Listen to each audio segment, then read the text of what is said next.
the others could. That kind of instinct is dangerous, and I like it. Sit still, little one. I want to remember this moment.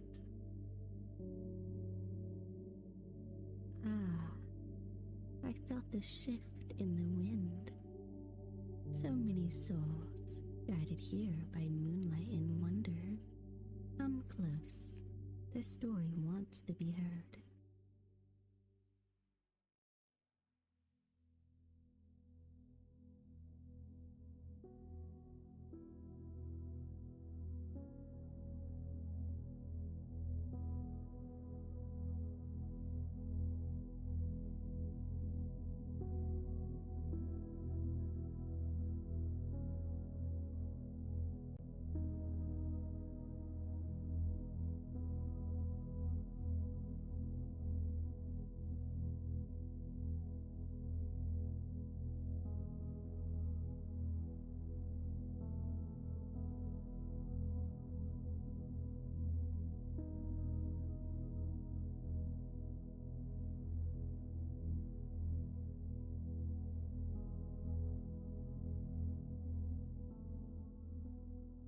Reggie, welcome in. Scriptsune, your book reading kitsune here. First off, I'm going to start off with apologizing.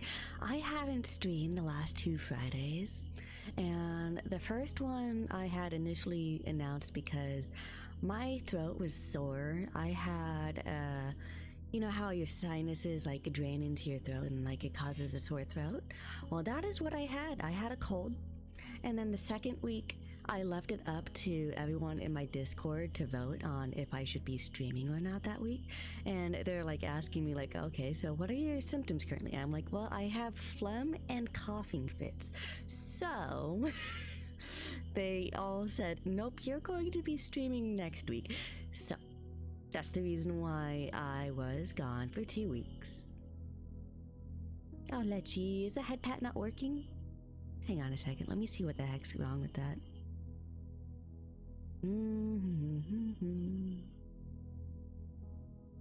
Oh, you know what I forgot to do? I forgot to log in to mix it up here. I'm logging into it right now. I'll refund that one real quick. And then you can probably send it again if you want to. Reward requests, let's see. Don't need that one. Head pat. We'll reject that so you can get it back, and we will complete the rest. There we go. That should fix it. So you got refunded those points since it wasn't on. I opened Mix It Up so that it will be fixed. So anyway, if you guys did not know, typically when I skip a week, like if I'm sick or if I'm working that day and it goes to the point where I cannot stream, or like if there's a power outage or something, I will move those chapters to the following week. So we are going to be blasting through 15 chapters this week because I missed 2 weeks. I am living off of 3 hours of sleep, so this is going to be interesting, but it's going to be perfectly fine. Hopefully no one yells at me to go sleep, because I tried to take a nap. I think I got like a cat nap in of like 20 minutes. So I added a little bit of sleep time. But we are going to be doing chapters 6 through 20 today. If you do not know what this series is, it is Warriors. And that would be the Warriors Cat series. The Warrior Cat series, it has the main character of Rusty, the kitty pet, and how he becomes from a kitty pet to a apprentice cat in the woods in one of the clans, because there's 4 clans. And then he becomes a warrior, eventually a deputy, and then a leader. So this book is the 6th book, where he is actually the leader of the clan. because in the previous book, the leader had died protecting them and by falling into the gorge where the river runs. So we have to transverse the world of cats, the world of warriors, with Firestar. The naming complexes of this book series is they have an apprentice name, they then get a new name once they reach a warrior status, and then if they become the leader, then they get star at the end of their name. So Firestar, because he is the leader. And so there is a little bit to know before diving back into this, since it's been a while. I'm gonna give a refresher. There is the main antagonist of this first series, which is the beginning of the prophecies, which is the very beginning books of warriors. There are several different ones for warriors, and in this one, Tiger Star, because he became the leader of another clan, he has Star at the end of his name, is the main antagonist and enemy of Firestar. So what Tiger Star did is he had treachery within the clan, and the clan that Firestar is in is called Thunder Clan. The clan that Tiger Star had become the leader of is called Shadow Clan. And if you do want to look at the map, by the way, it is pinned up right there. I still have it from when I was doing book 5, because for some reason they don't want to update it. They don't like updating the map. And so there's quite a few things, like his best friend fell in love with a cat from another clan, and then that she-cat ended up dying. He ended up going to live with his kits, and then he ended up getting banished from that clan. And then there's like other things, like the medicine cat from Shadow Clan used to be in Thunder Clan because Firestar had rescued them, quote unquote, and had to be the watcher of them. Eventually they had gained the trust and then ended up dying. There's quite a few cats that ended up dying in the series, but you'll kind of get the gist of it once I start reading. Anyway, welcome in, and I hope you enjoy your stay. We are going to be doing a lot of chapters, so I am going to continue reading as long as I can, then I'll take short breaks and then come back to it. I might take a little bit longer breaks considering I have to read 15 chapters today. What question of the day is it today? That's an interesting question. I don't know. Why are you making me stretch already? Okay, fine, I'll stretch.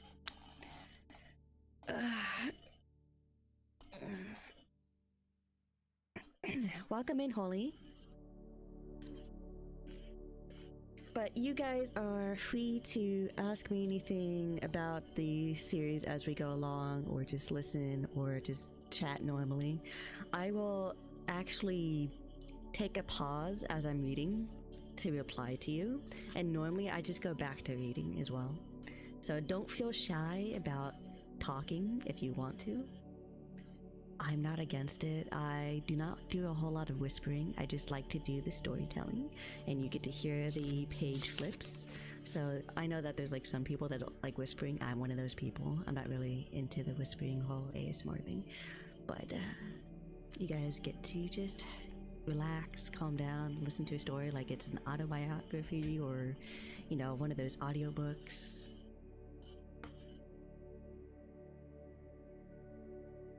Okay, you got one? If you travel around the world, where would you go? Well, technically, if you're traveling around the world, you'd be going to many different places, right? So one of the places I want to go, because I like the architecture, is Rome and Japan. Simply because I really enjoy the architecture. As an American, you don't really get a whole lot of older architecture like that, and I think it'd be very interesting to see that. I'm mostly into architecture if I were to go anywhere. Other than that, secondary thing would probably be food. So if I went anywhere, it'd probably be for the food. I had at one point considered going to France, to do that because I am actually technically part French because I am a mutt. I am 1/8 French. But after hearing about how their streets are, I'm not sure. And I also heard about how, like, people pee on the walls there and, like, it bounces back at them. Can I crank up the mic a bit? Okay, hang on a second. Maybe I accidentally, like, you know... Hang on. Maybe it's my gain. Did that change anything? Did that make it louder? I think I might have accidentally touched the gain on the back of the back of the mic. Also, it's not exactly tilted toward me. Here we go. Is that better? I don't know if that's better or not. The pickpockets there are really bad? Yeah, I heard about that. Still kind of sounds like, Let's see.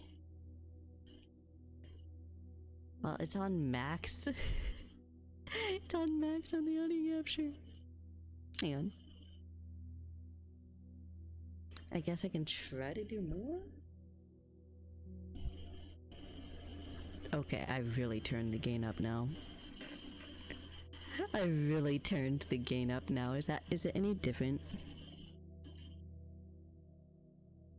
Maybe. I turned the gain up a lot. And also I made it to where, like, you can actually go to, like, max volume. Okay. Well, I turned the gain up a lot. I don't know if I accidentally touched the gain or not.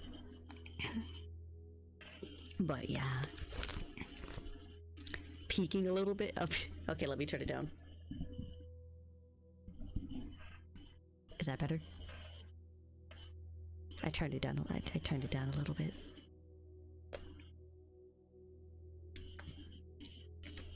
We'll get it fixed before I start reading. Okay, good. So I went from, like, turning it like a hair to, like, full on, like, quarter turn, and then I turned it back like half of that. No problem. See, Lechy, you're a good viewer. You let me know when shit's going down, you know? Good Lechy. You deserve pats. Pats.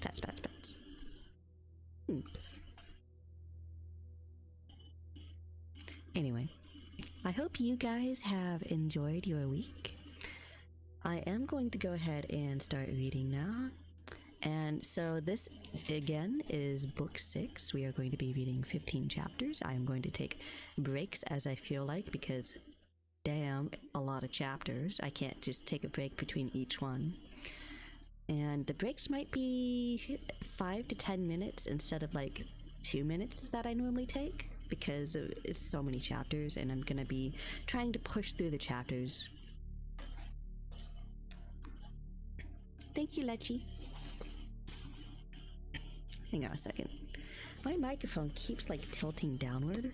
I think that's part of the problem. It just does not want to stay up. Let me get my tweezers so I can tighten this little thing here.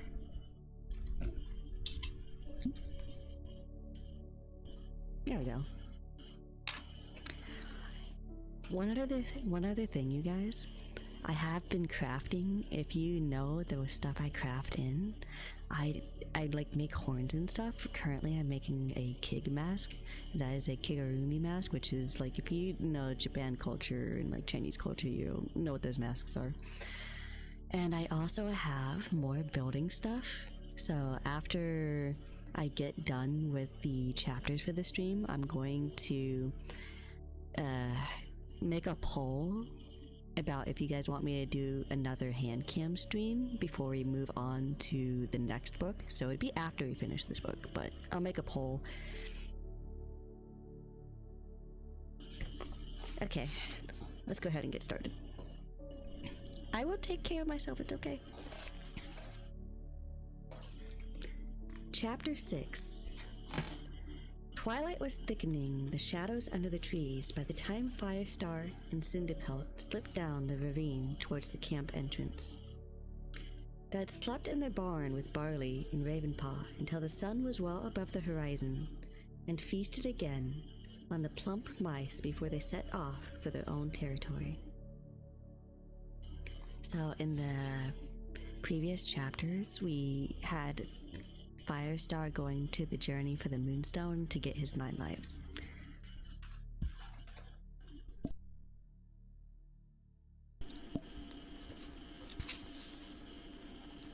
Though Firestar was tired, some of the horror of his dream was fading, and he was looking forward to seeing his clanmates again. Thank you for the lurk, Lechy. No problem. At first, the new leader emerged, unnoticed from the gorse tunnel with Cinderpelt. Whitestorm and Brackenfur were sitting together near the nettle patch, finishing off some fresh kill, while 3 of their apprentices wrestled playfully outside their den. Firestar picked out the dark tabby pelt of his own apprentice, Bramblepaw, and reminded himself to get him back onto a strict training schedule as soon as he could. There was no reason why leadership duties should prevent him from mentoring the young cat. After all, Bluestar had been a diligent mentor to him. He was padding over to Whitestorm when he heard his name yelled loudly, and turned to see Ashpaw racing across the clearing from the Elder's den. The apprentice's gray fur was bristling with excitement. Fireheart! No! Firestar! You're back! His noisy greeting alerted the rest of the clan, and soon they were pressing around Firestar, calling him by his new name and welcoming him home. Firestar wanted to give himself up to the uncomplicated enjoyment of their warm fur pressed against his. But he could not ignore the awe in their eyes as they gazed at him. He felt a sharp pang in his heart as he was reminded yet again of the new distance between himself and the rest of his clan. "Did you really see StarClan?" asked Fernpaw, her eyes wide. "I really did," Firestar replied. "But I'm not allowed to say anything about the ceremony." Fernpaw didn't look disappointed, her eyes brimming with admiration. She turned to Dustpelt and meowed. "I bet he's going to be a great leader." "Better be," replied Dustpelt. His love for Fernpaw wouldn't let him argue with her, even though Firestar was well aware that he had never been Dustpelt's favorite cat. But the brown-coated warrior gave him a nod of respect, and Firestar knew that Dustpelt's loyalty to the warrior code would ensure his support. "It's good to see you back," meowed Graystripe, shouldering through the warriors to reach Firestar's side. At least, he seemed to have recovered from the awe he'd felt when Bluestar had named Firestar leader as she lay dying. Now his yellow eyes were filled with friendship and sympathy. "You look like a fox that's been dead for a moon. Was it tough?" "It was," Firestar murmured. Just for Graystripe's ears, but Cloudtail caught what he had said.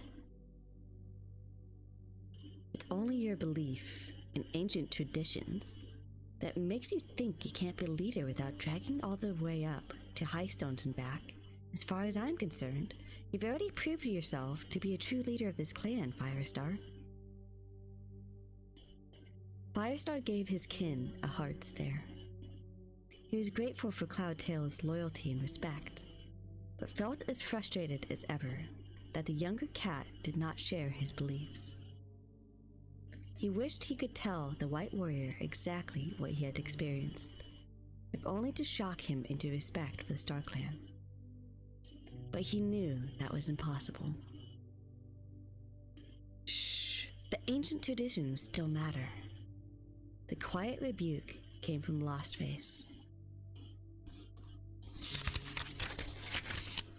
who had come to join Cloudtail. She licked his ear and added, StarClan can watch over all of us. Cloudtail returned the lick, his tongue passing gently over the injured side of Lostface's face. Firestar's annoyance faded. He couldn't help admiring Cloudtail's unwavering devotion to Lostface, in spite of her terrible injuries. His kin might be difficult and hot-headed, with little respect for the warrior code, but he had brought this young cat back from the brink of death and given her a reason to live.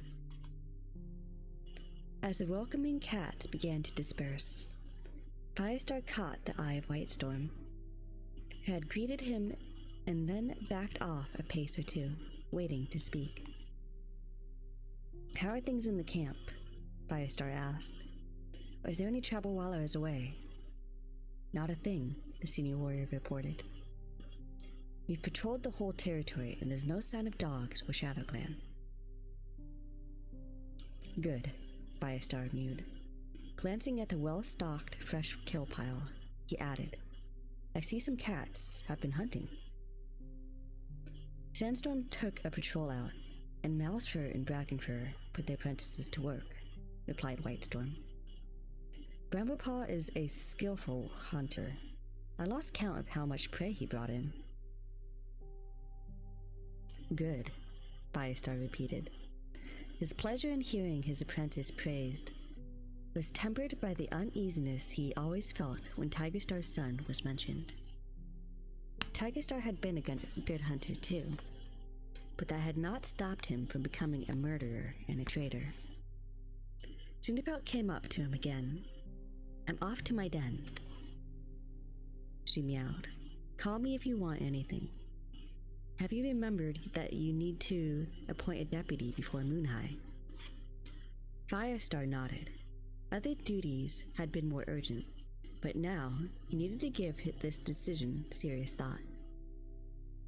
Because she had been so shocked by Tigerstar's treachery in exile, Bluestar had made Firestar's own appointment a day late, without the proper ceremony. The clan had been terrified that StarClan would be angry, and that had made things very difficult for Firestar. He was determined not to make the same mistake with his own deputy. Watching Cinderpelt limping across the clearing to her den, Firestar realized that so far 2 cats had not come to greet him. One was Darkstripe. That did not surprise him. The other was Sandstorm, and that disturbed him. Had he done something to make her angry? Then Firestar spotted her a few tail lengths away, watching him with an uncharacteristically diffident air. Her green eyes flickered towards him and away again as he padded over to her. Sandstorm, he mewed. Are you okay? I'm fine, Firestar. She didn't meet his gaze, but looked down at her paws. It's good to have you back.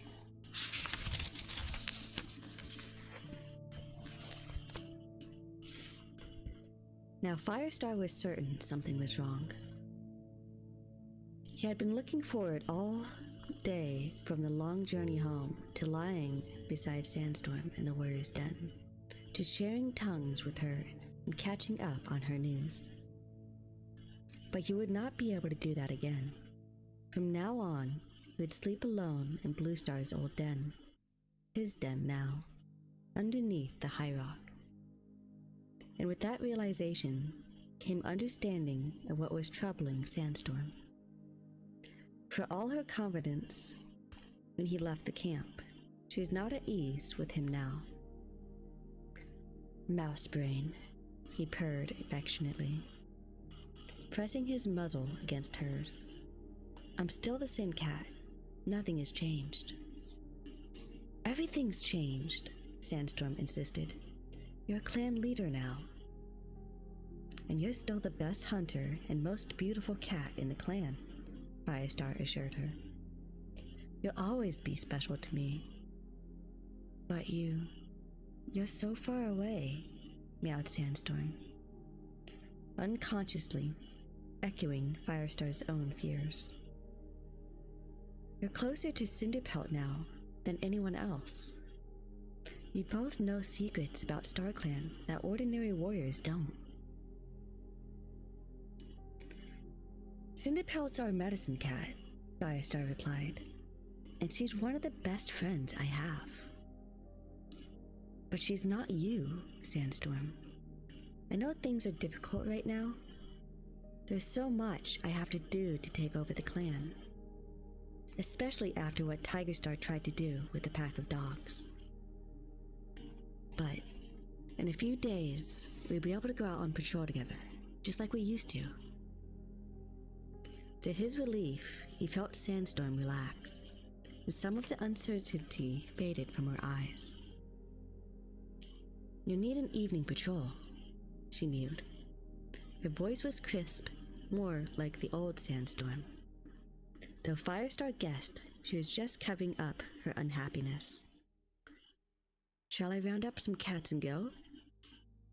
Good idea. Firestar tried to match her busyness-like manner. Go and have a sniff around Sunning Rocks. Make sure RiverClan haven't been up to their old tricks.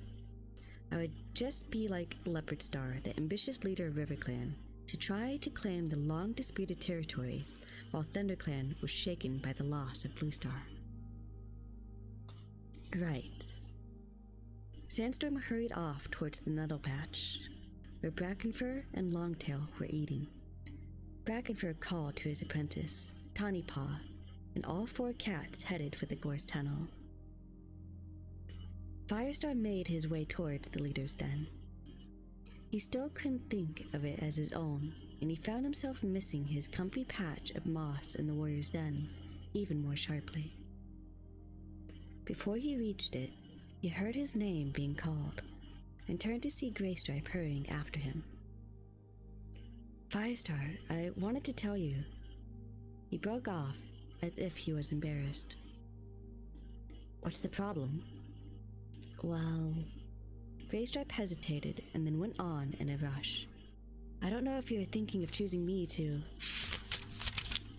be your deputy, but I wanted to say you don't have to. I know I haven't been back in the clan long enough, and some cats still don't trust me. I won't be hurt if you pick another cat. Firestar felt a pang of regret. He would have chosen Graystripe above all other cats to hunt and fight by his side, and to give him the special support that a deputy gave the clan leader. But it was true that he could not choose Graystripe so soon after his friend's return from RiverClan. Though Firestar himself had no doubt of his friend's loyalty to ThunderClan, Graystripe still had to prove himself before the rest of the clan would accept him. Leaning forwards, Firestar touched noses with his friend. Thank you, Graystripe, he mewed. I'm glad you understand. Graystripe shrugged, more embarrassed than ever. I just wanted to say. He turned and vanished through the branches of the warrior's den. Firestar felt choked with emotion and shook himself briskly, padding around the high rock to the den entrance. He heard movement inside. Thornpaw, the oldest apprentice, whirled around as Firestar went on. Oh, Firestar, he exclaimed. Whitestorm told me to fetch you some new bedding and some fresh kill. He flicked his tail to the far side of the den, where a rabbit lay beside a thick pile of moss and heather. 1 second, I'm gonna take a sip of water.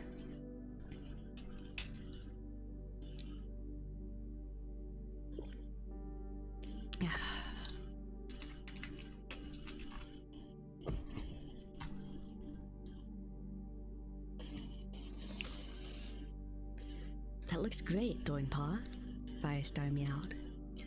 Thank you, and thank Whitestorm for me.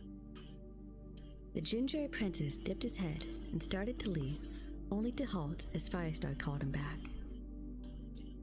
Remind Mousefur to have a word with me tomorrow, Firestar mewed, naming Thornpaw's mentor. It's about time we started thinking about your warrior ceremony. It's long overdue, he reflected. Thornpaw had proved himself an able apprentice, and would have been a warrior moons ago but for Bluestar's reluctance to trust any of her clan. He was the only one left of the group that had included Swiftpaw and Lostface, neither of whom would ever experience a warrior ceremony. Thornpaw's eyes lit up with excitement. Yes, Firestar, thanks! He meowed and dashed off. Firestar settled himself in the mossy nest and took a few mouthfuls of the rabbit. It had been thoughtful of Whitestorm to have the bedding changed, though Firestar still felt that Bluestar's scent lingered in the very walls of the den. Perhaps it would, and that was no bad thing. There was pain in his memories of her, but comfort too, when he thought of her wisdom and her courage in leading her clan. Shadows gathered around him as the last of the light died. Firestar was acutely conscious of being completely alone for the first time since joining the clan. No warmth of the other cats sleeping close by. No soft meows and purrs as his friends shared tongues. No gentle snoring or the sound of cats shifting in their dreams. For a few heartbeats, he felt lonelier than ever. Then he told himself to stop being so mouse-brained. He had an important decision to make, and it was vital for ThunderClan that he get it right. His choice of deputy would affect the life of the clan for seasons to come. Settling deeper into the moss, he wondered whether he ought to sleep now and asked Spottedleaf in a dream which cat would be right deputy. He closed his eyes, and almost at once, he caught a trace of Spottedleaf's sweet scent, but no vision came. He could only see darkness, and he heard a whisper in his ear, filled with Spottedleaf's gentle teasing. Oh no, Firestar. This is your decision. Sighing, Firestar opened his eyes again. All right, Spottedleaf, he mewed aloud. I'll decide. The deputy could not be his friend Greystripe, that was clear. And Firestar was grateful to his friend for making that part of his choice easy for him. He let his mind drift over the other possible cats. The new deputy would have to be experienced and a cat whose loyalty had never been questioned. Sandstorm was brave and intelligent, and choosing her would reassure her more than anything else that Firestar still valued her and wanted her at his side. But that was not the right decision to choose a deputy. Besides, the warrior code dictated that no cat could be deputy without having been a mentor first. Sandstorm had never had an apprentice, so Firestar could not choose her. With a prickle of shame, he recognized that this was his own fault, because he had given Tawnypaw to Brackenfur to mentor, even though Sandstorm had been the obvious choice. He had done it to protect her, afraid that the mentors of Tigerstar's kits would be in danger from their bloodthirsty father. It had taken Sandstorm a long time to forgive him, and Firestar hoped she would never realize that his previous mistake had prevented her from being deputy now. But was Sandstorm really the right choice anyway? Surely there was one cat who towered over all the other possibilities. Whitestorm was experienced, wise, and brave. When Firestar had been made deputy, he had shown not a scrap of resentment that a lesser cat might have felt. He had supported him from the beginning, and he was the cat Firestar naturally turned to when he needed advice. He was old, yes, but still strong and active. There were a good few moons left before he would be joining the elders in their den. Blue Star would approve too, for the White Warrior's friendship had meant a great deal to her in the last moons. Yes, Firestar thought. Whitestorm will be the new deputy. He stretched in satisfaction. All that remained was to announce the decision to the clan.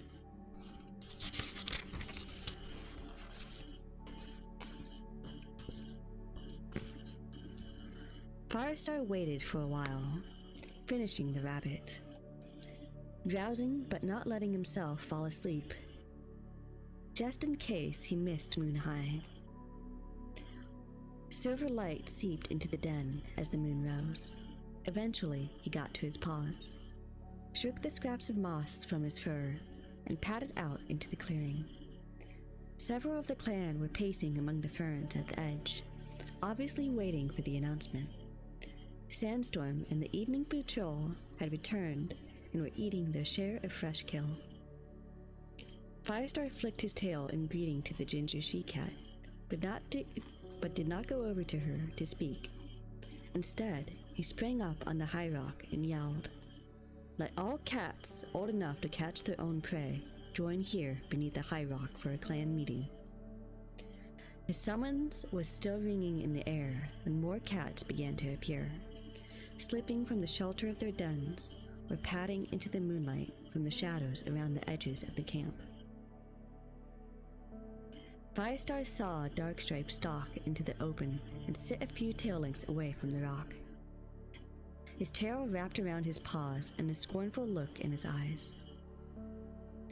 Unobtrusively, Brackenfur followed him and took up a position close by. Bramblepot emerged from the apprentice's den. Firestar couldn't help wondering if he would go over to Darkstripe, but he stayed with his sister, Tawnypaw, near the edge of the gathering crowd. The eyes of both apprentices were watchful, flicking back and forth. As Mousefur walked past them, she snapped at Tawnypaw, and the younger she-cat turned her head away sharply, as if she and Mousefur had disagreed over something. Tawnypaw was bright and very competent, Firestar reflected. He wouldn't be surprised if she offended the experienced warriors now and then. Sandstorm and Greystripe were sitting together near the rock, close to Cloudtail and Lostface, and the elders all came out in a group and settled down in the center of the clearing. Firestar saw Whitestorm strolling over from the nettle patch with Cinderpelt. There was no air of anticipation about him as he stopped for a quick word with Fernpaw and Ashpaw before taking his own place beside the high rock. Swallowing his nervousness, Firestar began. The time has come to appoint a new deputy. Pausing, he felt the presence of Blue Star very close to him, as he remembered the ritual words she used to speak. I say these words before StarClan, he continued, that the spirits of her ancestors may hear and approve my choice. By now, all the cats turned their faces up to him. He looked down at their eyes gleaming in the moonlight and could almost taste their excitement. Whitestorm will be the new deputy of ThunderClan, he announced. For a heartbeat, there was silence. Whitestorm was blinking up at Firestar, a look of pleasure and surprise spreading over his face. Firestar realized that the surprise was part of what he liked so much about the old warrior. Whitestorm had never assumed that he would be the one chosen. Slowly, he rose to his paws. Firestar, cat of ThunderClan, he meowed. I never expected to be given this honor. I swear by StarClan that I would do all I can to serve you. As he finished speaking, sound gradually swelled from the assembled cats, a mixture of yowls and purrs and voices calling, Whitestorm. All the clan began to press around the White Warrior, congratulating him. Firestar knew that he had made a very popular choice. For a few moments, he remained on the high rock and watched. A new feeling of optimism surged through his paws, filling him with confidence and warmth. He had his 9 lives. He had the best deputy a cat could wish for, and he had a team of warriors who were ready to face anything. The threat of the pack was over. Firestar had to believe soon they'd be able to drive Tigerstar out of the forest for good. Then, just as he was poised to leap down and offer his own good wishes to Whitestorm, he caught sight of Darkstripe. He alone of all the cats had not moved or spoken. He was staring up at Firestar, and his eyes burned with cold fire. Firestar was instantly reminded of the dreadful vision in the ceremony, the hill of the bones, and the tide of blood that had flowed from it. Bluestar's words rang in his ears again. 4 will become 2. Lion and tiger will meet in battle, and blood will rule the forest. Firestar still did not know what the prophecy meant, but the words were laden with doom. There would be a battle and bloodshed, and in Darkstripe's malignant stare, Firestar seemed to see the first cloud that would eventually unleash the storm of war. That was the end of chapter 6.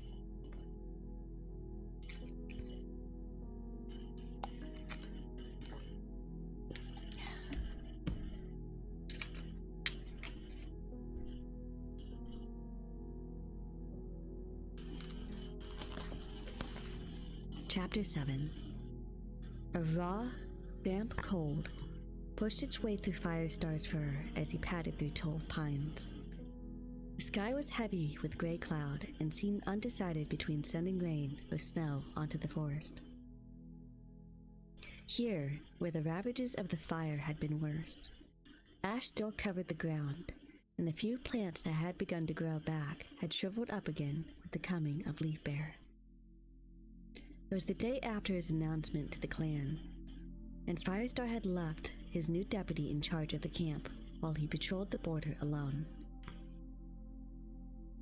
He wanted some time to think by himself, to get used to being leader and to think about what lay ahead. Sometimes he felt he would burst with the pride of being chosen by StarClan to lead ThunderClan. But he also knew it would not be easy. Grief for Bluestar was a dull ache that would stay with him forever. And he was afraid of what Tigerstar might do next. Firestar could not be comforted, as the other cats were, by the absence of any traces of ShadowClan in their territory. He knew Tigerstar would not rest until he had brought his enemy down, and the news that Firestar was now the leader of ThunderClan would only fuel the fires of his revenge. Firestar emerged from the trees near Two Lake Place, looked up at Princess's fence to see if his sister had ventured out of her Two Lake nest. But there was no sign of her, and when he drank in the air, he only caught a faint scent. Padding along the edge of trees, Firestar came to a part of the forest he rarely visited, and recognized the Two Lake nest where he himself had lived as a kitty pet. So many moons ago. Overcome by curiosity, he darted across the stretch of open ground at the edge of the trees and leaped on top of the fence. Memories of playing there as a kid flooded over him as he looked down at the stretch of grass bordering by Two Lake plants. There is a more recent memory, too, of coming here to find catnip when Bluestar was ill with green cough. Firestar could see the clump of catnip now, from where he was sitting, and the smell its tempting scent. A flicker of movement from the nest caught his gaze, and he saw one of his old Two Legs pass by the window and disappear again. Firestar suddenly wondered what his two legs had felt when he left them to live in the forest. He hoped they hadn't worried about him. They had cared for him well in the way that Two Legs tried to, and Firestar knew he would always be grateful. He would have liked to tell them how happy he was in the forest, and how he's fulfilling the destiny StarClan had laid out for him. But he knew there was no way he could make the Two Legs understand. He was bunching his muscles, ready to leap down into the forest, when something black and white moved into the next garden. Glancing down, he saw Smudge, his old friend from his kitty pet days. He looked as plump as ever, with a contented expression on his broad face. He was talking to a pretty brown tabby she-cat, a stranger to Firestar. Their mews reached him, but they were too far away for him to make out the words. He almost jumped down to say hello, until he remembered that they would probably be frightened by the sight of a ruffian like himself. Not long after coming to the forest, Firestar had met Smudge in the woods, and nearly scared the life out of him before his friend recognized him. The life he led now was worlds away from theirs. The sound of the door opening roused Firestar from his thoughts, and he edged along the fence into the shelter of a holly bush as one of his old Two Legs came out of the house and called. At once, the pretty brown tabby meowed goodbye to Smudge and scrambled under the fence that divided the gardens. She ran up to the Two Leg, who scooped her up and stroked her before carrying her indoors, purring loudly. She's their new kitty pet, Firestar thought. The closing of the door stirred a pang of envy in him. Just for a heartbeat. The little tabby would have no need to catch her prey before she could eat. She would have a warm place to sleep and no risk of dying in battle, or from one of the many dangers that beset the forest cats. She would have the friendship of Smudge and the other kitty pets, and the care of her Two Legs. Everything that Firestar had turned his back on to live as a clan cat in the forest. But at the same time, she would never know the satisfaction of learning warrior skills, or of racing into battle beside her friends. She would never understand what it meant to live by the warrior code and to follow the will of StarClan. If I could relive my life, Firestar thought, I wouldn't change a thing. Suddenly, claws scrabbled on the fence below him, and from the corner of his eye, he caught a glimpse of a quick, brown movement. Turning his head, he found himself face to face with Bramblepaw. It was a moment before Firestar recovered himself enough to speak. What are you doing here? I followed you from the camp, Firestar. I was curious about where you're going, and I wanted to practice my tracking skills.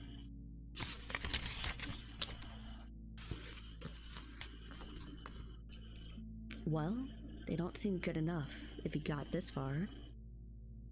Firestar wasn't sure whether he was angry with his apprentice or not.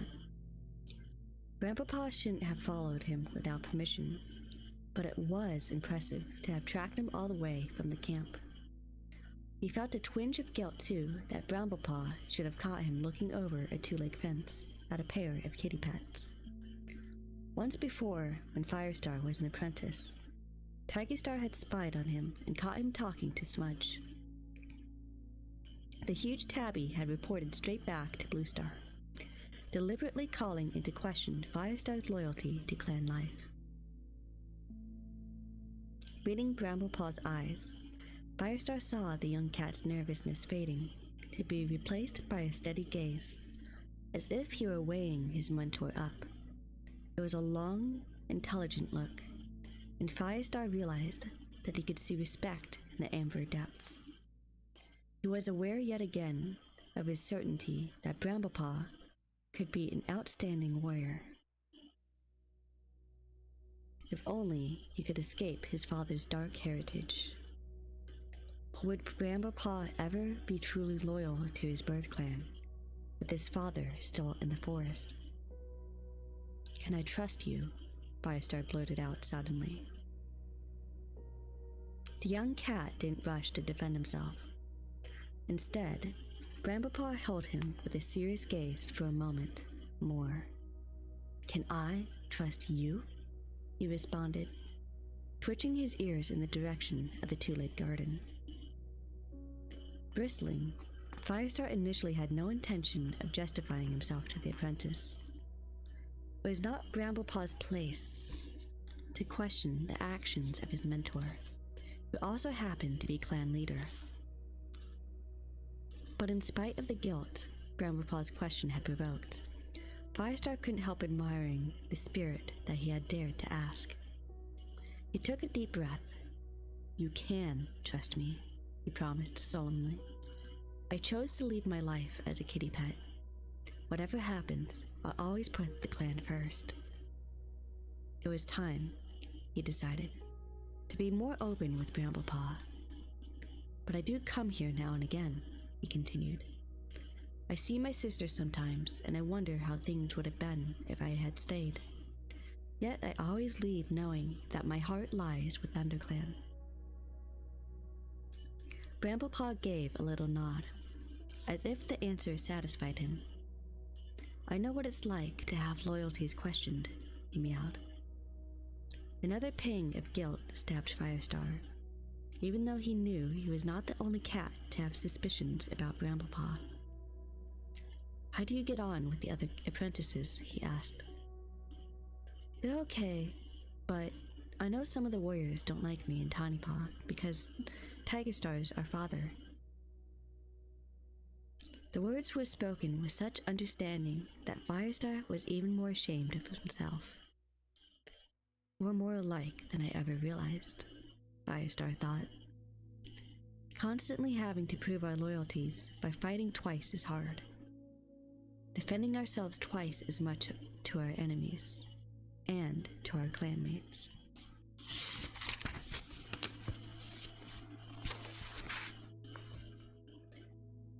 "Can you cope with that?" he meowed cautiously. Bramblepaw blinked. "I know where my loyalties lie. I'll prove that someday." There was no boasting in the way he spoke, just calm determination. Firestar realized that he believed him.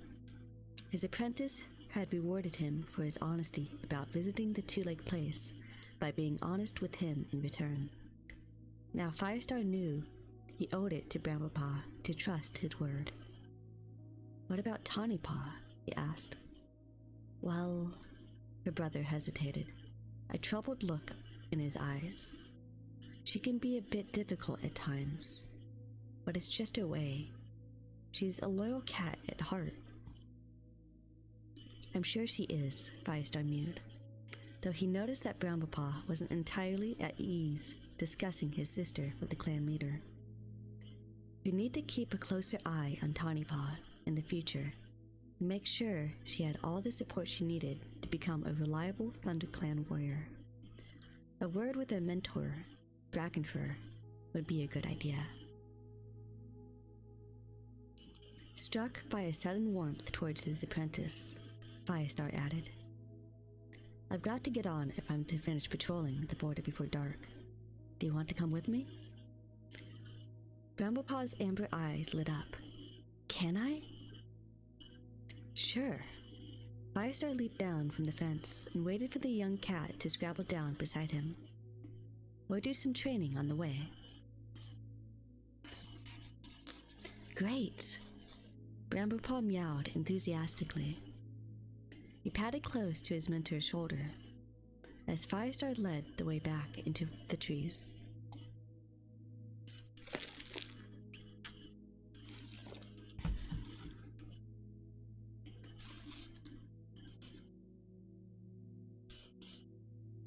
Firestar halted on the edge of the thunder path and drew in the scent that flowed across from ShadowClan territory. Tigerstar is out there, he thought. What is he planning? What will he do next? As he stood wrapped in silent apprehension, he noticed scraps of white drifting down from the sky. Snow. Firestar thought, glancing up at the sky where the clouds were darker than ever. Hearing a surprised squeak from Bramblepaw, he turned around.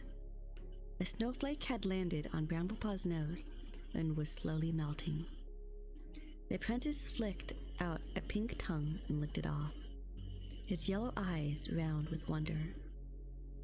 "What is it, Firestar?" he asked. "It's cold." Firestar let out a purr of amusement.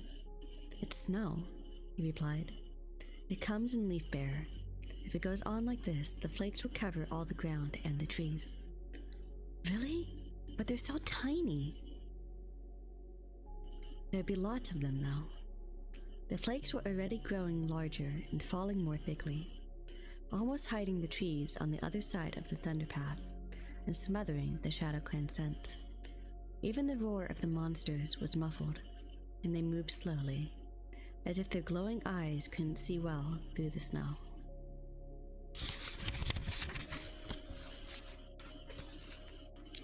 Firestar knew that snowfall would bring more problems to the forest. Prey would die in the cold, or huddle deep in holes where hunters could not follow. It'd be harder than ever to feed the clan. His apprentice was watching the falling flakes with wide eyes. Firestar saw him reach out one paw tentatively to dab at one of them. A heartbeat later, he was leaping and whirling with high-pitched mews of excitement, as if he were trying to catch every single flake before it reached the ground. Firestar was surprised by a rush of affection. It was good to see the young cat playing like a kid again. Surely the dark-hearted Tigerstar had never chased snowflakes just for the joy of it. Or if he had, when he had lost the joy and begun to care only for his own power. There was no answer to that question, and Firestar knew that for Tigerstar, just as much for himself, there was no going back. Their paws were firmly on the path of StarClan, had decided they should follow, and sooner or later, the two leaders must meet to decide who should remain in the forest. That was the end of Chapter 7.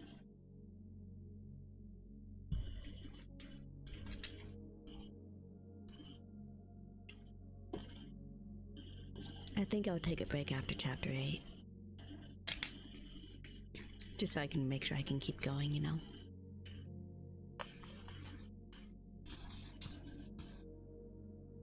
Chapter 8.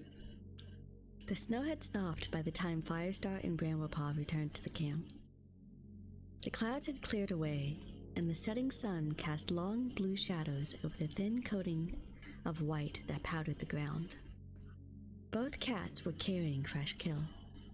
Firestar had watched his apprentice's hunting skills, and had been impressed by the young cat's concentration and skillful stalking. He had just reached the top of the ravine, and they heard a yell behind them. Firestar turned to see Graystripe bounding through the undergrowth. "Hi," panted the Grey Warrior as he caught up with them. His eyes widened when he saw their catch. "You've had better luck than me. I couldn't find so much as a mouse."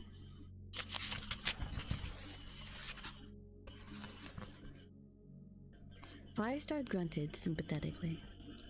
As he led the way towards the gorse tunnel, he noticed that Swirlkit, the most adventurous of Willow Pelt's 3 kids, had left this camp and climbed halfway up the steep slope further along the ravine. To Firestar's surprise, she was with Darkstripe. The warrior was bending over her, saying something to her. "Odd," Firestar muttered, through a mouthful of squirrel fur, half to himself. Darkstripe has never shown much interest in Kit before. What's he doing out here on his own? Suddenly, Firestar heard a sharp exclamation from Graystripe, and his friend flashed past him, hurtling along the side of the ravine, his paws scrambling against the loose snow-covered stones. At the same moment, Swirlkit's legs crumpled beneath her sturdy tortoiseshell body, and she stared, writhing in the snow. Firestar dropped his fresh kill in amazement as Graystripe yelled, "No!" and he flung himself on to the Dark Warrior. Darkstripe clawed and flailed at him with his hind legs, but Graystripe's teeth were sunk in his throat and would not let go. What? Firestar dashed down the slope with Bramblepaw right behind him. He dodged the fighting cats still locked together in a whirlwind of teeth and claws, and reached Sorrelkit's side. The little kit twisted and turned on the ground, her eyes wide and glazed. She was letting out high-pitched moans of pain, and there was foam on her lips. "Get Cinderpelt," Firestar ordered Bramblepaw. His apprentice shot off, his paws sending up puffs of snow. Firestar bent over the young kit and placed a paw gently on her belly. "It's all right," he murmured. "Cinderpelt's coming." Sorrelkit's jaws gaped wide, and Firestar caught a glimpse of half-chewed berries in her mouth, scarlet against her white teeth. "Deathberries!" he gasped. There was a dark-leaved shrub growing from a crack in the rock just above his head, with more of the lethal scarlet berries clustered among the leaves. He remembered a time many moons ago when Cinderpelt had appeared just in time to stop Cloudtail from eating the deathberries, and warned him of how poisonous they were. Later, Yellowfang had used them to kill her son, Brokentail. Firestar had seen for himself how quickly and fatally they worked. Crouching over Sorrelkit, Firestar did his best to scoop the crushed berries out of her mouth, but the kit was in too much terror and pain to keep still and make his task easier. Her head thrashed from side to side, and her body was convulsing in regular spasms that to Fireheart's horror seemed to be growing weaker. He could still hear Graystripe and Darkstripe screeching in the throes of their fight, but they seemed oddly far away. All his attention was concentrated on the kit.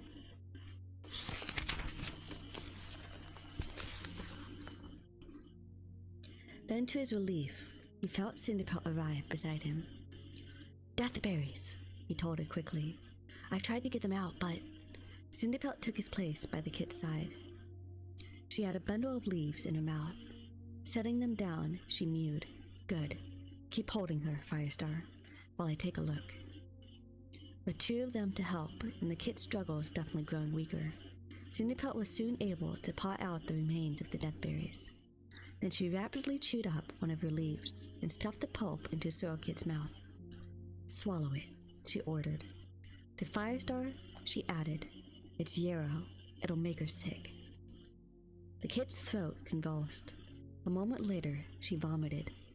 Firestar could see more scarlet specks among the pulp of the leaves. "Good," Cinderpelt mewed soothingly. "That's very good. You're going to be fine, Sorrelkit." The little kit lay gasping and trembling. Then Firestar watched in dismay as she went limp and her eyes closed. "Is she dead?" he whispered. Before Cinderpelt could reply, a yowl came from the entrance to the camp. My kit! Where's my kit?" It was Willowpelt, racing up the ravine with Bramblepaw.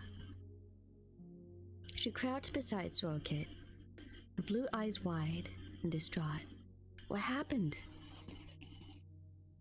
"She ate deathberries," Cinderpelt explained. "But I think I got rid of them all. We'll carry her back to my den, and I'll keep an eye on her."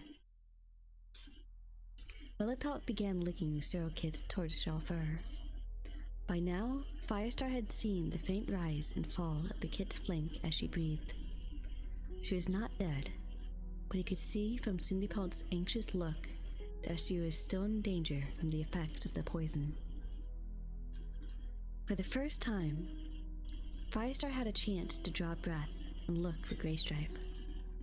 The Grey Warrior had pinned Darkstripe down a few tail lengths away, with one paw on his neck and another on his belly. Darkstripe was bleeding from one ear. and he spat in fury as he fought vainly to free himself. "What's going on?" Firestar demanded. "Don't ask me," snarled Graystripe. Firestar could hardly remember seeing his friend look so savage. "Ask this piece of fox dung why he tried to murder a kid." "Murder?" Firestar echoed. The accusation was so unexpected that for a heartbeat he could do nothing but stare stupidly. "Murder," repeated Graystripe. "Go on, ask him why he was feeding deathberries to Surokit." "You mouse-brained fool!" Darkstripe's voice was cold as he gazed up at his attacker. "I wasn't feeding her the berries. I was trying to stop her from eating them."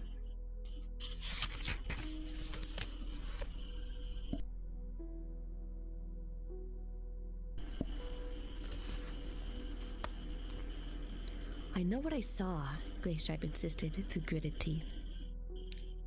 Firestar tried to recall the image of the warrior and the kit that he had seen when he paused at the top of the ravine. "Let him get up," he meowed reluctantly to his friend. "Darkstripe, tell me what happened." The warrior rose and shook himself.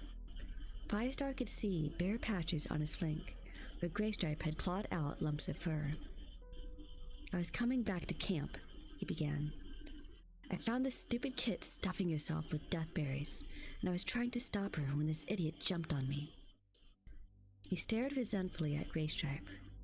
"Why would I want to murder a kid?" "That's what I want to know," spat Graystripe. "Of course we want to know, the noble Firestar will believe," Darkstripe sneered. "There's no use expecting justice in ThunderClan these days." The accusation stung Firestar, all the more so because he recognized that there was a core of truth in it. He would take Graystripe's word over Darkstripe's any day, but he had to be absolutely certain that his friend wasn't making a mistake. "I don't have to decide now," Firestar meowed. "As soon as Surokit wakes up, she'll be able to tell us what happened." As he spoke, he thought he saw a flicker of unease in Darkstripe's eyes, but it was gone so quickly he could not be sure. The Dark Warrior twitched his ears contemptuously. "Fine," he meowed. "Then you'll see which of us is telling the truth." He stalked off towards the camp entrance with his tail held high. "I did see it, Firestar," Graystripe assured him, his sides heaving from the fight. "I can't understand why he'd want to hurt Surokit, but I'm quite sure that what he was doing." Firestar sighed. "I believe you, but we have to let every cat see that justice is done. I can't punish Darkstripe until Surokit tells us what happened. If she ever does," he had added silently to himself. He watched Cinderpelt and Willowpelt gently pick up the kid and carry her towards the gorse tunnel. Surokit's head lolled limply and her tail brushed the ground. Firestar's belly clenched as he remembered the kit bouncing around the camp. If Darkstripe had really tried to kill her, he would pay. "Graystripe," he murmured. "Go with Cinderpelt. I want you or another warrior on guard in her den until Surokit wakes up. Ask Sandstorm and Goldenflower if they'll help. I don't want anything else to happen to Surokit before she's fine to talk." Graystripe's eyes gleamed with understanding. "Okay, Firestar," he meowed. "I'm on my way." He bounded down the slope and caught up with the other cats as they disappeared into the tunnel.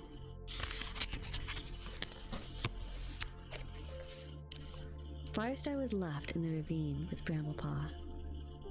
"I left a squirrel up there," he meowed to his apprentice, jerking his head towards the top of the ravine. "Could you collect it for me, please? And then you can rest and eat. You've had a long day."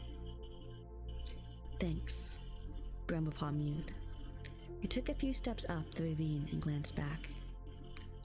So Kit will be okay, won't she? Firestar let out a long breath. I don't know, Bramblepaw, he admitted. I just don't know.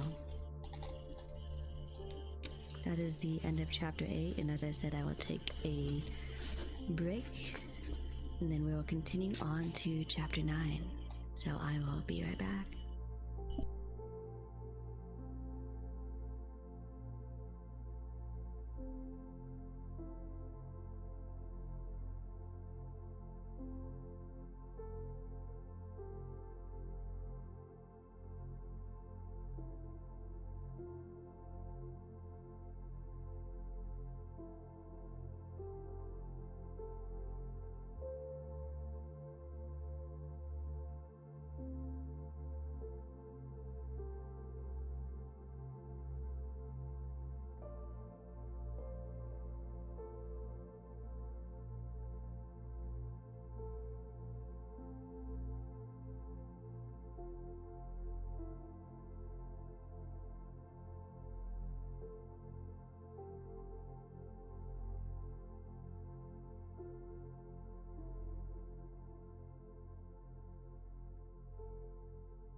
Why are you so sus? Quit your sussiness. Yasazi little baka.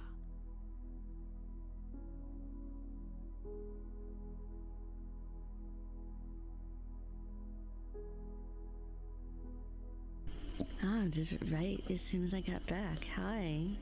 Thank you for the follow. Welcome in. We are currently reading Warriors, which is the Warrior Cat series. If you are interested in the world building of it, the link in the pin will show you the maps of the book so you can understand all the different areas that are talked about in it.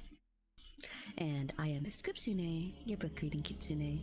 I do ASMR every Friday. The last 2 Fridays I was unable to do ASMR because I was sick. The first week I had a sore throat, and then the second week I had terrible phlegm. So this stream we're actually catching up. I usually do 5 chapters every Friday. We are doing 15 chapters today. Alright, now that I'm back, let's go ahead and move on to the next chapter. Chapter 9. Firestar made his way thoughtfully back into the camp. Glancing around, he caught sight of Darkstripe, gulping down a piece of fresh kill beside the nettle patch. Mousefur, Goldenflower, and Frostfur were eating close by. but Firestar noticed that they had all turned their backs on Darkstripe and were not looking at him. Graystripe must have already begun to spread the news of what happened in the ravine. Frostfur and Goldenflower, in particular, had both raised kits of their own, would be horrified by the very suspicion that a clan warrior would murder a kit. It was a good sign, Firestar realized. If they seemed to believe Graystripe's version of events, it showed that his friend was becoming accepted by the clan again, beginning to recover the popularity he had once had. Firestar was heading towards Graystripe when movement by the warrior's den caught his eye. Dragonfur was just emerging from between the branches, gazing wildly around. He spotted Darkstripe, took a step forwards, and then veered away to join Firestar. "I've just heard," he gasped. "Firestar, I'm sorry. You got away from me. This is all my fault." Steady. Firestar let his tail rest a moment on the agitated young warrior's shoulder, gesturing for calm. "Tell me what happened." Brackenfur took a couple of gulping breaths, struggling for self-control. Darkstripe said he was going out to hunt, he began. "I went with him, but when we got into the forest, he said he had to make dirt. He went behind a bush, and I waited for him. It was taking a long time, so I went to look, and he'd gone." His eyes stretched wide with dismay. "If Sorokit dies, I'll never forgive myself."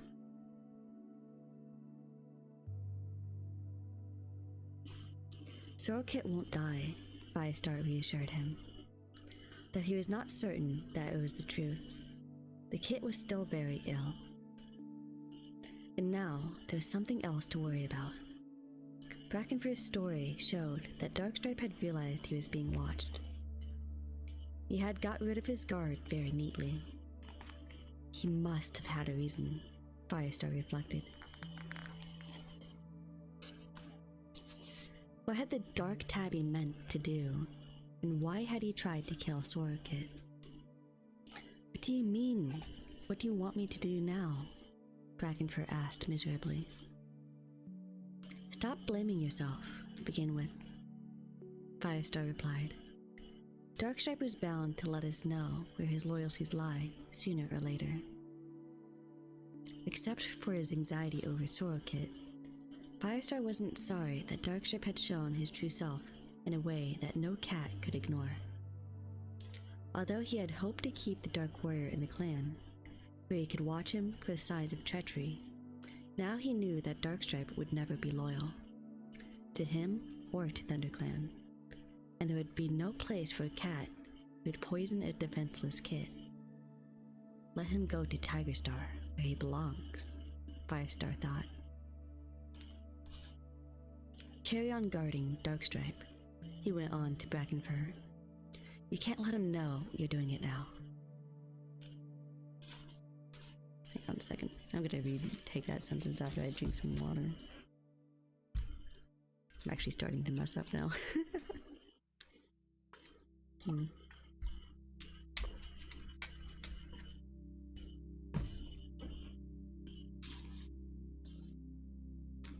"Carry on guarding Darkstripe," he went on to Brackenfur.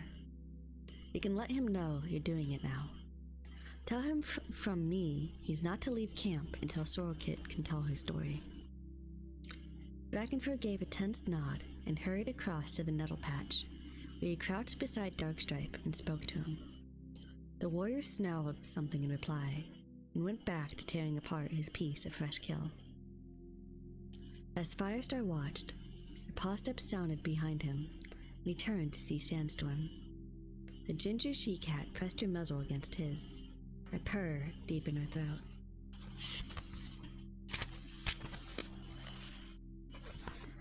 Firestar drew in her scent, comforted for a moment just by being close to her. "Are you coming to eat?" she asked. "I waited for you. Graystripe told me what happened." She continued as they padded together over to the nettle patch. I said I'd leave him later to guard Cinderpelt's den. Thanks, Firestar mewed. He shot a glance at the black-striped warrior as they walked past him to the pile of fresh kill. Darkstripe had finished his meal. He rose to his paws and stalked towards the warrior's den, without acknowledging Firestar's presence. Brackenfur followed with a determined look on his face. Dustpout emerged from the den, just as Darkstripe reached it. Firestar couldn't help noticing that the brown tabby veered sharply away as he went to join Fernpaw outside the apprentice's den. The cats of ThunderClan were making their feelings very clear. Dustpout had been Darkstripe's apprentice, and now he didn't even want to speak to his former mentor. Firestar picked out a magpie from the fresh kill pile and took it over to the nettle patch.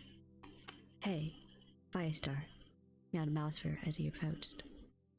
Thornpaw said that you were going to have a word with me about his warrior ceremony. It's about time. It certainly is, Firestar agreed. Bluestar's refusal to make the 3 oldest apprentices into warriors had led to Swiftpaw's death and Lostface's injuries. And there wouldn't be a cat in the clan who didn't remember that when Thornpaw finally received his warrior name. Why don't the 3 of us take the dawn patrol tomorrow? That should give me a chance to see how he's shaping up. Not that I have any doubts, he added hastily. I should think not, Mouse mewed. Will you tell Thornpaw about the patrol, or shall I? I will, Firestar replied, taking a quick bite of his magpie. I want a word with Fernpaw and Ashpaw too. When he and Sandstorm had finished eating, the ginger she-cat went off to Cinderpelt's den, while Firestar padded over towards the tree stump where their princesses ate. Dustpout and Fernpaw were already there with Thornpaw and Ashpaw.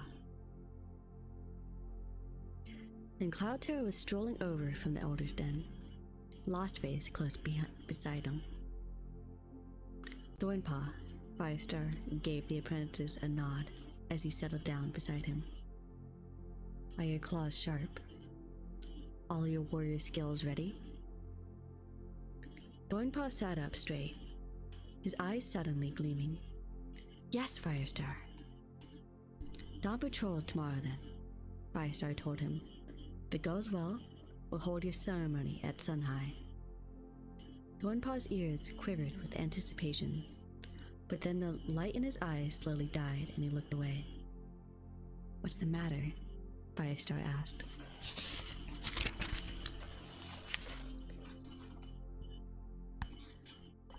Swiftpaw and Lostface, Thornpaw spoke in a low voice, with a flick of his tail towards the injured she-cat. They should be both with me. I know. Firestar closed his eyes briefly at the memory of so much pain. But you mustn't let that spoil it for you. You've just deserved this for moons. I will be with you, Thornpaw, Lostface spoke up, from where she was sitting beside Cloudtail. I'll be the first cat to call you by your new name. Thanks, Lostface. Thornpaw mewed with a grateful dip of his head. And while we're on the subject of names, Cloudtail broke in. What about hers? He tilted his head towards Lostface. He always refused to use the cruel name Bluestar had bestowed on the injured cat. What about getting it changed? Can you change a warrior's name? Firestar asked. It's given in the sight of StarClan. Cloudtail let out a sigh of exasperation. I never thought I'd call my clan leader a mousebrain, but honestly, do you think One Eye or Halftail started off with those names? They had other warrior names first. You can be sure of that. There must be a ceremony of some sort, and I know the rest of the clan won't accept a new name until you've said the right words. Please, Firestar. Lostface was looking at him with a hopeful expression. I'm sure the other cats wouldn't feel so awkward talking to me if I didn't have this awful name.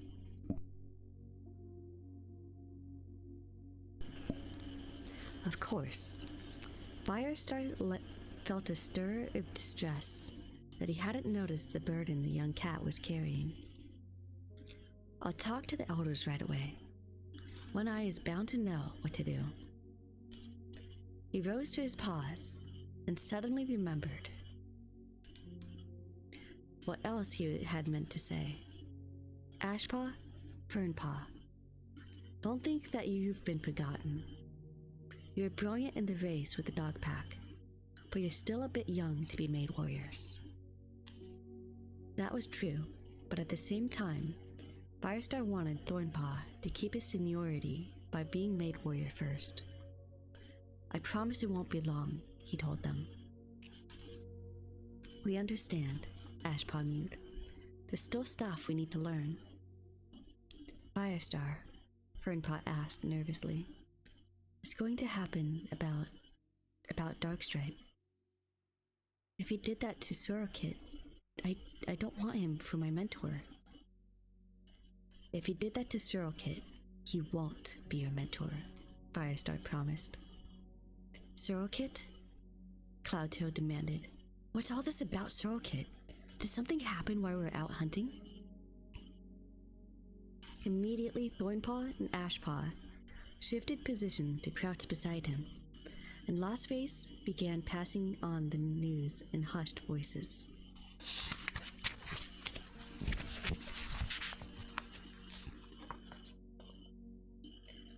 So who's going to mentor Fernpaw then? Dustpaw asked Firestar, taking it for granted that Darkstripe was guilty. I could manage her as well as Ashpaw, he suggested hopefully. Fernpaw brightened, but Firestar shook his head. Not a chance, Dustpelt. Wouldn't be nearly tough enough with her. Dustpelt's eyes sparked with annoyance. Then he nodded sheepishly. I suppose you're right.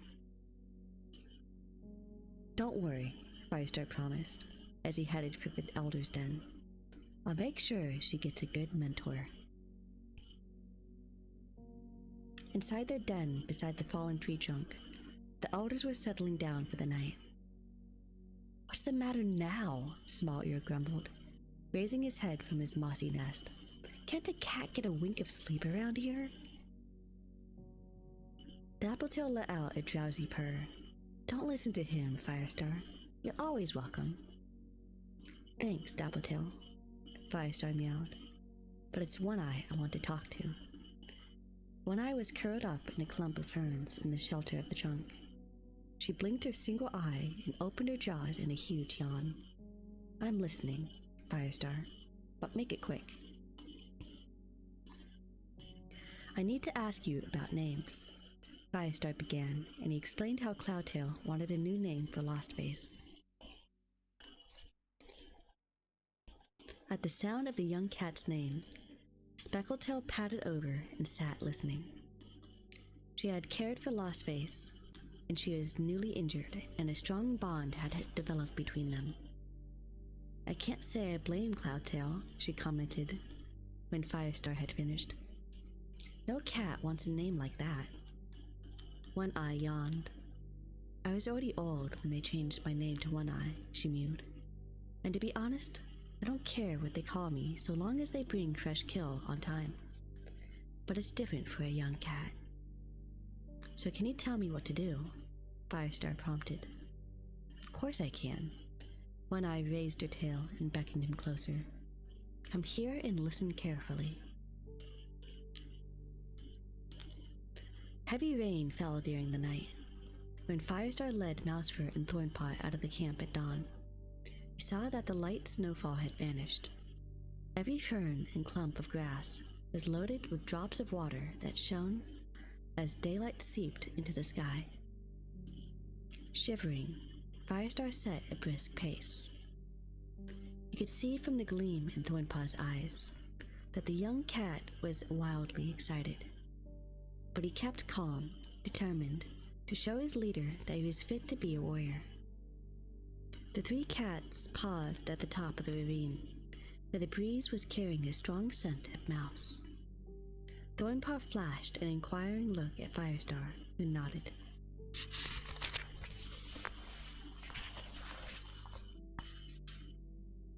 We're not hunting, he mewed quietly. But we won't say no to a bit of prey. Let's see your action. Thornpaw froze for a moment, pinpointing the mouse scuffling among the leaves under a bush. Stealthily, he crept up on it, his body falling smoothly into the hunter's crouch. Firestar noticed approvingly that he remembered how sensitive the mouse would be to the vibration of his paw steps. He almost seemed to float over the ground. Then he sprang and turned back to Firestar and his mentor with triumph in his eyes, and the limp body of the mouse in his jaws.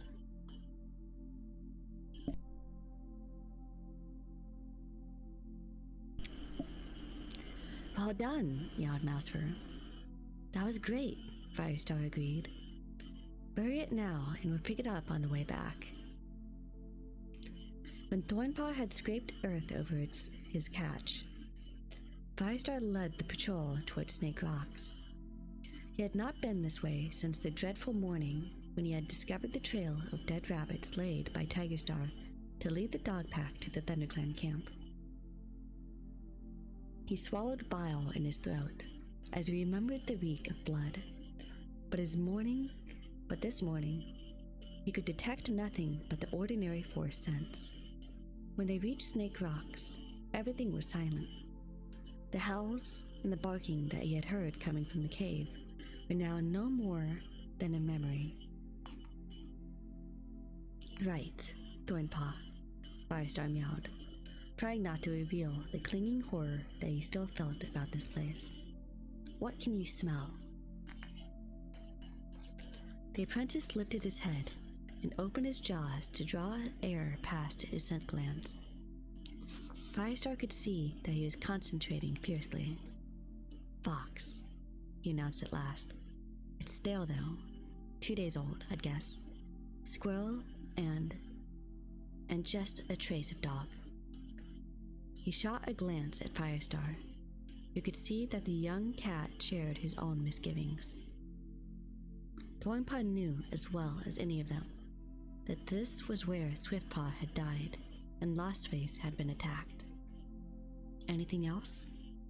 The Thunderpath, Thornpaw replied. And there's something...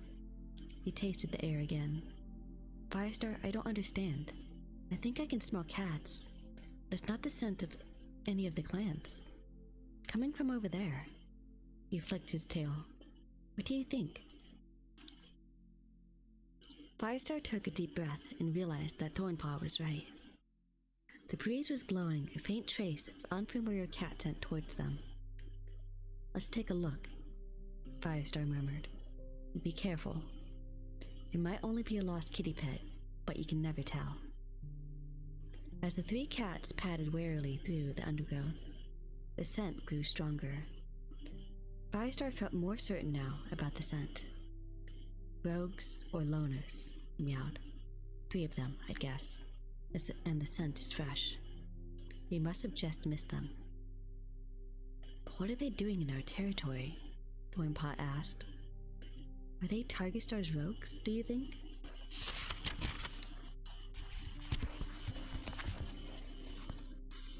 He was referring to the band of clanless cats who had helped Tigerstar to attack ThunderClan during his exile, before he had joined ShadowClan. No, replied Mousefur. Tigerstar's rogues took on ShadowClan since long ago. This must be a new lot. As for what they're doing, Firestar added, I'd like to know that too. Let's follow them. Thornpaw, you lead. Thornpaw was serious now, his excitement at his upcoming warrior ceremony lost in the possible threat from the group of rogues. He did his best to follow the scent, but lost in a marshy stretch of ground, where not even Firestar could pick it up again. I'm sorry, Firestar, mewed Thornpaw, crestfallen. It's not your fault, Firestar reassured him. If the scent's gone, It's gone. He raised his head, staring in the direction the trail had led them. It looked as if the strange cats were heading for the Thunder Path, or perhaps the Two-Leg Place. In either case, they're on their way out of their territory. He shrugged. I'll tell the patrols to keep a lookout, but hopefully there's nothing to worry about. That was well scented, Thornpaw. Turning to the young cat, he added with a purr of approval. Let's head back to camp. We have a warrior ceremony to arrange. Let all cats old enough to catch their own prey join here beneath the high rock for a clan meeting. Almost at once, Firestar saw Thornpaw approaching from the apprentice's den, with Mousefur beside him. Both cats had groomed themselves for the ceremony. Thornpaw's golden fur had shone in the gray light of Leafbear, and he looked as if he would burst with pride, as if he waited for the rest of the clan to emerge. Firestar spotted Cinderpelt among them coming from her den. Graystripe was with her, and the two cats had their heads together, talking in low voices. Firestar wondered how Sorrelkit was getting on. He had briefly looked into the medicine cat's den before he left with the dawn patrol. The kit had been sleeping then, and Cinderpelt had still not been prepared to say whether she thought the poison was out of her system. Firestar decided to check on Sorrelkit again as soon as the ceremony was over. He could not help noticing Darkstripe emerging from the warrior's den with Brackenfur right behind him. When they sat down in front of the high rock, the space cleared itself all around them. None of the other cats wanted to be anywhere near Darkstripe.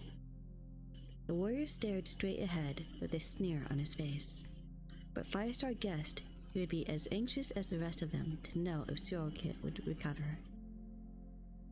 Firestar looked at the rest of the clan for a moment. This was a day that Thornpaw would remember for the rest of his life.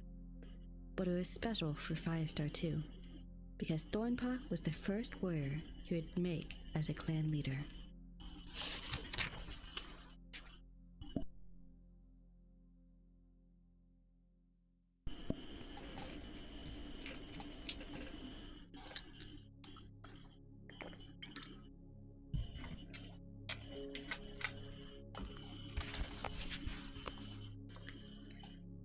His voice rang out clearly as he began the ceremony with the words that were familiar to him from his own ceremony and all the others he had seen. I, Firestar, leader of ThunderClan, call upon my warrior ancestors to look down on this apprentice. He has trained hard to understand the ways of your noble code, and I commend him to you as a warrior in his turn. Turning to the apprentice, Firestar continued, Thornpaw, do you promise to uphold the warrior code and to protect and defend this clan even at the cost of your life? Thornpaw's reply was firm and confident. I do. And by the powers of StarClan, Firestar declared, I give you your warrior name. Thornpaw, from this moment on, you will be known as Thornclaw. StarClan honors your loyalty and your intelligence, and we welcome you as a full warrior of ThunderClan. Stepping forwards, Firestar rested his muzzle on top of Thornclaw's head, feeling the new warrior quiver with excitement. Thornclaw licked his shoulder in return, and met his gaze with a long look, in which happiness and sorrow were mingled. Firestar knew he was remembering his den-mate Swiftpaw, dead before he could know the fulfillment of being a warrior. As Thornclaw stepped back to join the warriors, Lostface slipped over to him. Thornclaw, she purred, swiping her tongue over his ear. She had kept her promise to be the first cat to greet him with his new warrior name. And her voice held warmth and pride in his achievement. Cloudtail pressed up behind her, greeting Thornclaw in his turn, and flashed a questioning look at Firestar. Firestar gave him a nod. For a few moments, he allowed the clan to welcome the new warrior by chanting his name, and then he signaled with his tail for silence. When the cats had settled down, he meowed, "Before you go, I have something more to say. First, I want to honor the apprentice who should have been here, receiving his warrior name along with Thornclaw. You all know how Swiftpaw met his death trying to hunt down the dog pack who threatened us. The clan will always remember that." There was a murmur of agreement from the assembled cats. Firestar glanced at Longtail, who had been the dead apprentice's mentor, and saw a look of pride and grief cross his face. In addition, Firestar continued, "I want to give thanks from the clan to Fernpaw and Ashpaw. They showed bravery as warriors in the race against the dogs, and although they are still too young to receive their warrior names, we honor them." Fernpaw, Ashpaw.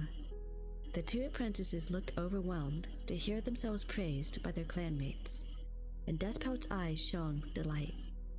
Only Darkstripe, Fernpaw's mentor, remained silent, staring coldly in front of him without even turning to look at his apprentice. Firestar waited until the noise died down. "There's one more ceremony to perform." He flicked his tail to beckon Lostface out of the crowd. Nervously, she stepped forwards to stand in front of him. Cloudtail followed her, remaining a tail length or so away. A murmur of surprise went through the watching cats. Many of them, Firestar realized, would not know what was about to happen. The name-changing ceremony for a warrior who had already been given a new name had not been held for many seasons. Remembering what One Eye had told him, he began to speak. "Spirits of StarClan, you know every cat by name. I ask you now to take away the name from the cat you see before you, for it no longer stands for what she is." He paused and saw the young ginger and white she-cat shiver as she waited, nameless, before StarClan. Firestar hoped she would like the name he had chosen for her. He had thought hard before he was sure he had got it right. "By my authority as clan leader," Firestar announced, "and with the approval of our warrior ancestors, I give this cat a new name. From this moment, she will be known as Brightheart. For though her body had been gravely injured, we honor her brave spirit and the light that shines on within her."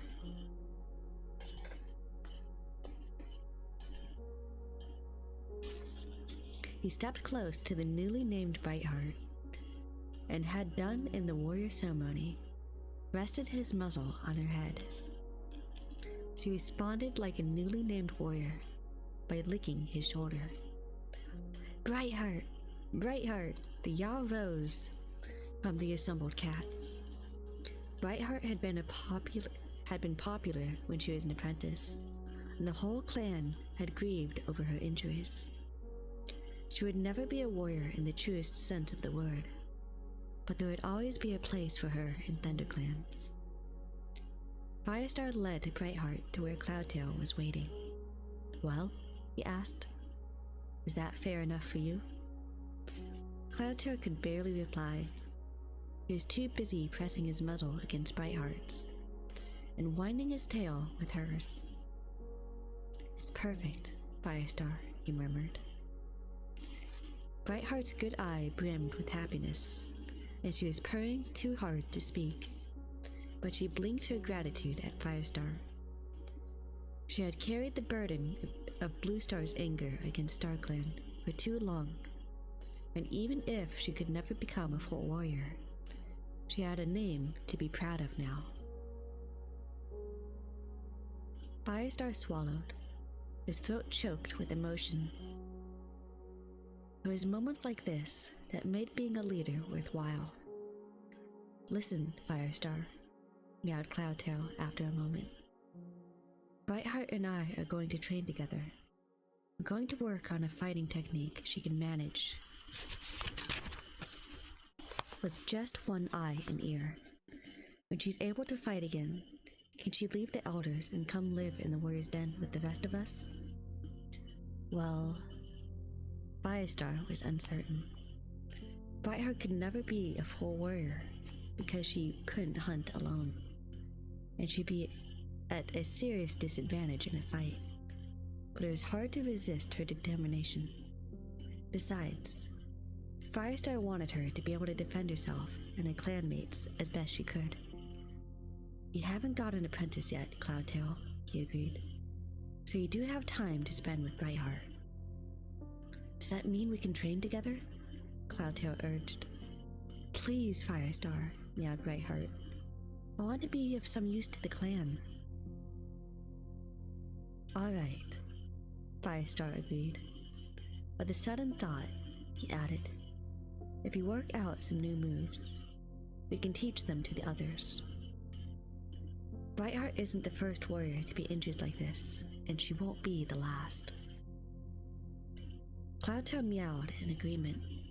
The two young cats were moving away when Whitestorm, who had been Brightheart's mentor, came up to congratulate her. To Firestar, he added, I looked in on Sorokit just before the ceremony. She's starting to wake up. Cinderpelt thinks she'll recover. That's great news, Firestar purred. Whitestorm, he remembered, was Sorokit's father. Do you think she's fit yet to tell us what happened? You'll have to ask Cinderpelt, the White Warrior replied. Go now. I'll see to the patrols. Firestar thanked him and hurried towards the medicine cat's den. Cinderpelt met him at the mouth of the fern tunnel. I was coming to look for you, she meowed, after hearing Whitestorm's good news. Firestar was surprised to see the depth of anxiety in her eyes. Sorokit is awake, she went on. She's going to be fine. But you need to hear the story she has to tell. That was the end of chapter 9.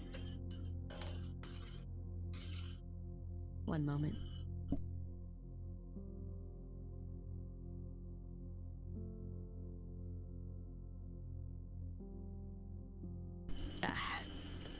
Had my sinuses going for a second. Okay. Drink some water and then we'll move on to chapter 10.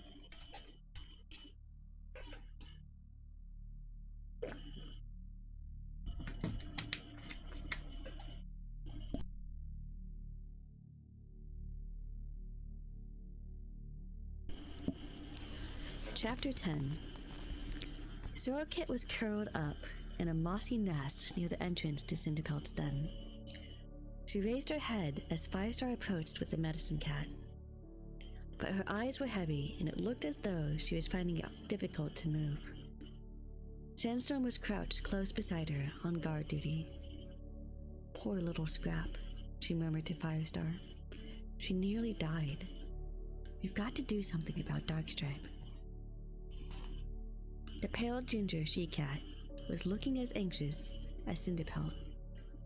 She would have heard Sorokit's story too, Firestar realized. He nodded. You can leave Darkstripe to me. Settling down beside Sorokit, he mewed gently. I'm glad to see you're awake, Sorokit. Can you tell me what happened to you? The tiny tortoiseshell kit blinked up at him. Soot-Kit and Rain-Kit were asleep in the nursery, she began in a faint voice. But I wasn't sleepy. My mother wasn't watching. So I went to play in the ravine. I wanted to catch a mouse, and then I saw Darkstripe. Her voice shook and she hesitated. Go on, Firestar encouraged her. He was coming up the ravine by himself. I knew he should have had Brackenfur with him, and I wondered where he was going. I followed him. I remembered the time he took Bramblepaw and Tawnypaw out of the camp, and I thought I might have an adventure like that too. Firestar felt a pang of sadness as he remembered how Sorokit was always so bright and curious, getting into trouble because of her misguided courage. This limp scrap of fur didn't look at all adventurous now, and Firestar could only hope that with Cinderpelt's care, she would soon be her lively self again. I followed him a long way, Sorokit went on, sounding rather proud of herself. I'd never been so far from the camp. I hid from Darkstripe too. He didn't know I was there, and then he met another cat, a cat I've never seen before. What other cat? What did it look like? What scent did it have? Firestar questioned her urgently.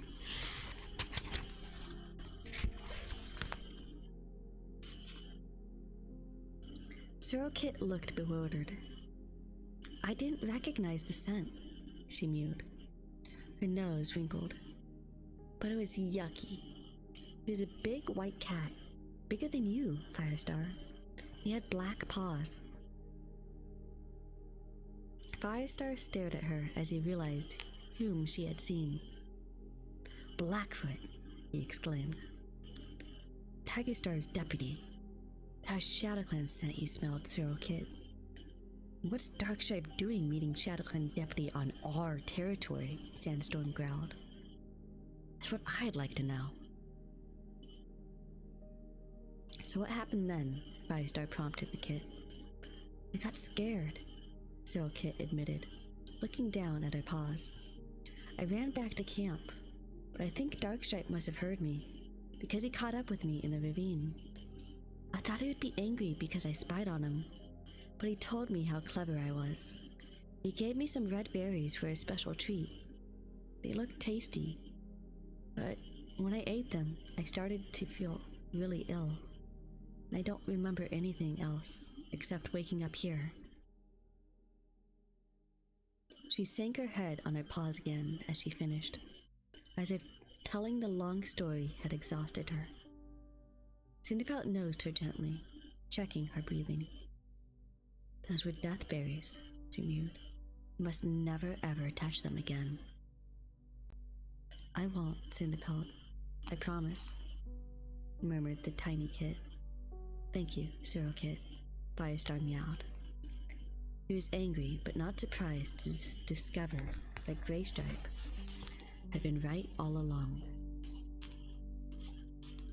The real shock was the news that Blackfoot had been on ThunderClan territory, and that Darkstripe had obviously arranged to meet him. What are you going to do about Darkstripe? Asked Sandstorm. I'll have to question him, Firestar replied, but I don't expect he'll tell me anything. He can't stay in ThunderClan after this, Sandstorm pointed out, her voice hard as flint.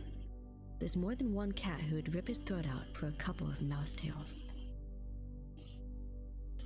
Leave him to me, Firestar mewed grimly. Cinderpelt stayed with Sorokit, who was drifting off to sleep again. While Firestar returned to the main clearing with Sandstorm, many of the cats were still there, sharing tongues after the earlier meeting. Whitestorm was heading for the Gorse Tunnel with Goldenflower and Longtail. The patrol turned back and all the cats looked up, startled, as Firestar bounded to the top of the high rock and yelled the summons to another meeting. His gaze sought out Darkstripe, but there was no sign of him. Where's Darkstripe? He meowed at Greystripe as his friend made his way to the base of the rock. In the den, Greystripe replied. Fetch him. Greystripe disappeared into the warrior's den and emerged a moment later with Darkstripe and Brackenfur by his side. All three cats returned to the base of the high rock, where Darkstripe sat up and looked at Firestar with a sneer on his face. Well, he asked, what does our noble leader want now? Firestar met his eye steadily. Sorokit is awake. For a few heartbeats, Darkstripe held his gaze and then he looked away. Have you called a clan meeting to tell us that? His tone was scoffing, but his fur had bristled uneasily at the news. Cats of ThunderClan. Firestar raised his voice. I've called you together so that you can witness what Darkstripe has to say. You all heard what happened to Zero Kit yesterday. She's awake now, and Cinderpelt says she'll be fine. I've talked to her, and she confirms what Greystripe said. Darkstripe did feed her deathberries. So, Darkstripe. His gaze went back to the Dark Warrior below. What do you have to say for yourself? She's lying, Darkstripe retorted. An angry hiss came from him, more than one of the cats around him, and then he added, blustering. Or she made a mistake. Kits never listen to what any cat says. She obviously didn't hear me properly when I told her not to eat them. She's not lying or mistaken, Firestar meowed. And she told me something even more interesting. Your reason for feeding her the deathberries. She saw you meeting Blackfoot, the deputy of ShadowClan, on our territory. Would you like to tell us what that was all about? More furious snarls came from the clan, and a cat at the back of the crowd yelled, Traitor! Firestar had to signal with his tail for silence. It was several moments before the angry cats quieted down again. Darkstripe waited until he could make himself heard. I don't have to justify myself to a kitty pet, he growled. Firestar's claws scraped against the rock beneath his paws, and he felt reassured by their sharpness.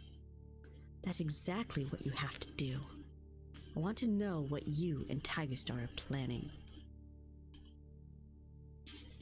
Panic suddenly flooded over him, and he forced it back. Darkstripe, you know what Tigerstar tried to do to us. The dog pack would have torn the whole clan to pieces. How can you even think of following him after that? Darkstripe met his eyes resentfully and did not reply. Firestar remembered how he caught him on the morning the pack attacked, trying to slip away from the camp with Tigerstar's kids. Darkstripe had known that Tigerstar was planning something. He would have abandoned the rest of the clan to a ghastly death without even trying to warn them.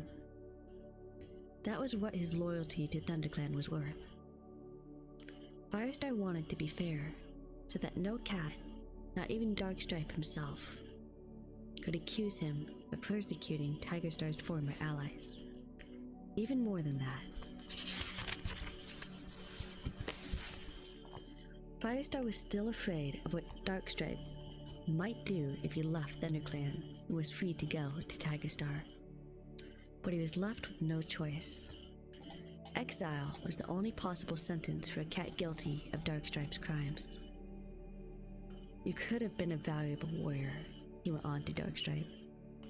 I gave you one chance after another to prove yourself. I wanted to trust you, and... Trust me? Darkstripe interrupted. You've never trusted me. You think I didn't know you told that ginger fool to watch me? He spat the last words towards Brackenfur, still seated beside him. Did you expect me to live the rest of my days with a shadow?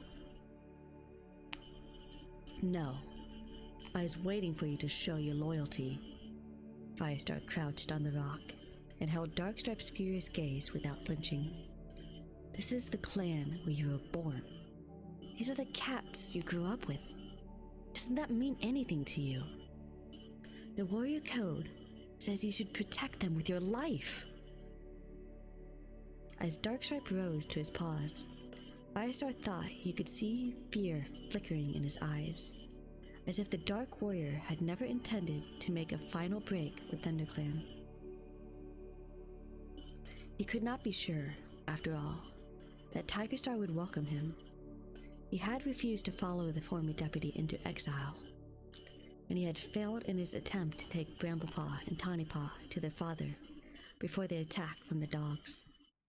Tigerstar was not a cat who forgave easily.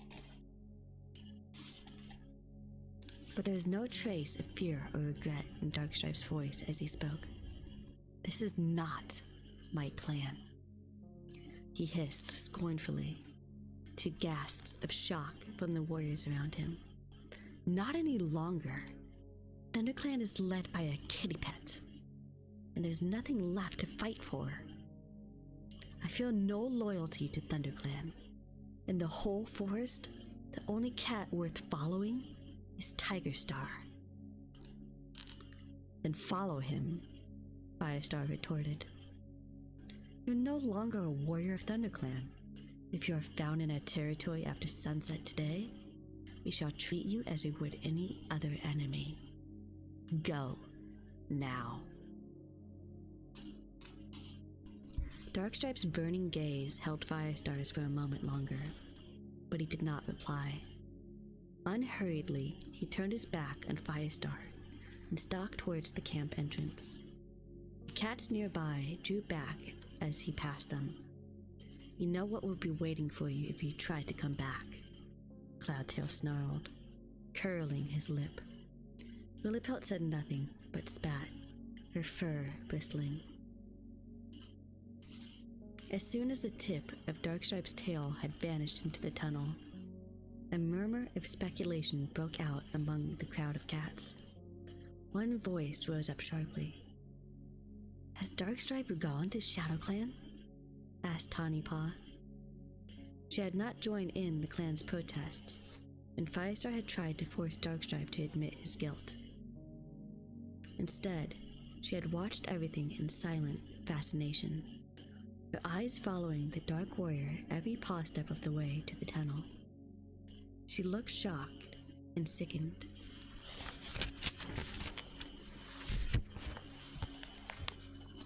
But there was something else in her expression that Firestar could not read. He froze as she asked her question. This apprentice knew that her father was the leader of ShadowClan.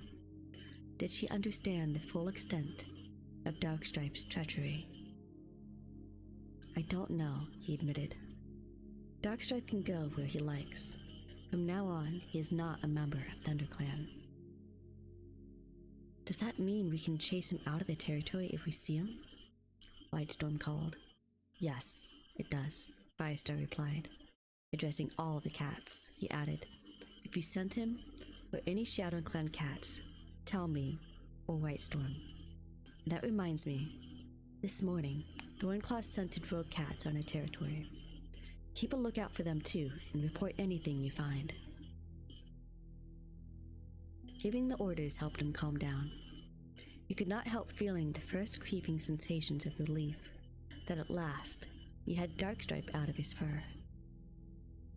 There would be no more kitty pet taunts, no more worries about whether all the clan's business was being relayed straight to Tigerstar. Even though Firestar was worried about what Darkstripe would do now, there's more gain than loss in the Dark Warrior's departure. Yet, still, Firestar could not help wishing that he could have earned his loyalty. "Hey, Firestar!" Dustpelt's voice startled him out of his thoughts. "What about Fernpaw? She hasn't got a mentor now."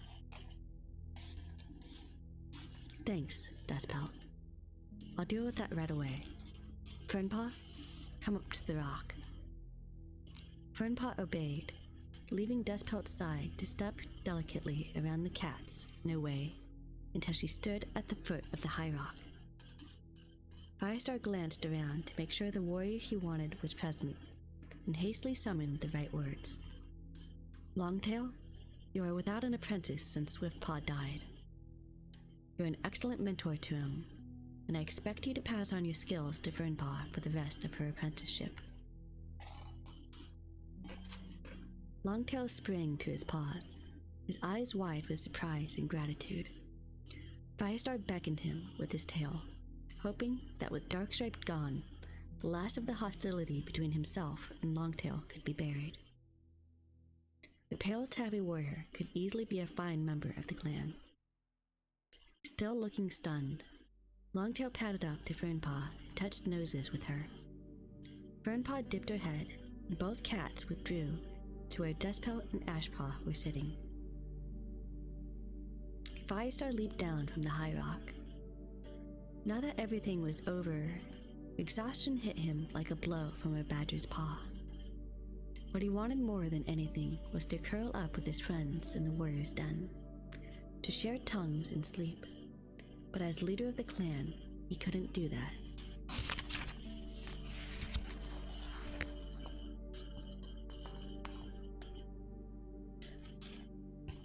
Darkstripe's treachery and the knowledge that ShadowClan cats were on his territory had revived all the memories of his 9-live ceremony.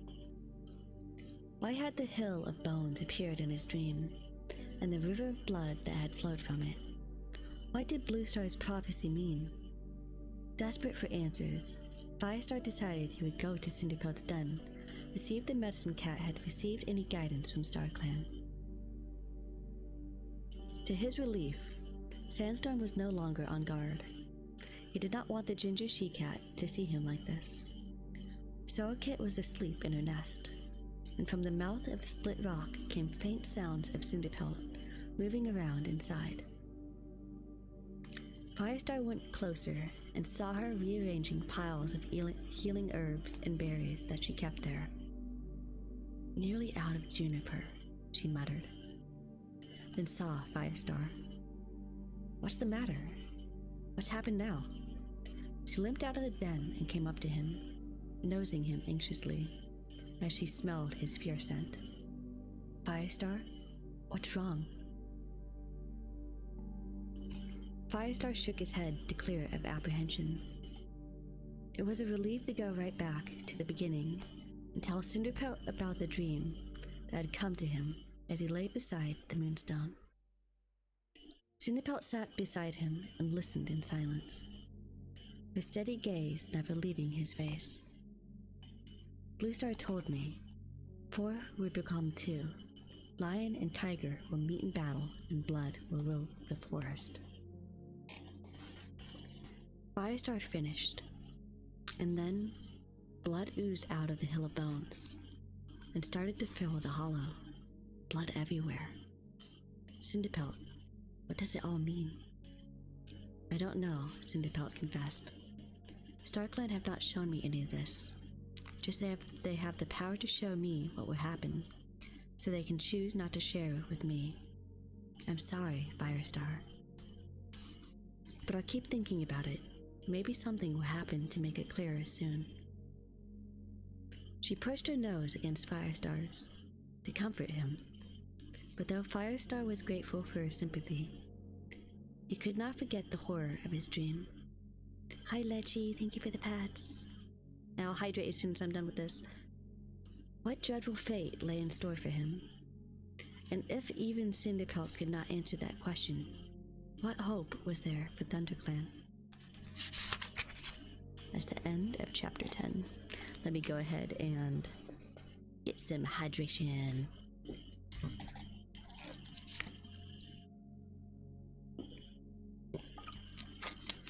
How's your homework going, Lechi?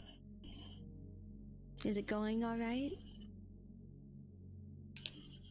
I hope it's not too tedious. You're not doing physics homework again, are you? I know how much you hate physics homework.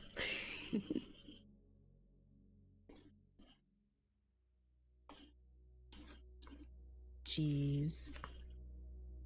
Oh, still 9 chapters to go. Doing good. Finish the worksheets. Nice. Of course it was physics. Oh, I called it. Good job, good job, good job. At least you got it done, so now you don't have to deal with the physics homework anymore. You can focus on other important things like, you know, love in deep space. I'm gonna be right back real quick so I can use the restroom, and then I'll start chapter 11, so be right back.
You really actually just went to go and play Love in Deep Space. That is so funny. Alright. Well, enjoy your Love in Deep Space.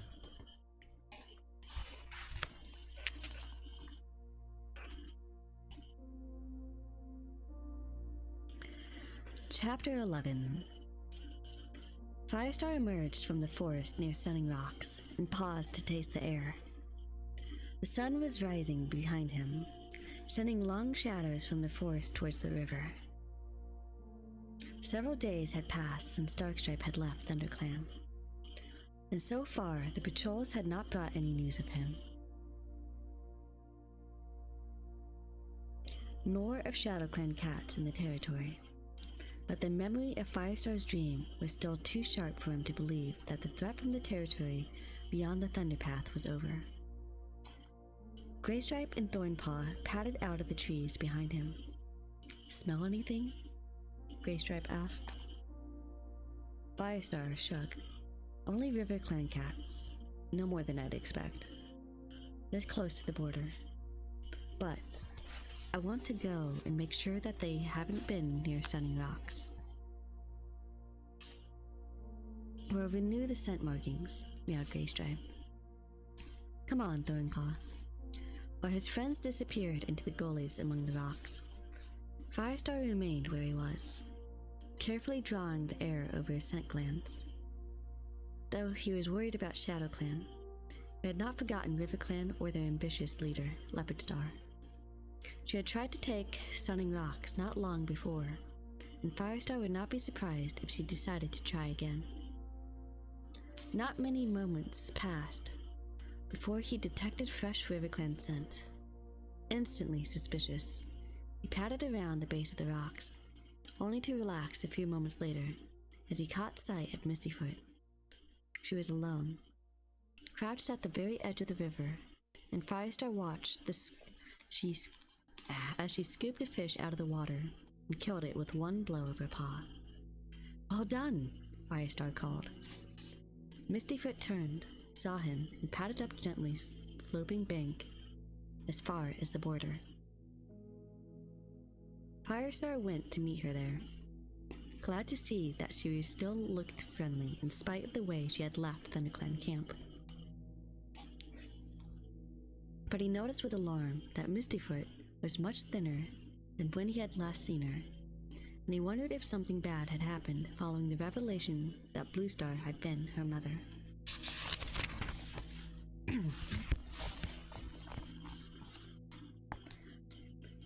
"How are you, Mistyfoot?" he meowed. "I hope there hasn't been any trouble." "About me and Stonefur," Mistyfoot replied, guessing his thoughts. She hesitated. "Stonefur told me that the clan truth about Bluestar." She meowed at last. "Some of them didn't like it. One or two of them won't talk to us at all now, and most of them are a bit uneasy with us." "I'm sorry to hear that," Firestar mewed. "What about Leopardstar? Has she said anything?" "I could tell she wasn't pleased. She supported us in front of the clan, but I think she has an eye on us all the time to make sure we're still loyal." "Of course you're loyal," Firestar exclaimed. "Yes, and the rest of the clan will realize it sooner or later. Besides," Mistyfoot paused again and then went on, "that isn't the worst of our problems." "What do you mean?" "Tigerstar," Mistyfoot shivered. "He visits Leopardstar regularly, and I can't work out why. I'm sure they're planning something." A jolt of fear shot through Firestar. "Planning what?" Mistyfoot twitched her ears. "I've no idea. Leopardstar hasn't told Stonefur, even though he's our deputy. But there are a couple of ShadowClan warriors stationed permanently in our camp." "What? That shouldn't happen. It must be against the warrior code." Mistyfoot shrugged, looking defeated. "Try telling that to Leopardstar." "But what are they doing there?" "Leopardstar says that they're staying with us so that the clans can exchange training methods and fighting techniques. but I don't see much sign of it. All they do is watch. It's like they're learning all about us, all our secrets and weaknesses. Mistyfoot's fur bristled, as if she saw her enemies in front of her. That's why I came over here, to get away from them for a bit. That's terrible, Firestar meowed. What is Leopardstar thinking? You want my opinion? She wants to do the best for her clan, and she thinks Tigerstar is the strongest leader in the forest, so she sets out to be his ally. I'm not sure Tigerstar has allies, Firestar warned her. Only followers. Mistyfoot nodded. I know. She sat down, licked one paw, and drew it 2 or 3 times over her ear. Firestar wondered if she was regretting saying so much to a warrior of another clan. How's the prey running? He asked, hoping to distract her. At least the river hasn't frozen yet. Not yet. Prey's scarce, but that's nothing new. Mistyfoot flicked her ears dismissively. It's Leafbearer after all. And those 2 warriors of Tigerstars don't help, she added. They sit there in camp, stuffing their faces, but they never bring back much fresh kill. She broke off at the sound of Greystripe's voice yelling her name. Firestar turned to see his friend bounding down the banks towards them, with Thornclaw just behind him. Hi, Mistyfoot, panted Greystripe as he came up. How are Featherpaw and Stormpaw? They're fine, Greystripe, replied Mistyfoot. Hang on a second. I feel a freaking hangnail. Gotta clip it. There we go. That was bothering me.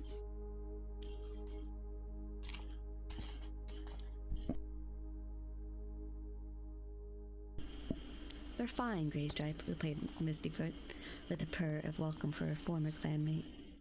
Though Greystripe's stay in RiverClan had been short, the 2 cats had become good friends, and Mistyfoot was always willing to give Greystripe's news of his kits. Featherpaw is turning into a great fighter. ThunderClan will have to watch out when she's made a warrior. Greystripe let out a purr. Well, she couldn't have a better mentor. Firestar backed away while Greystripe and Mistyfoot discussed the 2 apprentices. Thornclaw padded up to him and meowed. We've renewed the scent markings, Firestar. There's no fresh RiverClan scent around the rocks. That's good, Firestar responded. Though his thoughts were only half on what the young warrior was telling him. Mistyfoot's news deeply disturbed him. It sounded as if RiverClan and ShadowClan were allied more closely than ever before. And if Tigerstar decided to go to war, ThunderClan would be trapped between them. Oh, StarClan, Firestar murmured to himself. Show me what I should do now.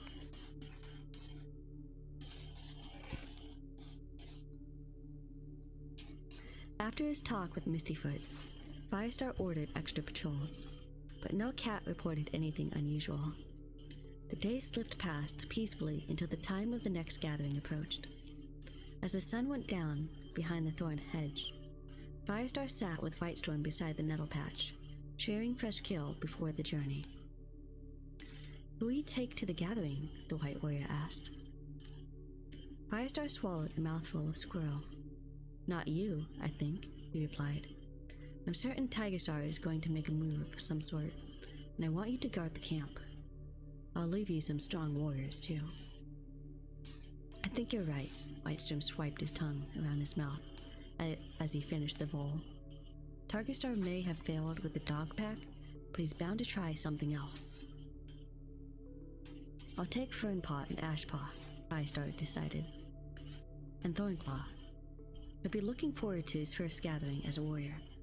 And Sandstorm, Greystripe, and Frostfur. That should leave you with enough fighting strength if Tigerstar sends warriors to attack. You think he'll break the truce? Inquired Whitestorm. Firestar flicked his ears. What do you think? He led the dog pack to us. Do you think he'd bother about a little thing like ignoring the will of StarClan? StarClan? Whitestorm snorted. Tigerstar behaves as if he's never heard of StarClan. He paused and then asked, "What about the two young apprentices, Tigerstar's kids? Do you want to take them with you?" Firestar shook his head. "Not in 100 moons. You know what's going to happen, don't you? Tigerstar wants those kids. At the last gathering, he gave Bluestar 1 moon to decide whether to hand them over. That time's up now. If Bramblepaw and Tawnypaw are there, I wouldn't put it past Tigerstar to try and take them from the gathering." "Nor would I," Whitestorm rumbled in agreement. "I think we should keep them then." Firestar was startled. "Don't you?" He had assumed that ThunderClan would insist on the right to keep the 2 apprentices. But if his deputy thought that they should give the young cats to their father, Firestar would consider his opinion carefully. But Whitestorm was nodding. There's no question that they're ThunderClan kids. The mother is ThunderClan, and so was their father at the time that they were born. Tigerstar going to ShadowClan doesn't alter that, but if we want to keep them, we'll have to fight for them. "Then we fight," Firestar meowed determinedly. "Besides," he added, "if we meekly hand them over, Tigerstar will see that as a sign of weakness. He'd be making more demands before he could say mouse." "True." Firestar took another bite of squirrel, his eyes narrowing as his thoughts moved to the approaching gathering. "You know, Whitestorm," he began, "Tigerstar won't have it all his way. I've got news for the gathering too. How do you think the other clans will react when I tell them how Tigerstar tried to use Dogpack to destroy us? Not even Broken Tail was as ruthless as that. Even Tigerstar's own clan will turn against him. Might even drive him from the forest, and then we'll be rid of him." Whitestorm's ears twitched. To Firestar's surprise, the White Warrior didn't look as optimistic as he had expected. "Maybe," he meowed, "but don't be surprised if it doesn't work out like that."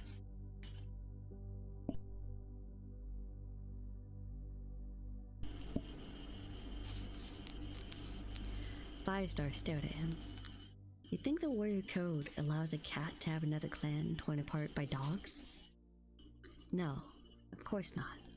But Tigerstar could always deny it. What proof do we have?" Firestar thought seriously about what his deputy was saying. One cat, Longtail, had seen Tigerstar feed a rabbit to the pack. Several of the clan had detected Tigerstar's scent on the trail of rabbits, and Tigerstar had attacked Firestar himself close to the gorge to make sure that the dog pack caught him and pulled him down. Only Bluestar's sudden appearance had saved him. True, Mistyfoot and Stonefur had witnessed Tigerstar's presence by the river that day, but they were already having problems within their own clan. If they spoke up against Tigerstar, their clanmates might not believe them. It would be wrong, Firestar realized, to add to their troubles. And all the rest of his evidence rested on the word of ThunderClan cats alone. Both Wind Clan and River Clan knew there had been serious rift between Tigerstar and his birth clan that had driven the former deputy to leave. Tigerstar could try to make it seem as if the ThunderClan cats were lying. Then, we'll see who they believe, Firestar insisted angrily. Not every cat thinks that Tigerstar is StarClan's gift to the forest. He won't have it all his way. Let's hope not. Whitestorm got to his paws and stretched. You're going to have a lively time tonight, Firestar. I'll go and tell the warriors you've chosen to be ready. As he padded away, Firestar crouched down beside the nettles and finished his squirrel. There's going to be trouble at this gathering. Tigerstar was certain to claim his kids again, and Firestar suspected they would take this opportunity to reveal Bluestar's secret as well and denounce Mistyfoot and Stonefur as half-clan cats. But I've got plenty to say too, he thought, pushing aside the doubts Whitestorm had raised. When I finished, no cat in the forest, not even his own clan, would trust Tigerstar again. That was the end of chapter 11.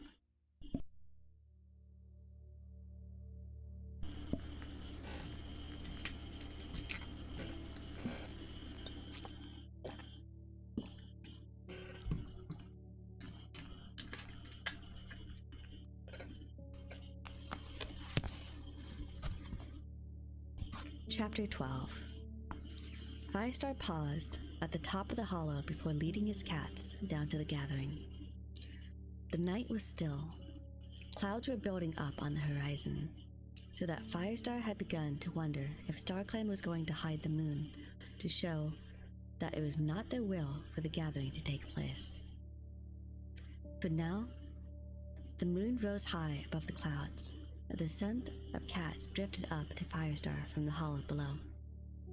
Only WindClan so far, murmured Greystripe, who was crouched at Firestar's shoulder.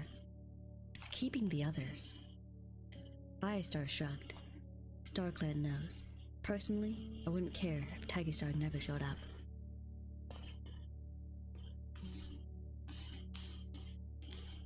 He signaled with his tail and led his warriors as they raced down through the bushes and into the clearing at the center of the hollow. As Greystripe had said, only WindClan cats were there. Firestar spotted their leader, Tallstar, seated with his deputy, Deadfoot, near the base of the great rock. Greetings, Firestar, Tallstar mewed, dipping his head courteously as Firestar approached. Tornir told me he met you on your way to Highstones. We grieve for Bluestar. So did her own clan, Firestar responded, bowing his head in turn. She was a noble leader. But you'd be worthy successor, meowed the black and white Tom, surprising Firestar by the warmth of his tone. You've served your clan well. I hope they've served even better in the future, Firestar stammered. Tallstar nodded once more in response and sprang up to the top of the rock. Before following him, Firestar glanced around at his own cats. They were already circling among the WindClan warriors and beginning to exchange their news.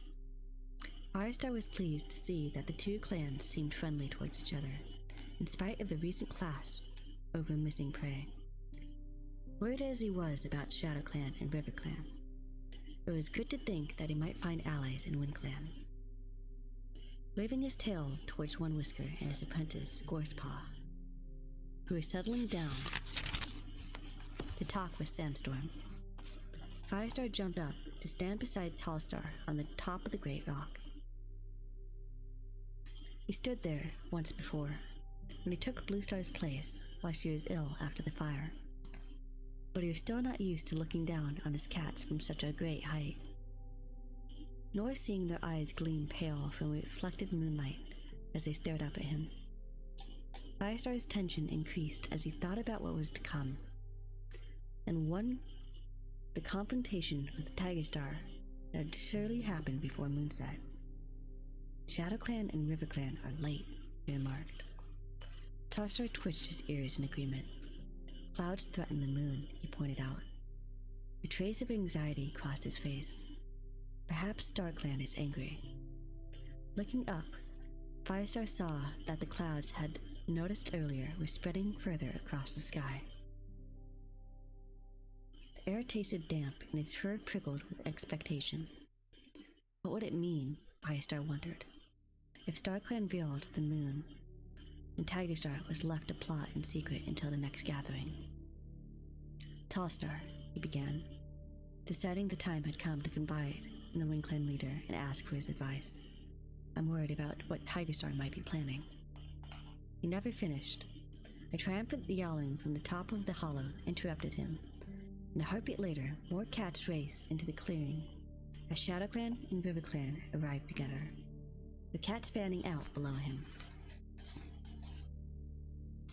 Tigerstar reached the top of the great rock in a single bound, and Leopardstar scrambled up beside him. cats of all clans, Tigerstar declared. Not waiting to greet Tallstar and Firestar or discuss which of the leaders should speak first. I have news for you. Listen well, for the great change is coming to the forest. Firestar stared at the Shadow Clan leader in confusion. When Tigerstar first mentioned news, he had thought for a moment he was referring to Mistyfoot and Stonefur's half-clan heritage. Yet, that did not merit such a spectacular arrival or make Tigerstar talk about great change. Below them, in the clearing there, was dead silence. All the cats stared up at the great rock, their eyes wide as they waited for Tigerstar to explain. Every hair on Firestar's pelt began to bristle, and he did not know whether it was due to the tension of the assembled warriors or the threatening rain clouds. Great change, Tigerstar repeated, and StarClan has shown me that it was ShadowClan's task to prepare every cat in the forest to meet it. Every cat? Firestar heard the quiet mutter from Tallstar. The WindClan leader took a step forwards. Tigerstar. ShadowClan has the favor of StarClan, Tigerstar went on, ignoring the interruption. We are blessed because we survived the sickness, and I received the blessing of our warrior ancestors. Most of all, because it was my task to restore the clan and make it great again.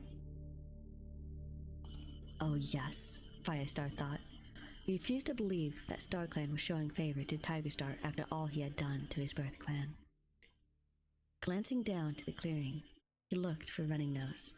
The ShadowClan medicine cat had done his best to support his clan during Nightstar's ill-fated leadership, and Firestar had an idea that he was not entirely happy with what Tigerstar as the old Tom's replacement.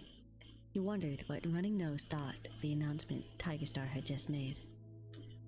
But though his gaze searched the clearing carefully, he could see no sign of the medicine cat. Left at home, Firestar asked himself, so he can't deny what Tigerstar claims. At the same time, he couldn't help noticing that Stonefur was also missing, and he wondered if the RiverClan deputy was in more trouble because of his half-clan parentage, and what he thought about his leader's decision to ally her clan with Tigerstar. One cat Firestar did spot in the clearing below was Darkstripe. The former ThunderClan warrior was sitting beside Blackfoot, the ShadowClan deputy, and his eyes shone with admiration as he looked up at Tigerstar. It was clear that he had gone straight to his old ally after being driven out of ThunderClan. All of you know, Tigerstar went on, that changes have already come to us. Unwelcome changes beyond our control.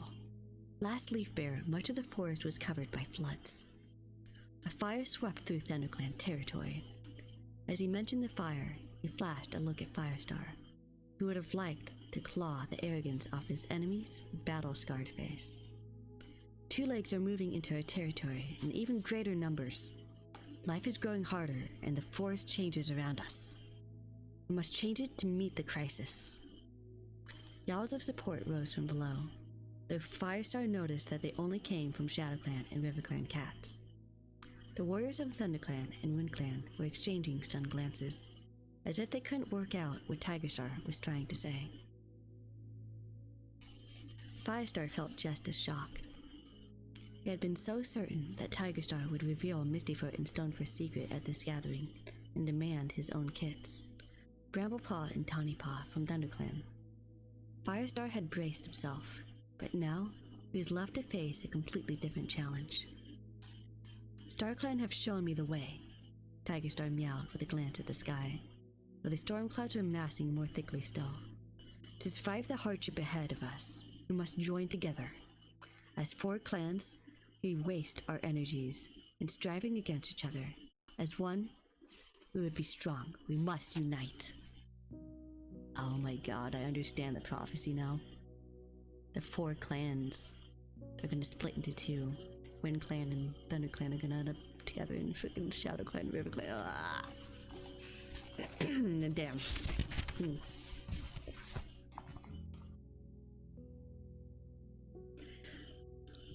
Total silence met his words. Firestar could hear a faint breeze stirring the leafless branches of the 4 oak trees, and in the distance a mutter of thunder. He gaped at Tigerstar. A single clan in the forest? When StarClan had always decreed that there should always be 4? Leopardstar had already agreed to join RiverClan with ShadowClan. Tigerstar told them, "We shall be joint leaders of a greater clan, to be known as TigerClan." Joint leaders? Firestar didn't believe that for a moment. Tigerstar would never share his leadership with any cat. Now Tigerstar turned to Firestar and Tallstar. "I have come to invite you to join the new clan," he meowed, his amber eyes glittering. "Let us rule the forest together in friendship and peace." Before he had finished speaking, Tallstar stepped forwards, his fur bristling aggressively. But it was not to Tigerstar that he spoke. Instead, he addressed all the cats in the clearing below. Tiger Clan was the name of one of the great clans of ancient times. Tallstar's voice rang out strong and clear, as if he were still a young cat. Tigerstar has no right to use it now. Nor does he have the right to change the number of clans in the forest. We have lived as 4 clans for innumerable seasons, following the warrior code laid down for us by StarClan. To throw aside our ancient ways would bring disaster. Turning to Tigerstar, he hissed, "I'll die before I join my clan to yours."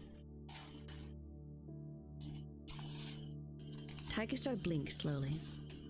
Firestar could see a dangerous gleam in his eyes, but his voice was calm as he replied, "Tallstar, I understand. These are important matters. An older cat like yourself will need time to see what I'm suggesting is for the good of all our clans."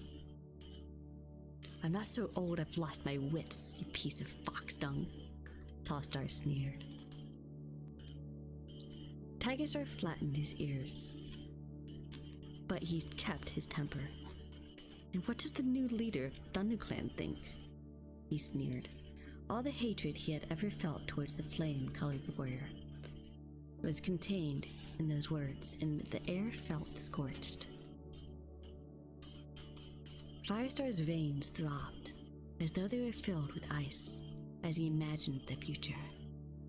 His territory and Tallstar's lay between Tigerstars and Leopardstars, with ShadowClan and RiverClan in alliance. The 2 remaining clans could be crushed between them. Glancing down, Firestar saw unease spread among ThunderClan and WindClan warriors. Sandstorm was on her paws, yowling, "Never! Firestar, never!" But some of the WindClan cats were talking urgently to each other, as if they were considering Tigerstar's proposition. The dark tabby warrior had been clever, Firestar realized. Much of what he said was true. Times were growing harder. For all the reasons he had given. Maybe some of the cats would believe their problems would be solved by joining together as one clan. But Firestar was convinced that the cats of the forest could still fulfill their destiny only if there were 4 clans. And even if he had considered for one moment the idea of joining together as one, he would have rejected it if Tigerstar was the one to become the new clan's leader.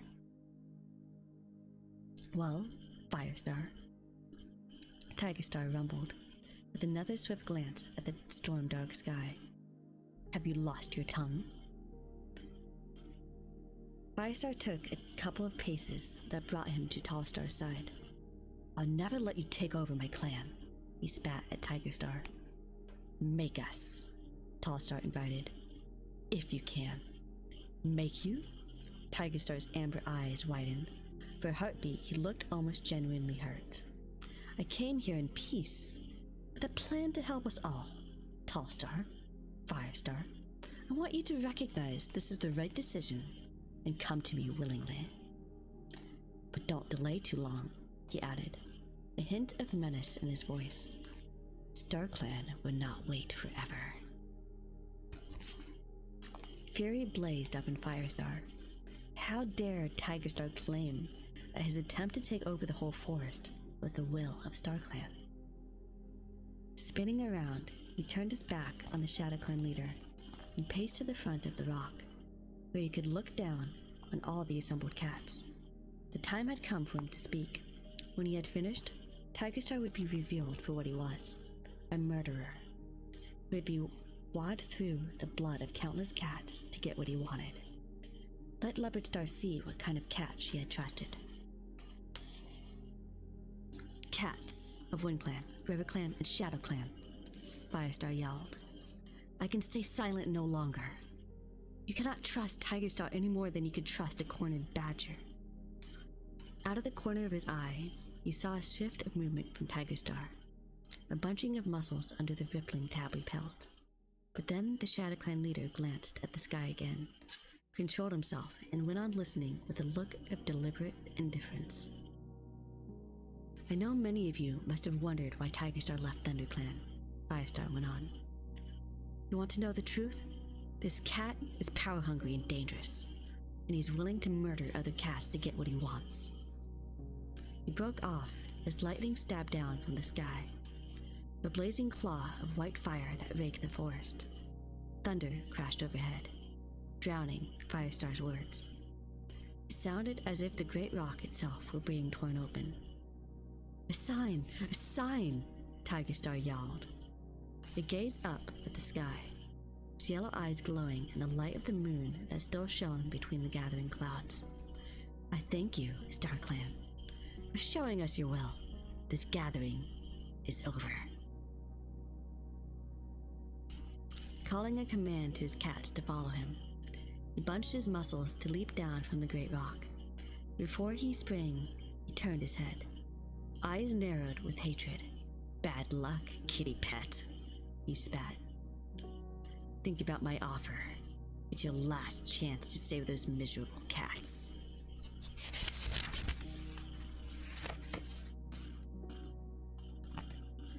Before Firestar had the chance to respond, the ShadowClan leader launched himself from the great rock and disappeared into the bushes that lined the hollow.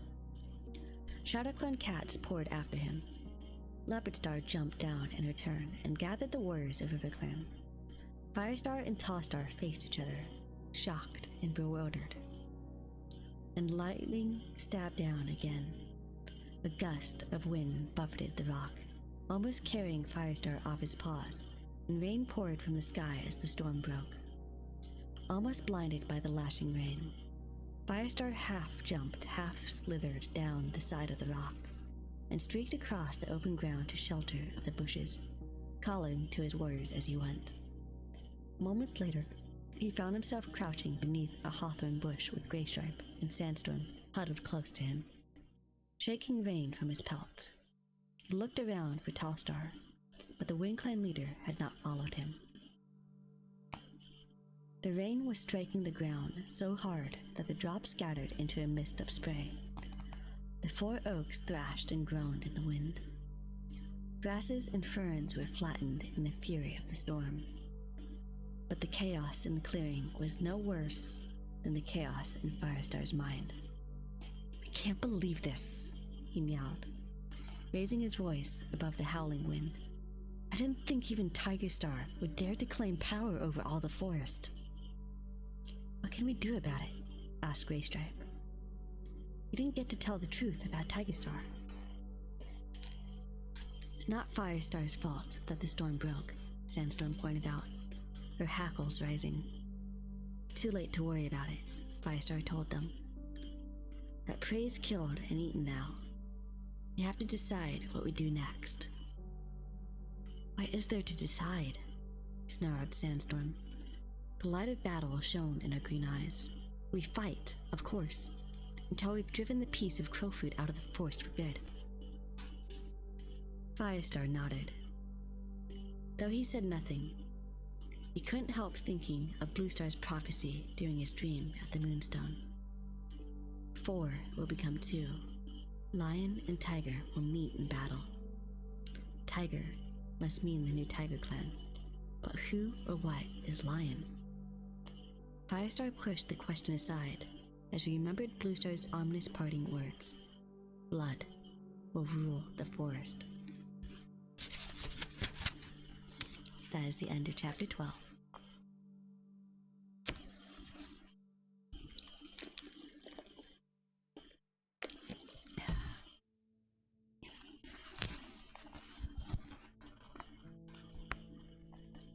Chapter 13.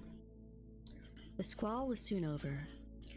Firestar led his cats home through the forest, where every twig and fern dripped water under a clearing sky.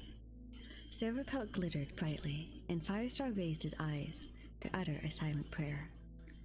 Great Star Clan, show me what to do. He began to worry about whether Tigerstar had sent warriors to attack the camp, while Firestar and the others were away. It would be the one way to weaken ThunderClan so that Firestar had no choice but to ally his surviving cats with ThunderClan.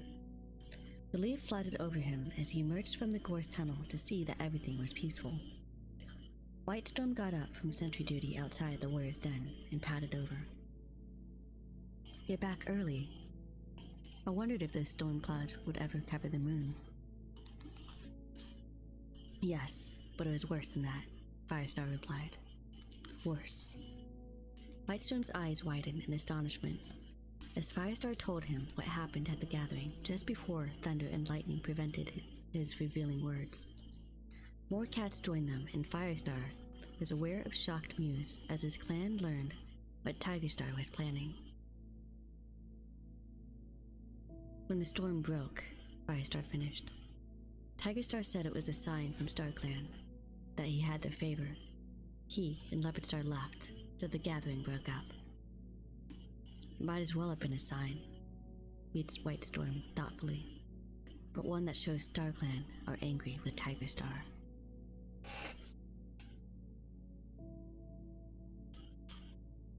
Cinderbelt, what do you think?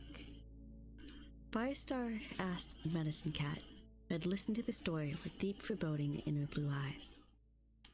I don't know, she admitted. If it was a sign, it would mean StarClan stopped you from telling the truth about Tigerstar. And I find that hard to believe, she shrugged. There are times when a storm is just a storm. It was an unlucky one for ThunderClan then, muttered Longtail. I wish I'd been there, Cloudtail growled. I'd have torn Tigerstar's throat out. No more problem. In that case, it's a good thing you weren't there, Firestar retorted. Attacking a clan leader during a gathering? That would have made StarClan angry.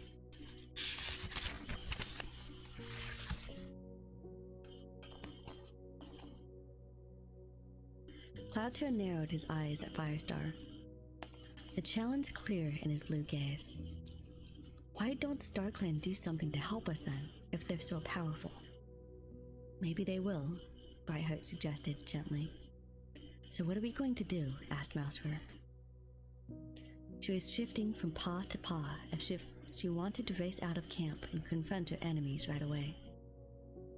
Not thinking of joining this Tiger Clan, are you?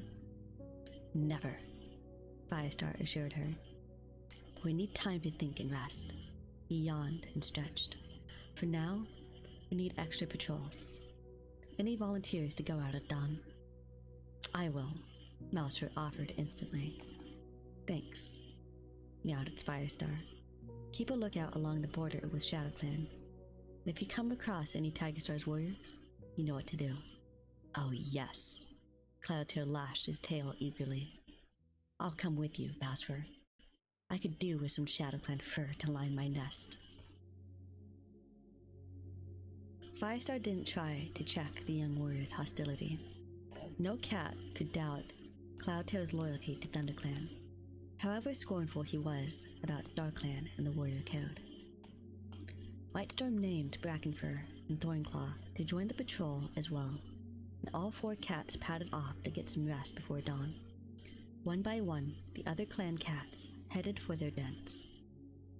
Firestar was aware of their shock and the fear they did not quite succeed in hiding. Eventually, he was left alone with only Cinderpelt by his side. He let out a long sigh. Will there ever be any end to this? He murmured. Cinderpelt pressed her muzzle comfortingly against his. I don't know.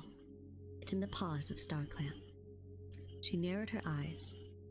But sometimes, I don't believe there'll be any peace in the forest until Tigerstar is dead. Right, Firestar meowed. Attack me. A few fox lengths away, Bramblepaw crouched on the floor of the hollow. Firestar waited as the apprentice began to creep towards him, his amber eyes darting from side to side, as if he was choosing the best place to strike. A heartbeat later, Bramblepaw launched himself into the air, but Firestar was ready for him. Slipping rapidly to one side, he batted Bramblepaw in the flank as he came down. The young cat lost his balance and rolled over, his paws scuffing up dust. You have to be quicker than that, Firestar told him. Don't give your enemy time to think. Bramblepaw scrambled up, spitting out sand, and immediately sprang again. His outstretched paws caught Firestar on the side of the head, thrusting the older cat sideways so that his paws slid out from under him. Bramblepaw held him down, his nose almost touching Firestar's. Like that? He asked.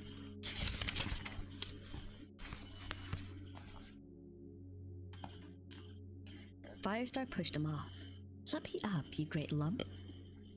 Shaking sand out of his pelt, he added, Yes, like that. You're shaping up well, Bramblepaw.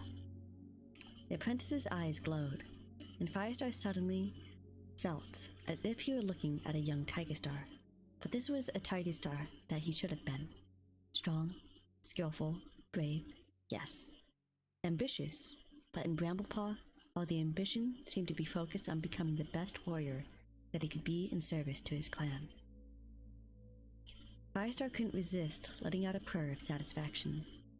Amid all the troubles that beset ThunderClan, it was a relief to escape for a short time for a training session with his apprentice. But Bramblepaw's next words reminded him of his weightier responsibilities. Firestar, I wanted to ask you, why does every cat think it would be so bad to be part of TigerClan? What? Firestar felt a surge of anger. He could hardly believe his apprentice had asked the question. Bramblepaw flinched, but he went on, steadily meeting his mentor's gaze. Ashpaw told me what Tigerstar said. It's true that times are hard. Every cat's always complaining about the shortage of prey and how there are more two-legs in the forest than ever before. Besides, TigerClan would be the strongest clan in the forest if RiverClan joins with ShadowClan. Wouldn't it make sense to join them?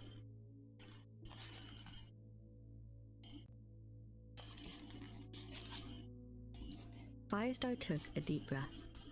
After all, he had asked questions like these when he first came to the forest, not understanding why there should be a rivalry between the clans. He sat down beside Bramblepaw. It's not as simple as that, he answered. For one thing, there have always been 4 clans in the forest. For another, it would mean the end of ThunderClan. Why? Because we cannot believe Tigerstar when he says 4 leaders would rule jointly. Firestar tried to speak gently, remembering he was talking about the young cat's father, but there was no hiding the stark truth. Tigerstar would take control. We would lose everything that makes us ThunderClan. For a few heartbeats, Bramblepaw was silent. Then he meowed. I see. Thank you, Firestar. That's what I wanted to know. Then let's get on. Firestar sprang to his paws. There's a move I think you might find useful. But as he continued with the training session, he found that his optimism about Bramblepaw's loyalties had started to fade.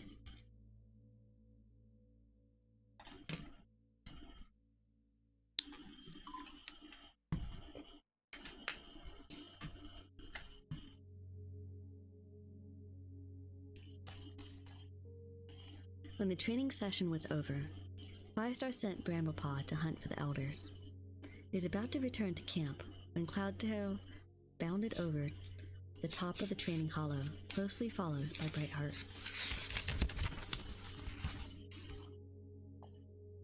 Firestar, we're going to practice Brightheart's fighting moves. Do you want to see how she's coming on? Yes, of course, go ahead. Even though Brightheart's wounds were healed, Firestar found it hard to think her as a fighting cat. He couldn't imagine she would ever be able to go into battle with her clan. But since her change of name, she looked much happier and more confident. And he wanted to encourage her as much as he could. Cloudtail and Brightheart ran into the middle of the hollow. For a few heartbeats, they prowled around each other. Then Cloudtail darted in and gave Brightheart a couple of blows with sheathed paws on the blind side of her head.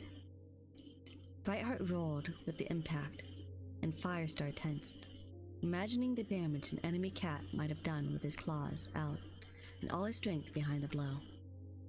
But instead of rolling away from Cloudtail, Brightheart propelled herself towards him, tangling her paws with his and throwing him off balance.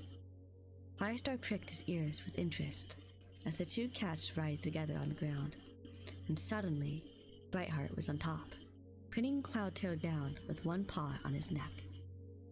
I've never seen that before, Firestar meowed, padding over to join them as Brightheart released Cloudtail when the young white warrior jumped up and shook sand out of his pelt.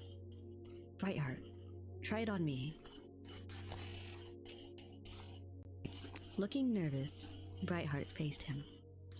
Firestar found it harder than he expected to come up on her blind side.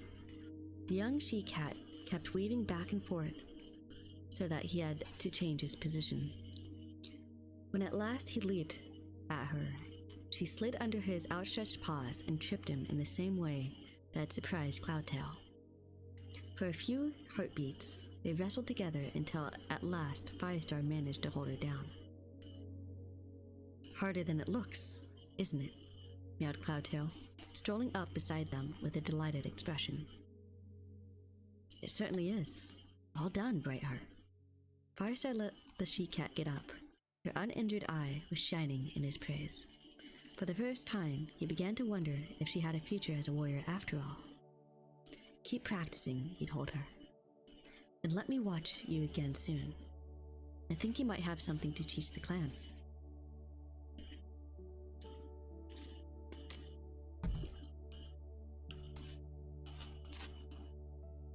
After the storm, the weather turned cold again. Every morning, the grass and ferns were furred with frost, and there was another light fall of snow. Prey became scarcer still, and what the hunters managed to catch was thin and scrawny, scarcely a mouthful for a hungry cat.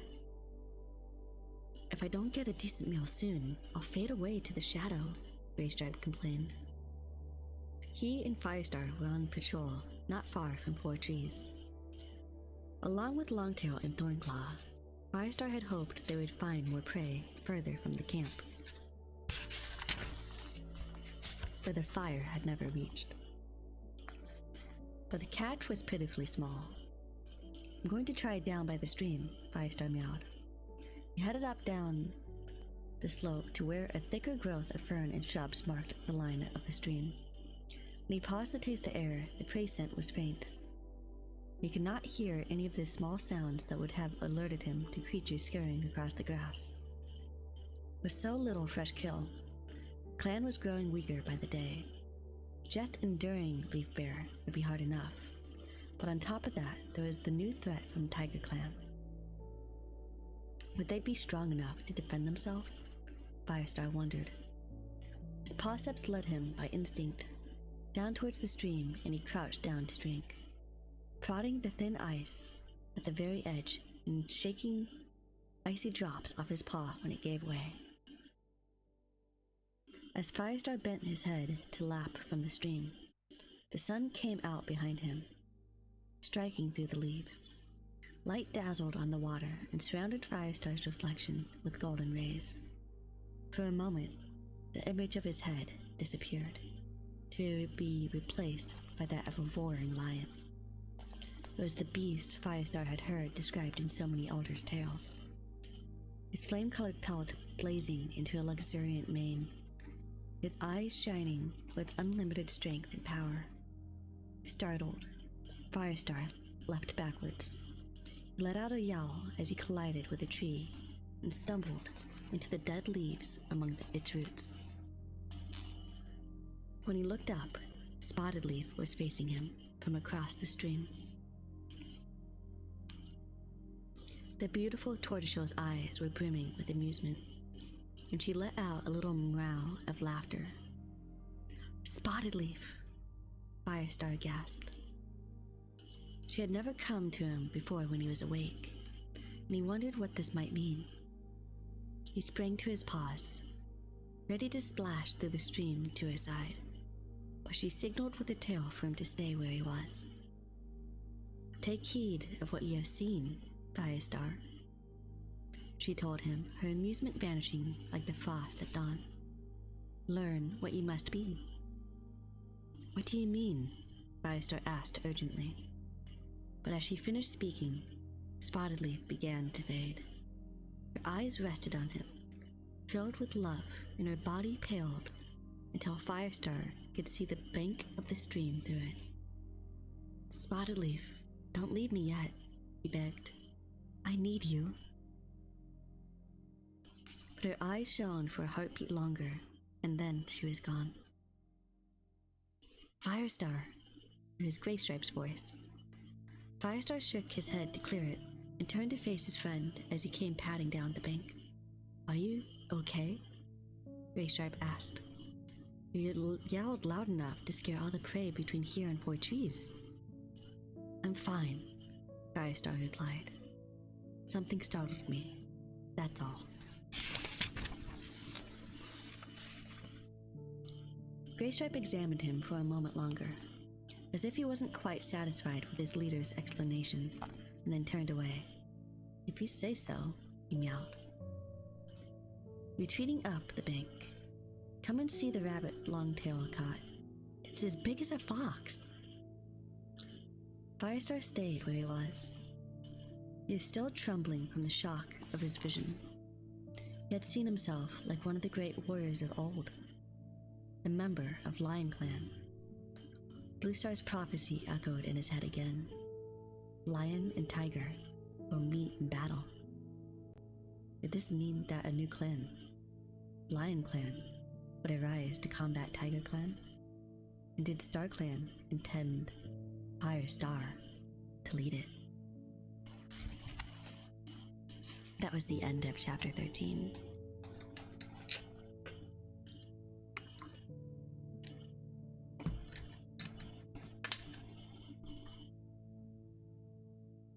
After the next one, I'm going to take a short break.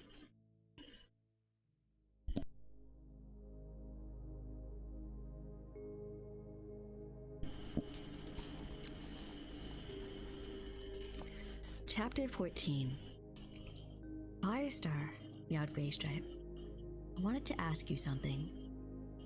Firestar was crouching by the nettle patch. He had just seen Brackenfur leaving at the head of the evening patrol, and now he was eating his share of fresh kill before rounding up a patrol of his own for an extra check on the ShadowClan border. Sure, he replied. What is it? Graystripe crouched beside him, but before he could speak, Tawnypaw came, stalking out of the Elder's den. Her head and her tail held high as she headed for the gorse tunnel. Her amber eyes blazed with anger. Bramblepaw emerged behind her.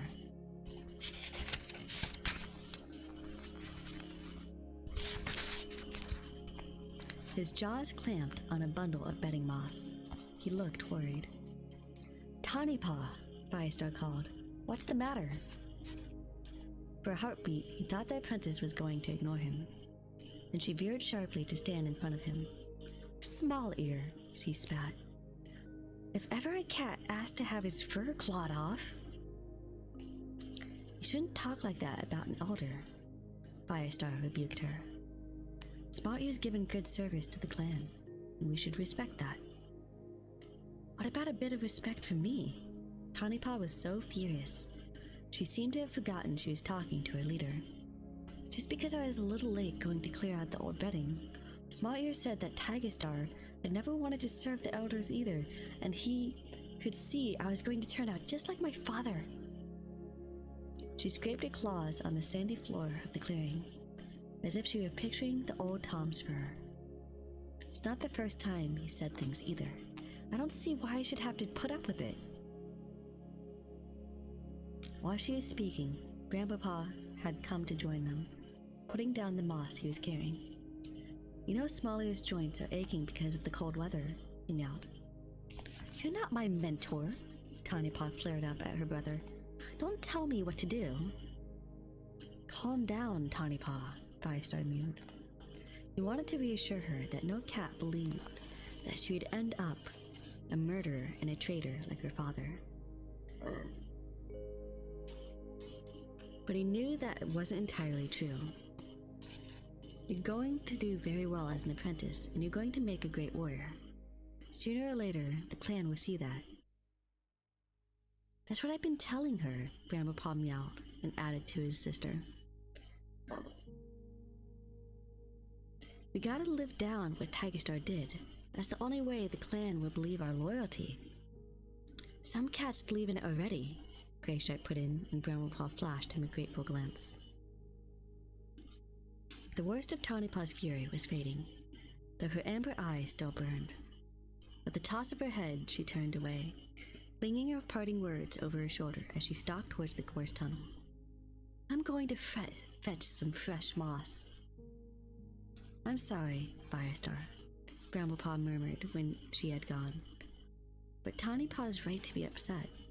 I know, Firestar reassured him. If I can catch Small Ear at a good moment, I'll have a word with him. Thanks, Firestar. Grandpapa dipped his head in gratitude, picked up his moss, and hurried after his sister. Firestar gazed worriedly after the two apprentices. We must talk to Small Ear, he decided, and soon. Constantly taunting the young cats about their parentage was not the way to ensure their loyalty to ThunderClan. Realizing that Greystripe was still waiting patiently beside him, he mewed. Okay, tell me what's on your mind. It's my kits, Greystripe confessed. Ever since the gathering, I can't get them out of my mind. Mistyfoot and Stonefur weren't there, so I couldn't ask them for the news. But now that Tigerstar has essentially taken over RiverClan, I'm sure my kits are in danger. Firestar took a bite of roll and chewed thoughtfully. I don't see why they should risk more than any other cat, he replied, swallowing his mouthful. Tigerstar will want to look after all their apprentices to guarantee a strong fighting force. Greystripe didn't look reassured. But Tigerstar knows who their father is, he pointed out. He hates me, and I'm worried he'll take it out on Featherpaw and Stormpaw. Firestar realized that Greystripe had a fair point about Tigerstar's hostility. What would you like to do? Greystripe blinked nervously. I want you to come with me across the river and bring them back to ThunderClan. Firestar stared at his friend. Are you completely mouse-brained? You're asking your clan leader to stroll into RiverClan territory and steal a couple of apprentices. Greystripe scraped his forepaw on the ground. Well, if you put it like that... How else would you put it? Firestar tried to control his shock. But Greystripe's suggestion was too close to Broken Tail's old crime of stealing kits. If Firestar agreed, and RiverClan found out about it, they'd be justified in attacking ThunderClan. And with ShadowClan to help them, that risk Firestar couldn't take. I knew you wouldn't listen. Greystripe turned and began to retreat, his tail drooping. I am listening, Greystripe. Come back and let's think about this. As Greystripe stopped, Firestar went on. You don't know that Featherpaw and Stormpaw are in danger, and they're apprentices now, not kids. They have the right to decide their own future. What if they want to stay in RiverClan? I know. Greystripe sounded despairing. Don't worry, Firestar. I understand there's nothing you can do to help. I didn't say that. Against all his better judgment, Firestar knew he couldn't stand by and do nothing to help his friend. Graystripe pricked his ears, half hopeful, and Firestar went on. Suppose we go over there quietly, just the two of us, to check on them?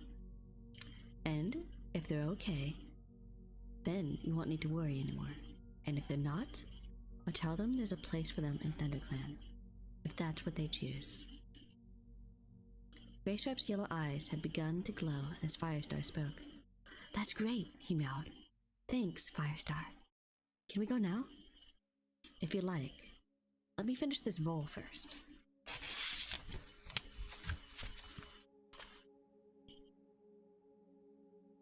You go and tell Whitestorm, and tell him he's in charge of the camp. But don't tell him where we're going, he added quickly.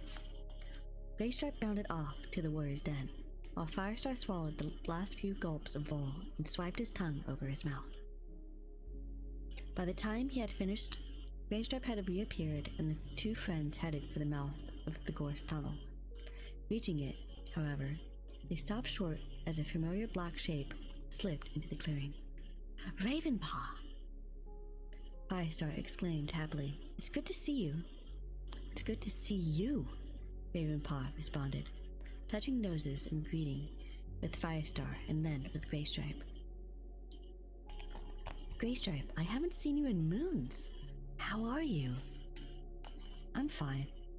It's easy to see you're doing well, he added, eyeing Ravenpaw's glossy black pelt. I came to pay my respects to Bluestar, Ravenpaw explained. You remember, Firestar, you said I could. Yes, of course. Firestar glanced at Graystripe, whose paws were working urgently in haste to be off. Ravenpaw, can you go and find Cinderpelt?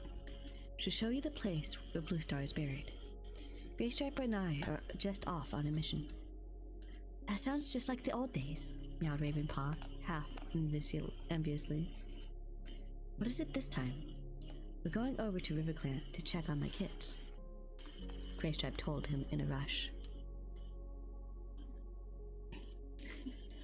I just now saw that, but have a nice Pletchy if you hear this.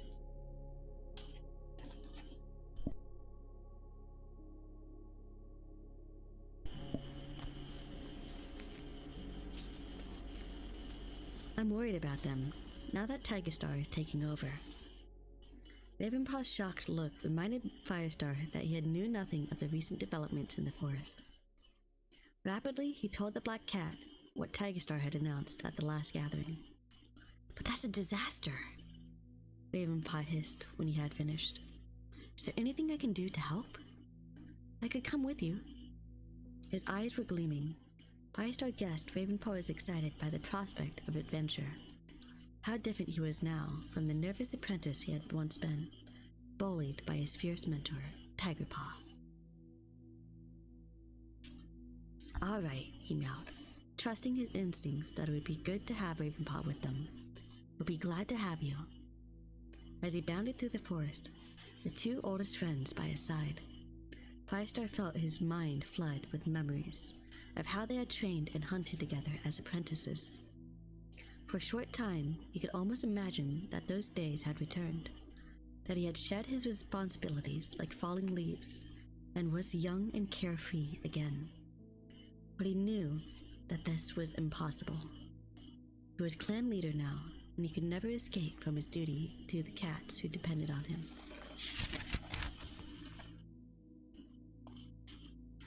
The sun had gone down by the time that Firestar and his friends reached the edge of the forest, warning Graystripe and Ravenpaw to stay back. Firestar crept through the undergrowth until he could look out over the river. In front of him lay the stepping stones, the easiest route into RiverClan territory. As Firestar peered at the cold, gray water, he caught sight of a strong scent of cats. RiverClan and ShadowClan mixed. A patrol was making its way along the opposite bank. They were too far away for Firestar to be sure which cats they were, but he could not see the blue-gray pelts of Mistyfoot and Stonefur.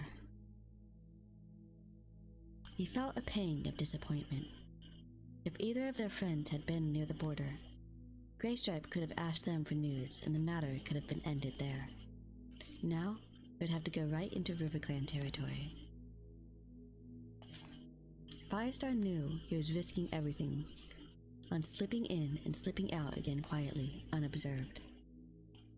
If it was ever found out that the clan leader had trespassed on another clan's territory, he would be in trouble. But he knew that he had to do it for Greystripe. The Grey Warrior had crept up beside him. "What's the matter?" he whispered. "Why are we waiting here?" Firestar angled his ears towards the patrol. A moment later, they disappeared into a reed bed, and their scent slowly faded. "Okay, let's go," Firestar meowed. Leading the way, he leaped from one stepping stone to another across the black, swiftly flowing water. He thought back to the floods of last Leafbear, and he and Greystripe had almost drowned, saving lives of 2 Mistyfoot's kids. Leopardstar had conveniently forgotten that now. Firestar realized, as well as how the 2 ThunderClan warriors had helped the starving cats of RiverClan by taking them fresh kill from their own hunting grounds. But there's no point in thinking about that now. Reaching the far bank, Firestar slid into the shelter of the clump of reeds and checked once again that no enemy cats were near. All he could scent was the traces of the patrol, steadily growing fainter. Treading softly, he made his way upriver towards the RiverClan camp. Greystripe and Ravenpaw followed, silent as shadows. Suddenly, a new scent drifted on the breeze. Firestar paused, his whiskers twitching. His eyes widened as he recognized the reek of carrion. Crow food that had rotted for days until its foul stench poisoned the air. "Ugh, what's that?" growled Ravenpaw, forgetting the need for silence.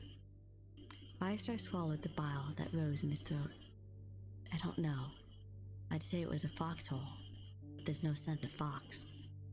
It stinks, whatever it is," Greystripe muttered.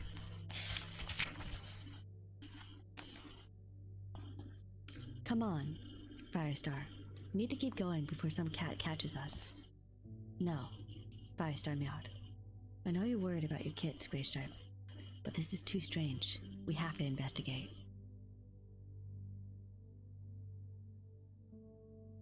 A few tail lengths ahead, a tiny stream flowed sluggishly into the main river. Firestar turned to follow it through more reeds. The stench grew stronger, and beneath the smell of crow food, he began to pick up the scent of many cats, a mixture of ShadowClan and RiverClan like the patrol. He halted and signaled for his friends to do the same as he began to make out noises from somewhere ahead. Movement in the reeds and the voices of cats mingling together. "What is this?" Greystripe whispered. "We're nowhere near the camp." Firestar flicked the tip of his tail for silence. At least the stench would mask their ThunderClan scent and make it easier for them to stay hidden. More cautiously than ever, Firestar crept up again until the reeds began to thin out and he came to the edge of the clearing. Flattening himself against the damp ground, he crawled as far forward as he dared to look out. At once, he had to clamp his teeth hard to keep back a yell of shock and anger. The stream ran along one side of the clearing, its near stagnant waters clogged by the remains of fresh kill, carelessly flung there and left to rot. Cats crouched on the bank, tearing at prey. But that was not what roused Firestar's fury. Opposite his hiding place, on the far side of the clearing, was a vast hill of bones. They gleamed like stripped branches in the last of the watery daylight. Some tiny shrew bones, hardly bigger than teeth. Others as big as the leg bone of a fox or a badger.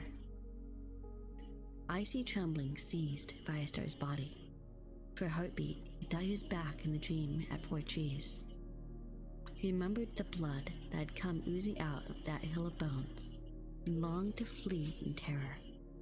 But this was far worse than the dream. because Firestar knew it was happening now, in the real world, and crouched on top of the pile, his fur black against the sun-bleaching remains, was Tigerstar, the leader of the new united clan. Firestar forced himself to stay hidden.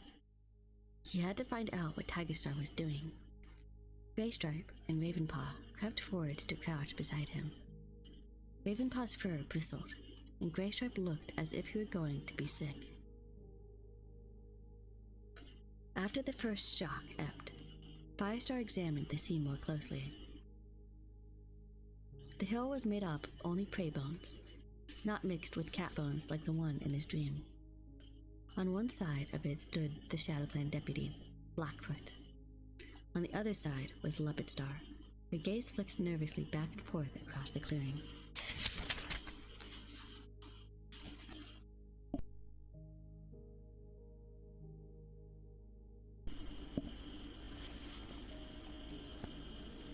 Firestar wondered if she regretted what had happened to her clan, and he guessed that her ambition to make her clan strong had blinded her to Tigerstar's real nature.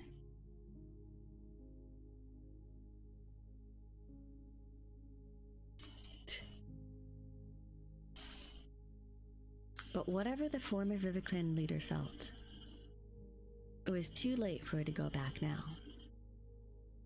"I can't see my kits," Graystripe whispered, a breath of sound close to Firestar's ear. Mistyfoot and Stonefur weren't there either, Firestar realized. In fact, most of the cats in the clearing came from Shadow Clan. Though he spotted the River Clan warriors, Mudfur and Heavystep, there was no sign of either Medicine Cat, and Firestar wondered if that was significant. He was still watching, too stunned to know what to do next. When Tigerstar rose to his paws, a few small bones rattled down the side of the hill. The dark tabby's eyes blazed in the fading light as he let out a triumphant yowl. "Cats of Tiger Clan, gather here around the Bone Hill for a clan meeting." Immediately, the cats in the clearing approached the hill, crouching low in respect. Others appeared from the reeds. "He must have built that hill to look like a high rock," Ravenpaw murmured, "so he can look down on his clan." The dark tabby waited until his warriors were all in place and then announced, "It's time for the trial to begin. Fetch the prisoners." Firestar exchanged a bewildered look with Graystripe. Where had Tigerstar found prisoners? Had he already mounted an attack on Wind Clan? At Tigerstar's order, a Shadow Clan warrior, Jagged Tooth, who had been one of Broken Tail's rogues, vanished into the reeds. He returned a few moments later, dragging another cat with him. At first, Firestar did not recognize the skinny gray warrior, his fur uncapped and one ear shredded and bleeding. Then, as Jagged Tooth pushed him into the circle of cats beneath the bone hill, Firestar realized it was Stonefur. Firestar felt Graystripe stiffen beside him and put out a warning paw for his friend not to give them away. Graystripe's ears twitched, but he stayed still and silent, watching. The reeds parted again. This time, Firestar knew at once the cat who stepped into the clearing. His fur sleek and his head raised proudly. It was Darkstripe. "Traitor," Firestar thought, his belly clenching in anger. More movement in the reeds heralded the arrival of another Shadow Clan warrior who was shepherding two smaller cats. One a silver gray tabby and the other thick gray fur. They were thin as stone fur, their steps unsteady as they staggered into the clearing. Huddling together in the shadow of the bone hill, they looked around with round, scared eyes. An icy chill gripped Firestar's muscles. The two young cats were Graystripe's kids, Featherpaw and Stormpaw. That is the end of chapter 14. And oh boy, Tigerstar is getting damn bloodthirsty. Okay. Time to take a break, then we'll come back to chapter 15.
Okay, I'm back.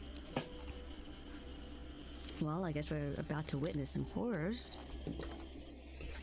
Alright, let's see what happens.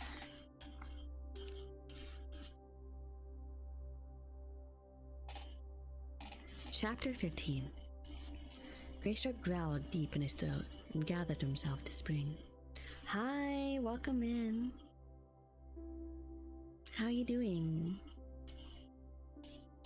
No, Firestar gasped, leaping on his friend before he could leave the shadow of the reeds. If Tigerstar sees us, we're crow food. On Greystripe's other side, Ravenpaw grabbed him by one shoulder. Firestar's right, he hissed. What chance would we have against all these cats? I'm doing alright. We're currently on chapter 15. I started on chapter 6 because we're doing 15 chapters today. I have been sick for 2 weeks, so I ended up skipping 2 Fridays.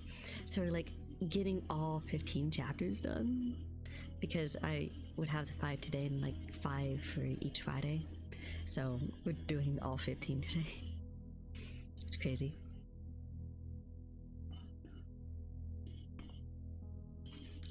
But if you don't know what we're reading, I am reading Warriors. Yeah, I'm doing a lot better than I was. The first week I had a sore throat, and then the second week I had a bunch of phlegm. So that's why I couldn't, stream. When it comes to throat issues and then doing something like this, it's a lot more difficult than streaming just normal stuff like gaming. Because I'm constantly talking, so in order to get better, I had to skip streaming, sadly.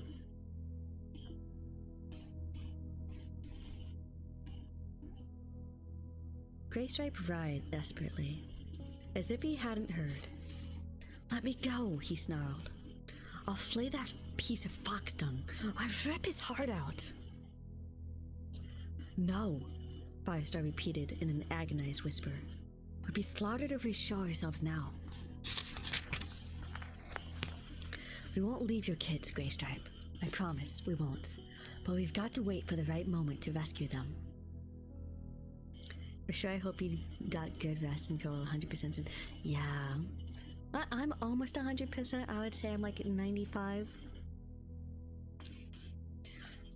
Greystripe went on, struggling for a moment longer, then subsided with a grunt of agreement. Firestar let him go, nodding to Ravenpaw to do the same. Listen, he murmured. Let's find out what's going on. While they had been holding Greystripe down, Tigerstar had begun to speak, his voice drowning the noise of the scuffle among the reeds. Cats of Tiger Clan, he began. You all know the hardships that we have to face. The cold of Leaf Bear threatens us. Two Legs threaten us. The other two clans in the forest who have not yet realized the wisdom of joining with Tiger Clan are a threat to us. Firestar's tail tip twitched in anger, and he flashed a look at Greystripe. Tiger Star was the threat. All that Thunder Clan and Wind Clan wanted was to get on with their lives in peace, according to ancient traditions of Star Clan and the Warrior Code. But Greystripe's burning gaze was fixed on his two kids. Cowering at the base of the Bone Hill, he was unaware of Firestar's glance.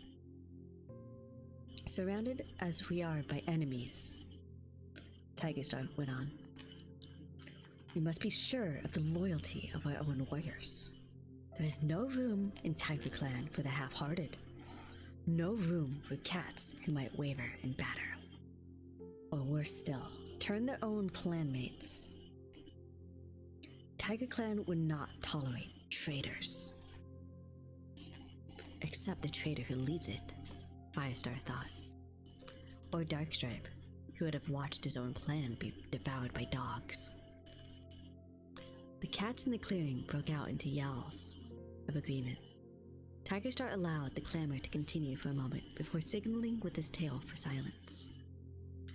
The noise died and he began to speak again. Especially, we will not tolerate the abomination of half-clan cats. No loyal warrior will ever take a mate from another clan, diluting the pure blood that is our warrior ancestors decreed for us. Blue Star and Greystripe of Thunder Clan both flouted the warrior code when they took mates from River Clan. The kids of such a union, like the ones you see in front of you now, can never be trusted. He paused and his deputy Blackfoot yelled out, Filth! Filth!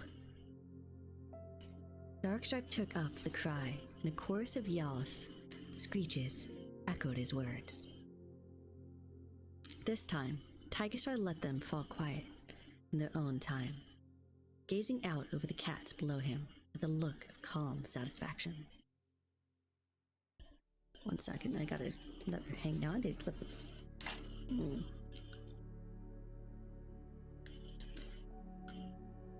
I hate when I get hangnails.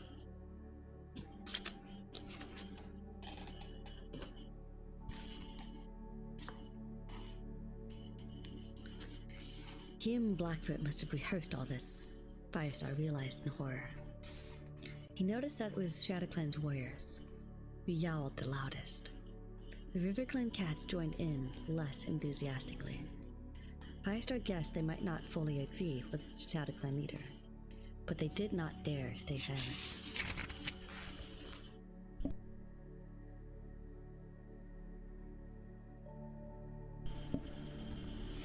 The two half-clan apprentices flattened themselves close to the ground, as if they were afraid of being swept away in the gale of the clan's fury.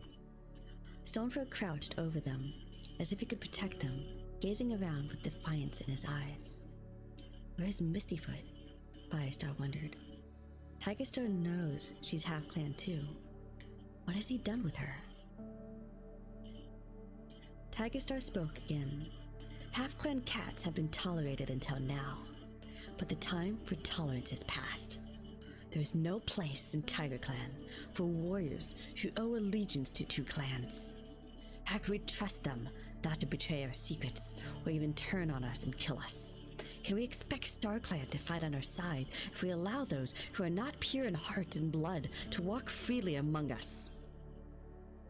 No! Darkstripe screeched, flexing his claws and lashing his tail from side to side. No, my friends, we must get rid of the abominations in our midst. Then our clan will be clean again, and we can be sure of our favor with Star Clan. Stonefur sprang to his paws. He was so weak, he stumbled and almost fell, but he managed to stay upright and face Tiger Star. No cat has ever questioned my loyalty, he snarled. Come down here and tell me that to my face that I'm a traitor. Firestar wanted to wail aloud at the blue-gray warrior's hopeless courage. Tigerstar could have swatted him aside with one paw, and yet Stonefur still remained defiant.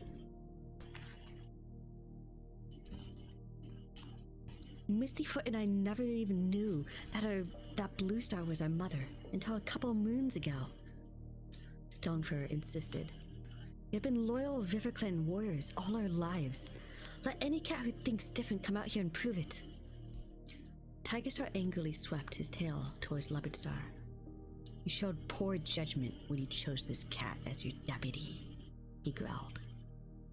RiverClan is choked by the weeds of treachery, and we must root them out. To Firestar's dismay, Leopardstar bowed her head. The gesture showed just how far Tigerstar's power extended, that the once formidable RiverClan leader was unable or unwilling to protect her own deputy. Yet the Dark Tabby's words gave Firestar hope. It sounded as if Tigerstar was about to banish Stonefur and the 2 apprentices. If he did, then Firestar and his friends could wait for them at the border, ready to take them back to ThunderClan where they should be safe. When Tigerstar spoke again, his voice was measured and cold. Stonefur, I give you the chance to show your loyalty to TigerClan. Kill these 2 half-clan apprentices. An eerie silence spread through the clearing, broken only by Greystripe's grasp of outrage. Luckily, the TigerClan warriors were so intent on the scene in front of them that no cat heard him. Firestar, Greystripe whispered. We must do something. His claws dug into the ground and his muscles bunched. Ready to spring, yet his eyes were fixed on Firestar, as if he would not like to attack without his leader's order. Ravenpaw's eyes, bright with distress, turned to Firestar. We can't just watch them die. Firestar could feel his fur prickling with tension. He knew he could not stay crouching here in hiding while Greystripe's kits were slaughtered a few fox lengths away. If all else failed, he was ready to give up his life in battle to save them. Wait just a moment, he murmured. Let's see what Stonefur does. The blue-gray warrior had turned to face Leopardstar. I take orders from you, he growled. You must know this is wrong. What do you want me to do? For a heartbeat, Leopardstar looked uncertain, and again, Firestar began to hope that she would take a stand against Tigerstar and stop the destruction of her clan. But he had underestimated the strength of her ambition, and her misguided faith in Tigerstar offered an invincible future. These are difficult times, she meowed at last. As we fight for survival, we must be able to count on every one of our clanmates. There is no room for divided loyalties. Do as Tigerstar tells you. Stonefur held her gaze for a moment more, a moment that to Firestar seemed to last for several moons. Then he faced the 2 apprentices, and they shrank away from him. Their eyes glazed with terror.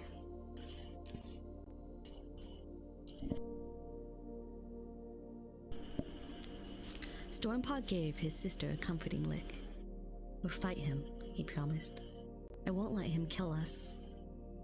Brave words, Firestar thought desperately. Stonefur was skilled, experienced warrior, and even in his weakened state, he was a formidable threat to 2 half-trained apprentices, who had obviously been ill-trained and imprisoned as well. The RiverClan warrior gave a little nod to Stormpaw, just like any mentor approving his apprentice's courage. Then he turned to look up at Tigerstar again. You'll have to kill me first, Tigerstar, he spat, narrowing his eyes. Tigerstar flicked his tail at Darkstripe. Very well. Kill him, he ordered. The black-striped warrior crouched low, every hair on his pelt quivering with joy that Tigerstar had given him a chance to prove his loyalty to his new clan. With a grunt of effort, he hurled himself at Stonefur. Pity and fear throbbed through Firestar.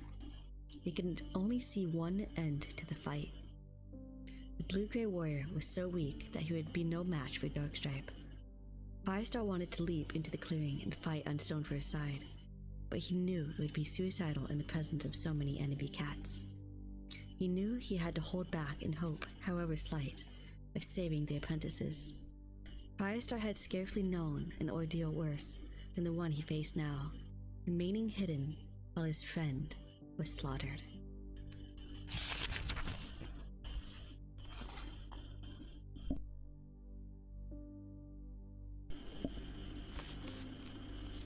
Yet Stonefur's skills had not deserted him. Quick as lightning, he dropped backwards so that instead of landing on his shoulders, Darkstripe was faced with all four claws extended to rip up at his fur. Firestar felt his throat tighten. He remembered the day during his apprenticeship when Stonefur's mother, Bluestar, had taught him that very move. Bluestar, if you can see this, help him now, he begged. The two warriors were clawing, screeching knot of fur on the floor of the clearing. The rest of the cats scrambled backwards to give them space. Still keeping the eerie silence, they were so intent on the battle. Firestar wondered for a moment if this might be the best time to rescue their apprentices. But Tigerstar was still crouched on top of the bone hill, with a clear view of the whole clearing, and he would easily see them coming. Stonefur had fastened his teeth into Darkstripe's scruff, and was trying to shake the Dark Warrior. But Darkstripe's greater size and strength were too much. He lost his grip, and the two warriors sprang apart.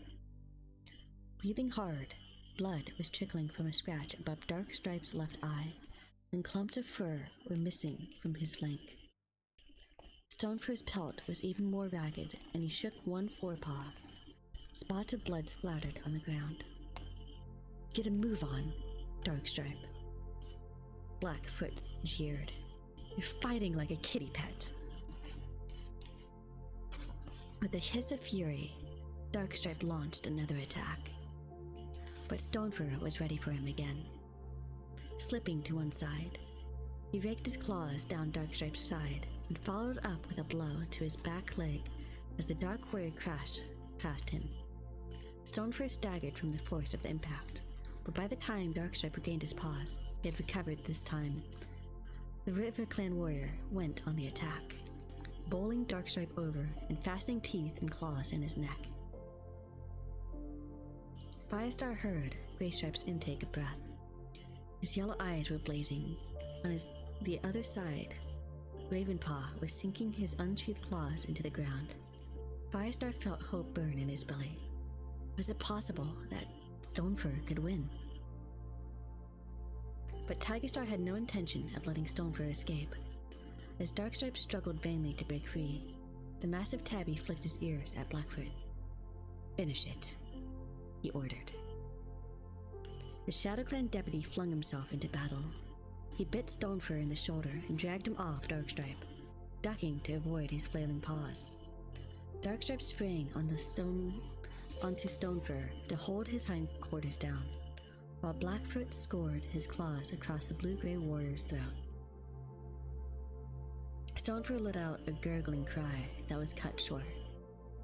Both Tiger Clan cats released him and stood back. Stonefur's body convulsed as blood welled from his throat. A thin wailing noise went up from the watching cats, strengthening into a cry of triumph. Even Leopardstar, after a brief hesitation, joined in. Their two apprentices were the only cats to remain silent, their terrified eyes fixed on the warrior who had died to save them. Firestar could only stare in horror as Stonefur went limp, and the last breath left his body.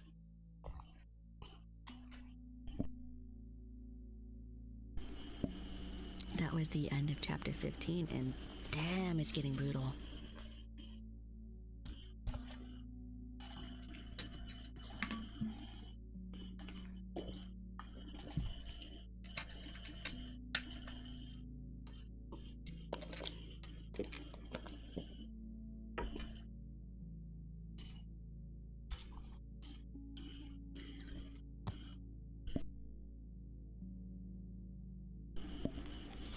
So we only have 5 chapters left, so I'm going to estimate this to probably end around 1:30 my time, so like an hour and a half, maybe 2. Okay, chapter 16. No. Greystripe's voice rasped in his throat. Firestar pressed closer to his friend, sharing his grief at Stoneford's death and his anger that the River Clan warrior's courage had been worth nothing in an unfair fight. Blackfoot looked down at Stoneford's body in satisfaction. Darkstripe whirled to confront them and the 2 apprentices. Tigerstar, he meowed. Let me kill them. Greystripe would have sprung forwards then, in spite of anything Firestar could do. But before he could move, Tigerstar shook his battle-scarred head. Really, Darkstripe? A prisoner can defeat you, but you think you could take on 2 apprentices?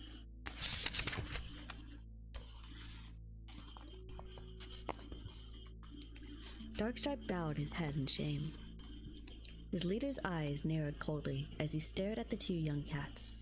They were huddled together, trembling with shock. They hardly seemed to realize that their own lives were hanging by a hair. No, Tigerstar meowed at last. For now, I will let them live. They may be yet useful to me alive. Firestar flashed a look at Greystripe, who returned his glance with mingled relief and apprehension in his eyes. Tigerstar summoned Jagged Tooth. Take the apprentices back to their prison. The Shadow Clan warrior dipped his head and herded the 2 stunned cats through the reeds.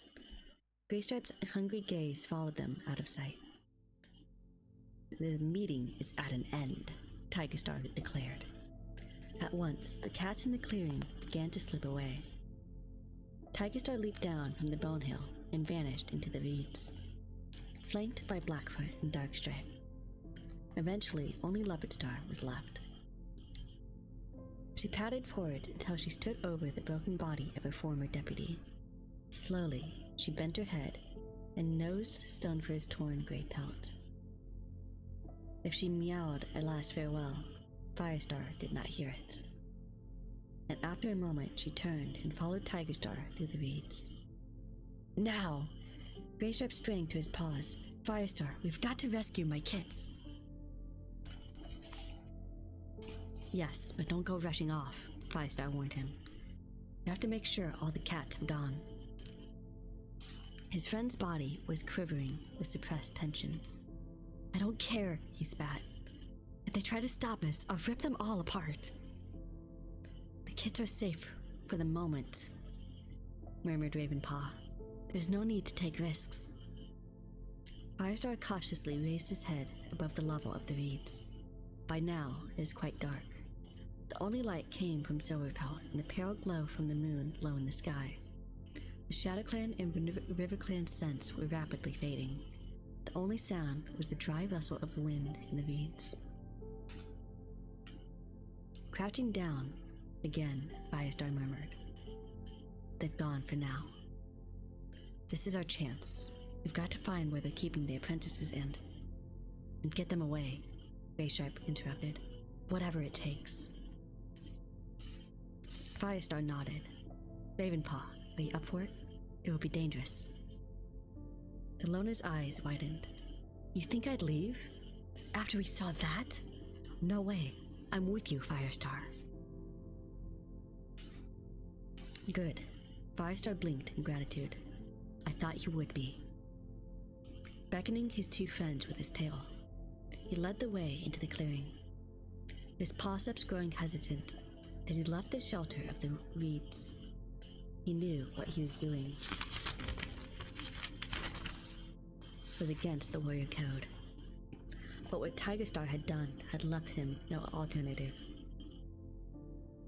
Did not know how his warrior ancestors could have watched the slaughter of Stonefur without doing anything to save him. Creeping close to the ground, 3 cats reached the stream, where rotting fresh kill lay strewn along the bank. In the midst of his cold fury, Firestar spared a moment to be angry at the wasted prey in such a hard season. Look at that, he hissed. But we could roll in it, Ravenpaw suggested. It'll disguise our scent. Firestar gave him a brief nod, approval calming his anger now.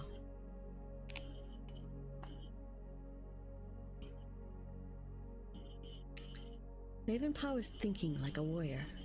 Firestar crouched down and pressed his fur into the decaying carcass of a rabbit. Graystripe and Ravenpaw followed. The gray warrior's eyes were like chips of yellow flint. When all three cats were thoroughly covered with the scent of crow food, Firestar headed into the reeds where he had seen Jaggedtooth disappear with the two apprentices. There was a narrow path along the frozen mud, as if cats regularly came and went that way. All Firestar's senses were alert. As they headed away from the river towards the farmland, and on the other side of the RiverClan territory, the reeds thinned out and the ground rose. When Firestar and his friends came to the edge of the cover, they saw a grassy slope in front of them, with an occasional clump of gorse and hawthorn.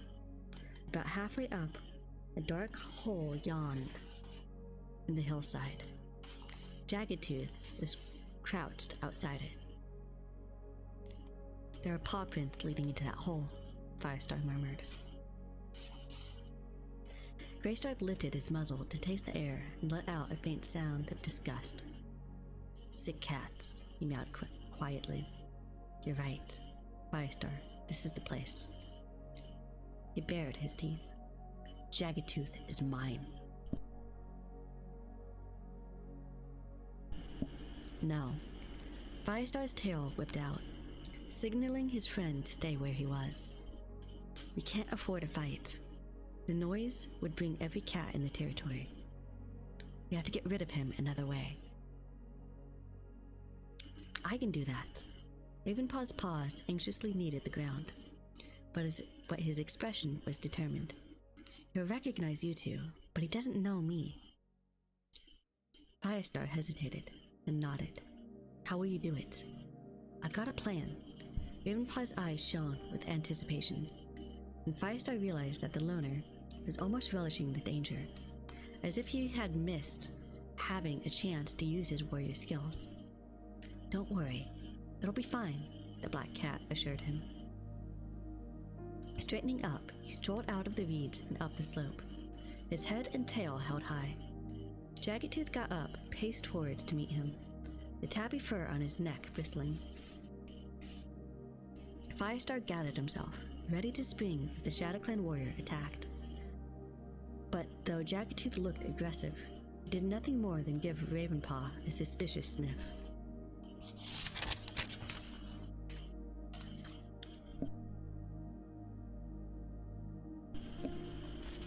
I don't know you, he growled. Who are you and what do you want? Think you know all the RiverClan cats, do you? Ravenpaw inquired coolly. I've got a message from Tigerstar. Jaggedtooth grunted and his whiskers twitched as he sniffed Ravenpaw again. Great StarClan, you stink. You don't smell so pleasant yourself, Ravenpaw retorted. Do you want this message or don't you? Firestar and Graystripe exchanged a glance as Jaggedtooth hesitated. Firestar felt his heart thud painfully against his ribs. Go on then, the ShadowClan warrior meowed at last. Tigerstar wants you to go to him at once, mewed Ravenpaw. He sent me to take your place during the guard of prisoners. What? Jaggedtooth lashed his tail in disbelief. Only ShadowClan guards the prisoners. You RiverClan cats are all too soft. Why did Tigerstar send you and not one of our own clan? Firestar flinched. Ravenpaw had made a potentially fatal mistake. But the loner didn't seem bothered. Turning away, he meowed. I thought we were all supposed to be one clan now, but suit yourself. I'll tell Tigerstar he wouldn't come. No, wait. Jaggedtooth twitched his ears. I didn't say that. If Tigerstar wants me, where is he then? Over there. Ravenpaw pointed with his tail in the direction of the RiverClan camp. He had Darkstripe and Blackfoot with him. Jaggedtooth made up his mind. Right, he muttered. But you stay out here till I get back. If I smell you stink inside the hole, I'll rip your fur off." He headed down the slope. Ravenpaw watched him go, then padded up and sat down just outside the hole. Firestar and Greystripe crouched in the reeds as Jaggedtooth passed within a couple of tail lengths of them. He was hurrying now and did not even stop to scent the air as he vanished down the path. Once he had gone, Firestar and Greystripe bounded across the open ground to join Ravenpaw.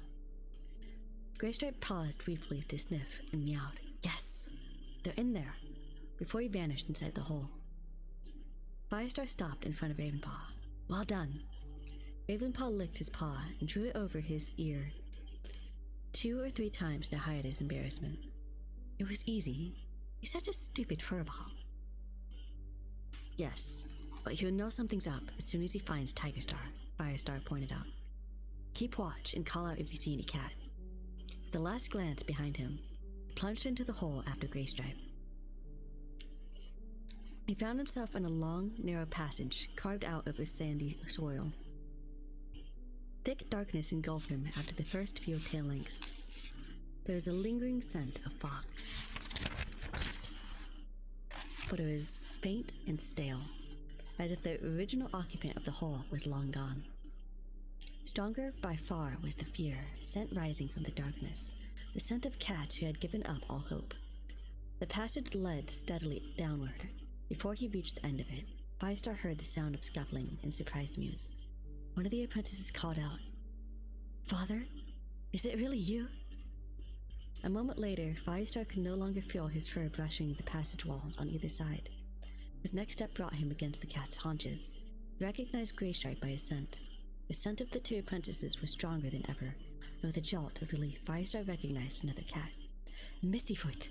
he exclaimed. "Thanks, StarClan, we found you." "Is that Firestar?" Mistyfoot's voice was hoarse, close to his ear. "What are you doing here?" "It's a long story," Firestar replied. "I'll tell you everything, but first we need to get out of here. Greystripe, are you ready?" A tense mew of agreement came from his friend, though Firestar couldn't see him. He could picture him huddled close to Featherpaw and Stormpaw.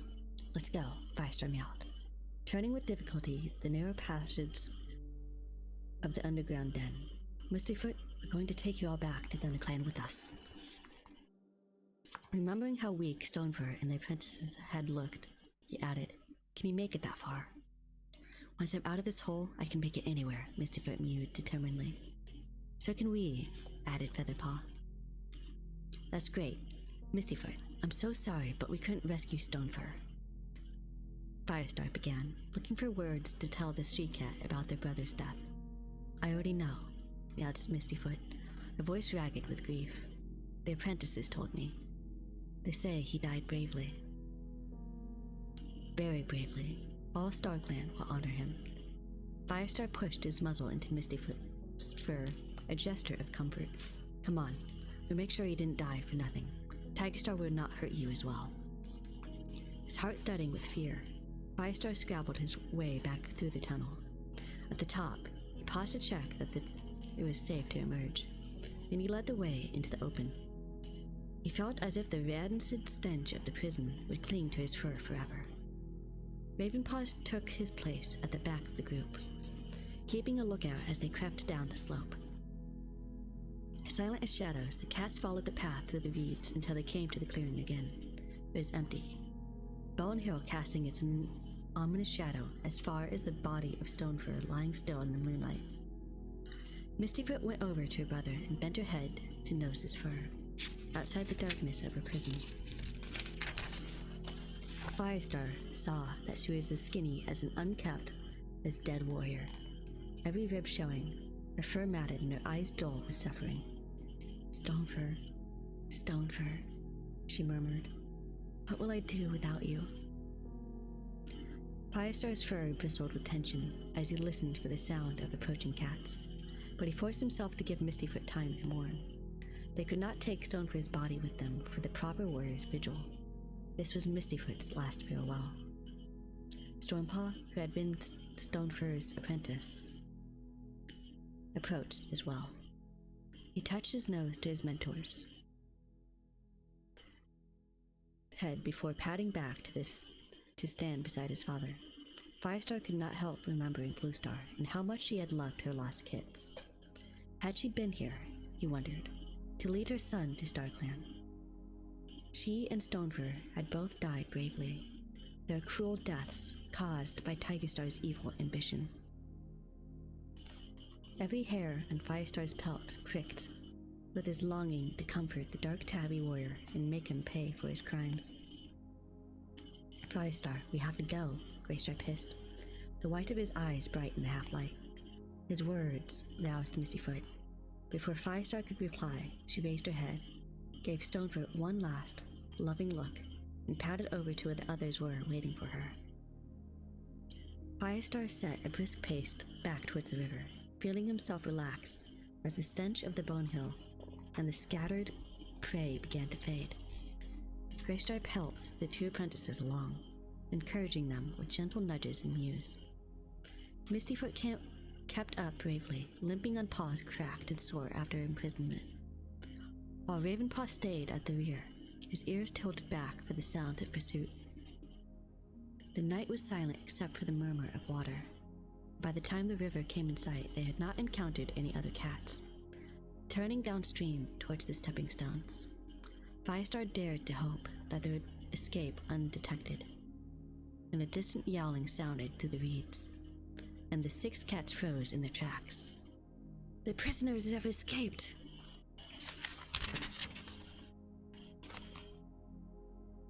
That was the end of chapter 16.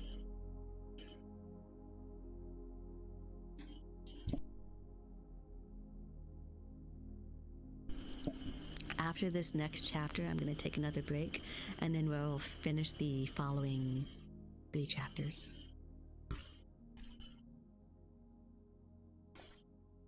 Chapter 17. Quick!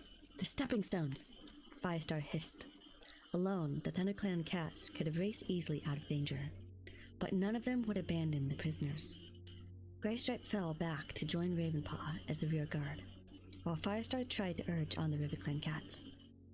"You have to leave us," Mistyfoot gasped. "There's no sense in all of us being captured." "Never," snarled Greystripe.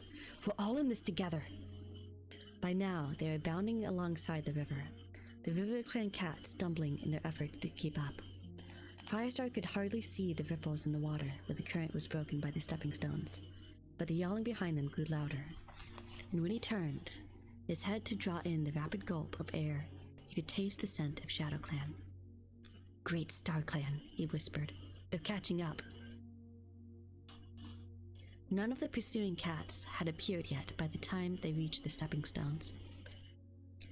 Firestar leaped onto the first stone, then the second, and gestured with his tail for Mistyfoot to follow. "Hurry!" he urged. Mistyfoot bent her hind legs and leaped, staggering. Her paws hit the slippery surface, but managing to keep her balance. The 2 apprentices came next. Firestar stopped when he was halfway across and waited, the river water lapping his paws, while the other cats leaped out behind him. Because the RiverClan cats were so weak, they were agonizingly slow, bracing themselves for each leap. Mistyfoot reached him first, and Firestar edged to the side of the stone to let her go past. The 2 apprentices were still some way behind. Firestar's claws scraped the rough stone in his impatience, though he tried to stay calm when the first dark shapes of pursuing cats slipped out of the reeds. He forced himself to say nothing. Sternpaw was just nerving himself to leap. Firestar locked his gaze with the younger cats. "Come on," he mewed steadily. "You're doing fine." But as her brother gathered himself, Featherpaw, a couple of stones behind him, spotted the ShadowClan warriors racing along the riverbank. "They're coming!" she yelled. Caught off balance, Stormpaw misjudged the distance and fell short. His forepaws landed on the stone, but his hindquarters splashed into the river. The current bubbled around him, dragging at his neck, his thick fur as he scrabbled to pull himself to safety. "I'm slipping," he gasped. "I can't hold on." Firestar jumped back onto the previous stone, barely managing to balance in the space left by Stormpaw's clawing forepaws. He fastened his teeth in the apprentice's scruff just as the younger cat lost his grip and slid backwards into the river. For a few heartbeats, Firestar felt his own paw sliding on the smooth rock under Stormpaw's weight and the force of the current. Then he spotted Graystripe swimming up behind his son, paws thrusting strongly through the icy water. The gray warrior shoved his shoulder underneath Stormpaw and heaved him upwards. Firestar managed to haul the apprentices out, to crouch shivering on the rock. Lancing toward the river-clan shore, Firestar saw Ravenpaw urging Featherpaw onto the next stone, getting his own paws wet to leave her space to stand on the driest part. Behind him, the pursuing cats had reached the first stone. Blackfoot was in the lead, flanked by Jaggedtooth and 3 or 4 others. Too many to fight, Firestar realized. "Come on," he yelled. "Hurry!" He nudged the shivering Stormpaw. "Keep going. Follow Mistyfoot."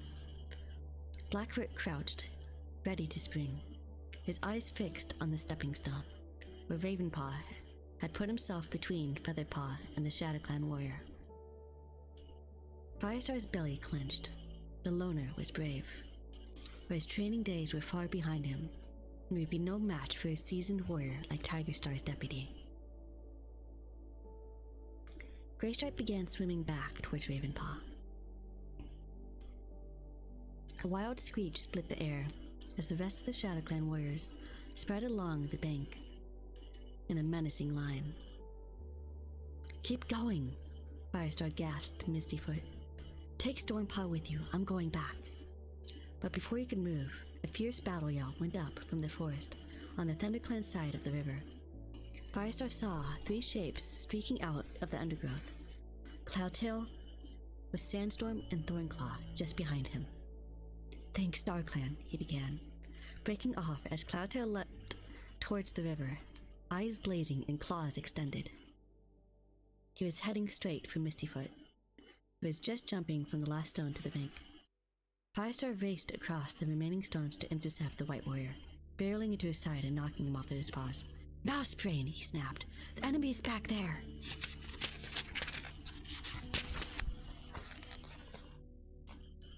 He jerked his head towards the middle of the river, where Ravenpaw and Graystripe were tussling with Blackfoot on the central stone. Stormpaw was nerving himself for the last leap to the bank, while Featherpaw huddled 2 or 3 stones further back. Sandstorm and Thornclaw launched themselves across the stones to face the ShadowClan warriors. The 2 apprentices cowering at the edge of their stones to let them pass, muttering sorry to Mistyfoot. Cloudtail sprang after them.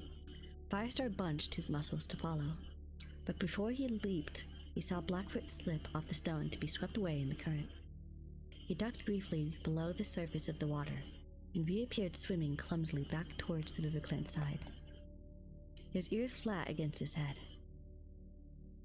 The 3 ThunderClan warriors stood crowded together on one stone, digging in their claws and growling fiercely at the remaining pursuers. "You'll come no further if you want to stay alive," snarled Sandstorm.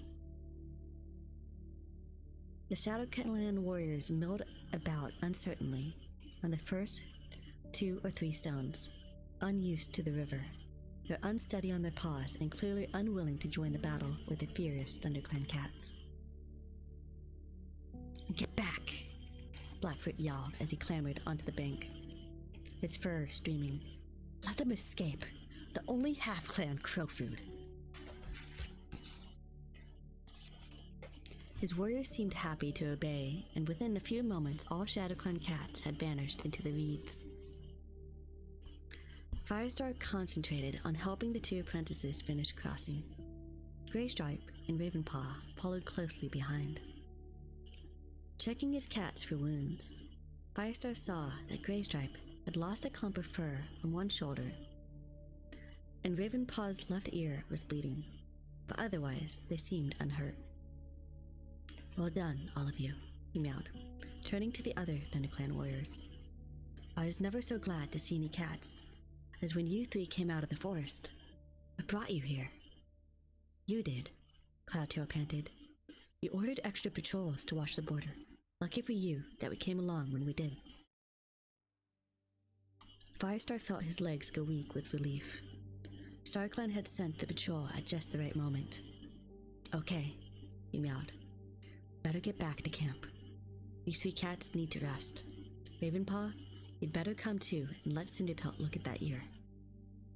Firestar stayed at the rear in case the ShadowClan warriors decided to cross the river at all. But behind them, everything was quiet. After a few moments, Sandstorm dropped back to join him. What happened? She asked. What are these RiverClan cats doing here? Firestar paused to give her ear a quick lick. They're prisoners, he explained. If we left them there, Tigerstar would have had them killed. Sandstorm turned her green gaze on him, horrified. Why? Because their parents came from different clans, Firestar explained. Tigerstar says half-clan cats aren't fit to live in any clan. But his own kids are half-clan, Sandstorm protested. Firestar shook his head. No, because Tigerstar was a ThunderClan cat when they were born. At least, that would be his excuse. You don't think that the great Tigerstar would father anything but pure-blooded kids, do you? The shock and disgust in Sandstorm's eyes deepened, then turned to sympathy as she looked at the RiverClan cats. Poor things, she murmured. We let them stay in ThunderClan. Firestar nodded. What else can we do? The moon was high and bathing the ravine in a silver light by the time that Firestar and the others reached the camp. Firestar could hardly believe that everything could be so peaceful here, only a short distance from the blood-stained clearing of the Bone Hill and all the violence unleashed by Tigerstar's ambition. But as he emerged from the gorse tunnel into the camp, the illusion of peace was shattered. Whitestorm came hurrying towards them, with Brackenfur at his heels. The younger warrior looked distraught. Thank StarClan you're back, Firestar, he exclaimed. It's Tawnypaw. She's disappeared. That is the end of chapter 17. I'm going to take my break now, and then we'll come back and finish the last 3 chapters for the stream.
I am back.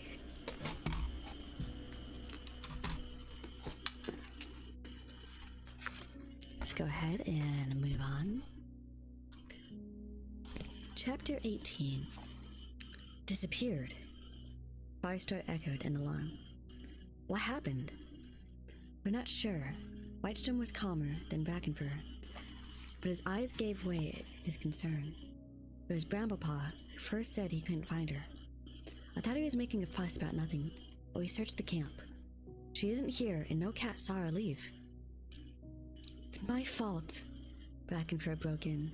I'm your mentor. It's not your fault, Whitestorm reassured him. I sent you on a hunting patrol. No cat expects you to be in two places at once. Brackenfur shook his head despairingly. Fetch Bramblepaw, Firestar ordered. Thornclaw bounded off at once to the apprentice's den. While he waited, Firestar sent Ravenpaw and the 3 RiverClan cats to see Cinderpelt Greystripe. Went with them to explain what happened to assure himself that his kids would be alright.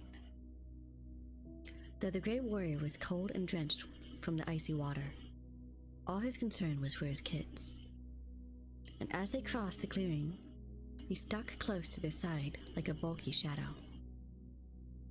I don't know what to think, meowed Whitestorm when they had gone. Maybe Tawnypaw got some idea into her head and went off by herself. She could be trapped or injured somewhere. Or she could be in ShadowClan, Brackenfur interrupted, his fur bristling. Tigerstar could have stolen her. But Tigerstar was over in RiverClan territory, Firestar told them quietly. So where? Blackfoot and Darkstripe, he saw. Whitestorm's ears twitched in surprise, and he knew he would have to explain everything to his deputy as soon as possible. He could have sent some other cat to do his dirty work, Cloudtail put in. Have you scented ShadowClan cats around the camp? Firestar asked Whitestorm. Or RiverClan? White Warrior shook his head. No cats, but our own, Firestar. And it sounds as if she left willingly, Firestar meowed. Perhaps she just felt like hunting by herself for a change. But he couldn't help remembering the incident before he left the camp, when Tawnypaw had been furious with Small-Ear for comparing her with her father. Firestar wondered if he had misjudged how hurt she had felt. He broke off his thoughts as Bramblepaw got up. Tell me what Tawnypaw did before she disappeared, Firestar ordered. Just the usual apprentice chores, Bramblepaw sounded anxious. His amber eyes were wide and confused. We changed the elders' bedding and brought them fresh kill. And I went on to get some mouse bile from Cinderpelt to put on a tick in Small-Ear's fur. When I came back, Tawnypaw had gone, and I haven't seen her since. Where have you looked so far? I went back to where we got the moss for the bedding, but she wasn't there, his apprentice replied. And I checked the training hollow. Firestar nodded. Did you ask the elders if she said anything to them? I did, replied Whitestorm, but they couldn't remember anything out of the ordinary. And what about Goldenflower? Firestar went on. Did Tawnypaw say anything to her? Whitestorm shook his head. She was frantic. I sent her with Mousefur to search towards tall pines. They aren't back yet. Did you try to track Tawnypaw? Firestar asked. Yes, of course, Brackenfur replied. We tracked her to the top of the ravine, but after that, we lost the scent. Firestar hesitated. More than anything, he wanted to believe there was an easy explanation for Tawnypaw's absence. StarClan forbid he should wish a young cat to be lying injured somewhere. But even that would be preferable to his worst fears, that Tawnypaw had gone willingly to join her father. I'll try again, he decided. It's probably too late, but I'll come with you, Cloudtail offered.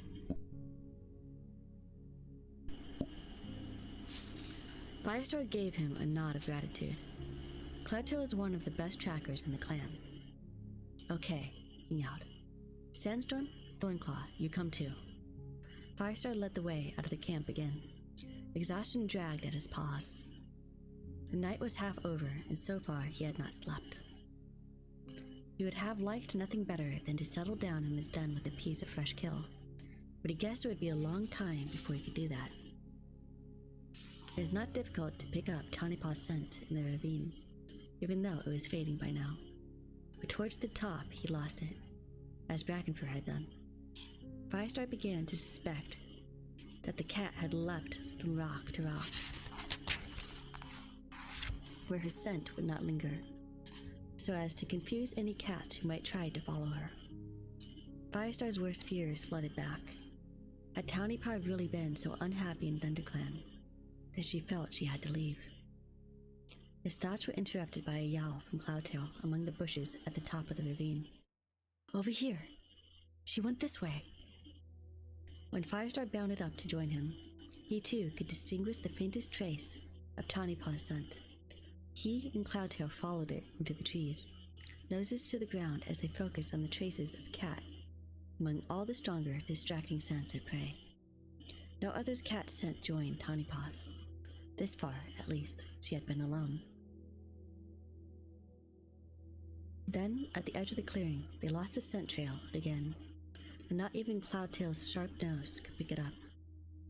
The cold wind had sprung up, driving clouds across the moon, and ruffling the cat's fur. And as Firestar cast back and forth across the clearing in a last effort to find the scent again, a thin, icy rain began to fall. Mouse dung, Cloudtail spat. That just about finishes us. Reluctantly, Firestar agreed. Calling Sandstorm and Thornclaw back from their own searches, he meowed. Let's go back. We can't do any more. Sandstorm stood still for a moment, gazing in the direction that the scent trail had seemed to lead. Looks as if she was heading for 4 trees. That made sense, Firestar reflected. 4 trees was the obvious place to go if Tawny Paw wanted to meet with a cat from any other clan, or to cross into another clan's territory. Every hair on his pelt prickled with dread. He couldn't persuade himself any longer that Tawny Paw had just wandered off to hunt, and he could see from the troubled looks of his warriors that they shared his growing conviction. Tawny Paw had gone to ShadowClan. When the patrol returned to the camp, Brackenfur and Bramblepaw were still anxiously waiting in the clearing. They had been joined by Tawny Paw's mother, Goldenflower, and Mousefur. All 4 cats looked bedraggled and despairing in the rain that was falling more heavily now. Well? Goldenflower asked as Firestar came up to her. What did you find? Nothing, Firestar meowed quietly. We don't know where she is. Then why aren't you still out there looking? Goldenflower's voice was sharp. Firestar shook his head. There's nothing more we can do in the dark and rain. She could be anywhere. You don't care, do you? Goldenflower's meow rose, high-pitched with anger. You think she left deliberately. You never trusted her. Firestar struggled to answer, knowing that her accusation was half true, but Goldenflower did not wait. Instead, she spun around and disappeared beneath the branches of the warrior's den. Wait, Firestar called, but she ignored him. She doesn't know what she's saying, Sandstorm meowed sympathetically. I'll go and calm her down. She slipped into the den behind Goldenflower. Tired and discouraged, Firestar turned to Bramblepaw, expecting a similar accusation from him. But his apprentice was standing quietly, and the look in his amber eyes was unreadable. It's okay, Firestar, he meowed. I know you did all you could. Thank you. Head down and tail drooping, he made his way back to the apprentice's den. Firestar watched him go, exhaustion flooding over him.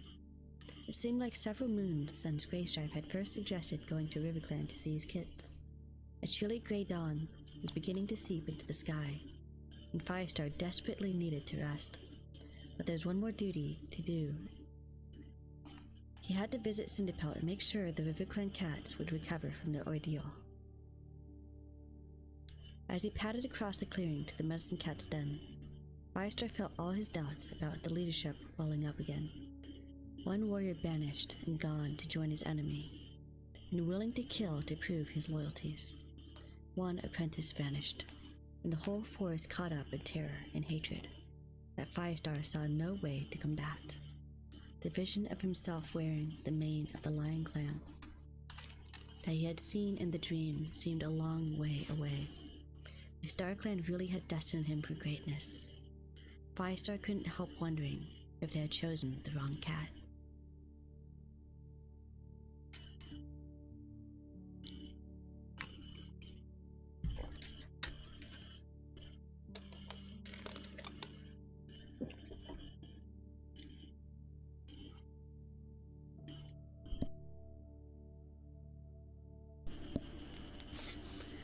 Standing on the high rock, Firestar watched as his clan emerged from their dens.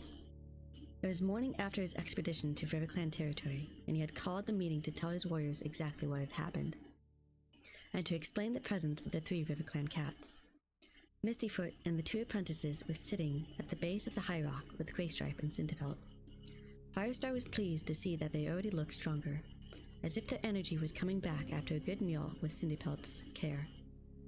Ravenpaw had left at dawn, his injured ear swathed in cobweb, and a gleam in his eyes as he recalled the battle on the stepping stones. Amazing how my old training came back to me, he meowed to Firestar. I hadn't forgotten the old fighting moves. You did brilliantly, Firestar purred. You're a real friend to ThunderClan.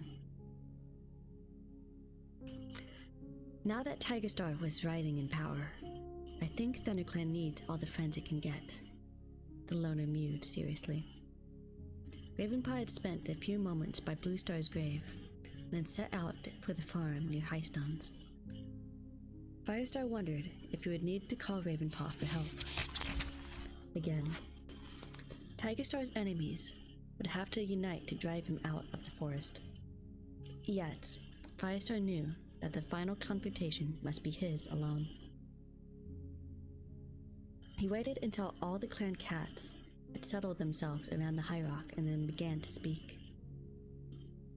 You've all heard by now that Greystripe, Ravenpaw, and I went over to the River Clan territory last night. He described the bone hill and the rotting prey strewn around the clearing, and how Tigerstar had whipped up the hatred of his warriors against half-clan cats, whose parents came from 2 different clans. Firestar's voice shook as he described the murder of Stonefur, and the cats below him shuddered and flattened themselves against the ground in sympathy and terror. Dustpet growled. Why aren't we attacking ShadowClan right now then? For revenge? Because it's not as simple as that, Firestar replied. ThunderClan alone can't take on ShadowClan, and RiverClan combined and expect to win. We have to have a good try, retorted Cloudtail, springing to his paws. But where should we attack? Asked Firestar. There'll be warriors from both clans in the RiverClan camp, and I don't expect Tigerstar has left the ShadowClan camp unguarded. I felt just the same as you, he went on. I don't like what Tigerstar is doing, and I'm afraid what he might do in the future. I'd like to know what StarClan wants us to do, but so far, I've had no word from them. Cinderpelt, have they spoken to you? The medicine cat glanced up at him. No, not yet. With an angry flick of his ears, Cloudtail sat down again, and Brightheart rubbed against his shoulder to calm him down. In the brief pause, Firestar wondered if it was true to say that he had received no message from StarClan. There had been the vision of himself in the stream, bearing the glory of Lion Clan. He thought again of Blue Star's prophecy, that 4 would become 2, Lion and Tiger would be joined in battle. Suddenly understanding dawned in Firestar like a ray of sunlight striking through the branches. 4 clans would become 2. Did that mean ThunderClan must join with WindClan? We're still here, Firestar. Dustpelt's voice disturbed his thoughts. Firestar started. Sorry, he meowed. I've called you here to welcome the 3 RiverClan cats we rescued. You all know Mistyfoot and Featherpaw and Stormpaw, Graystripe's kids. I think we should offer them a place in ThunderClan until it's safe for them to go home. Murmuring broke out around the clearing as he made this suggestion. Most cats agreed with him. Firestar could see, but few others were looking with concern.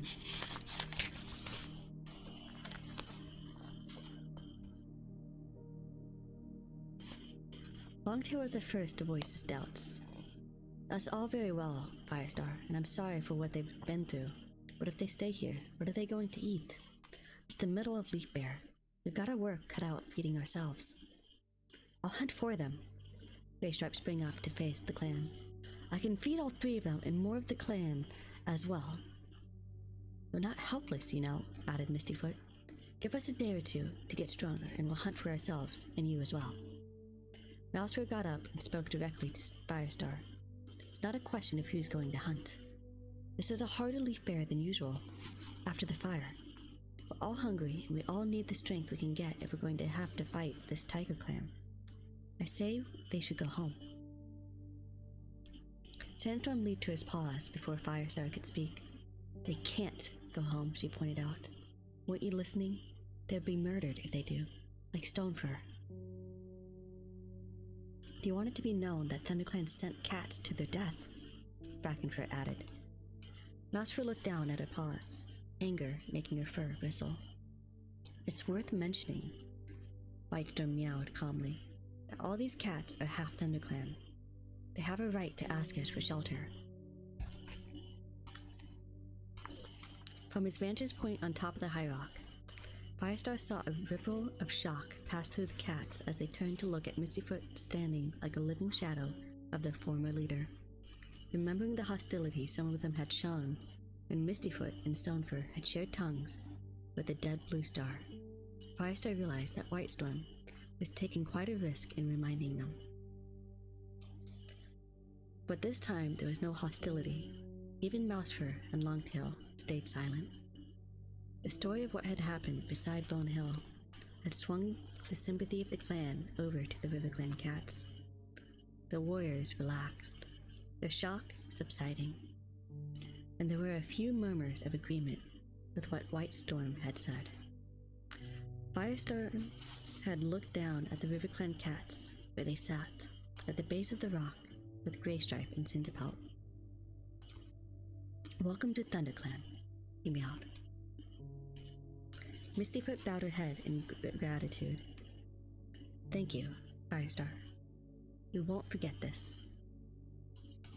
It was the right thing to do, Firestar meowed. I just hope you'll feel completely better soon. They'll be fine, Firestar, meowed Cinderpelt. All they need is good food and a warm place to sleep. Yes, there's no bedding in that horrible hole, Featherpaw fretted, her eyes wide and troubled. I don't need to think about that anymore, Mistyfoot promised with a comforting lick. Just concentrate on getting strong again. As soon as you're fit, we'll have to get you on your training. Firestar remembered that Mistyfoot was Featherpaw's mentor. He was wondering about the difficulties of training an apprentice in unfamiliar territory, when Graystripe broke in on his thoughts. Stonefur was Stormpaw's mentor, so he'll need another one now. Is it okay if I mentor him myself? Good idea, Firestar meowed, and was rewarded by the glow of pride and pleasure in Graystripe's eyes as he looked at his son. We'll hold the ceremony right away. He wasn't sure that it was necessary, given that Stormpaw wasn't truly a member of ThunderClan. There was something inside him that longed to make contact with StarClan through the old, familiar rituals. Leaping down from the high rock, he beckoned to Stormpaw with his tail. Stormpaw came to stand in front of him, still shaky on his paws but holding his head high. Stormpaw, you have already begun your apprenticeship. Firestar began. Stonefur was a noble mentor and ThunderClan grieves for him. Now you must continue to learn the skills of a warrior under a new mentor. Turning to Graystripe, he went on. Graystripe, you continue Stormpaw's training. You have borne the suffering with a warrior spirit, and I expect you to pass on what you have learned to this apprentice. Graystripe nodded solemnly and padded over to his son and touched noses with him. Firestar caught Brackenfur's eye. The young Tom was obviously pleased that his old mentor had a new apprentice. Firestar brought the meeting to an end and descended from the high rock. Glancing around, he spotted Sandstorm not far away. "Sandstorm, I want to ask you for a favor." The ginger she-cat looked up at him. "It's about Mistyfoot. She'll have trouble mentoring Featherpaw properly here. She doesn't know where the training places are, or the dangers, or the best places for prey." Firestar hesitated, not sure if he was about to suggest a good idea. Not long ago, he had chosen Brackenfur to mentor Tawnypaw, and Sandstorm had been deeply offended that he had passed her over. She might well take offense again at his new idea. "Go on," mewed Sandstorm. "I wanted to ask if you'd help Mistyfoot with Featherpaw's training. I can't think of any cat who would be better." Sandstorm gave him a long, measured look. "Think you can get around me with a bit of flattery, do you?" "I don't." Sandstorm let out a purr of laughter. "Or maybe you can. Of course I'll help her, you stupid furball. I'll have a word with her now."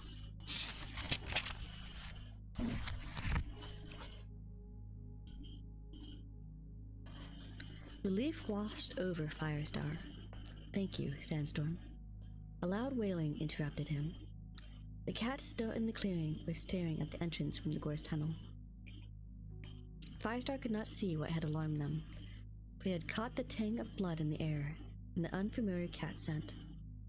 Thrusting his way through his warriors, Firestar reached the entrance. Limping out of the tunnel was a cat that was almost wounded beyond recognition.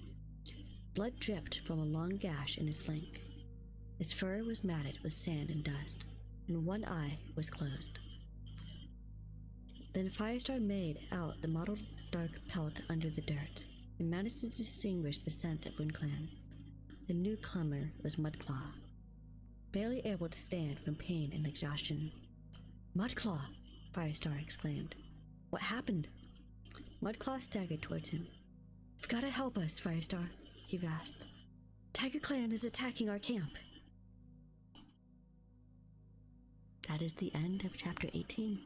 We have 2 chapters left for this stream.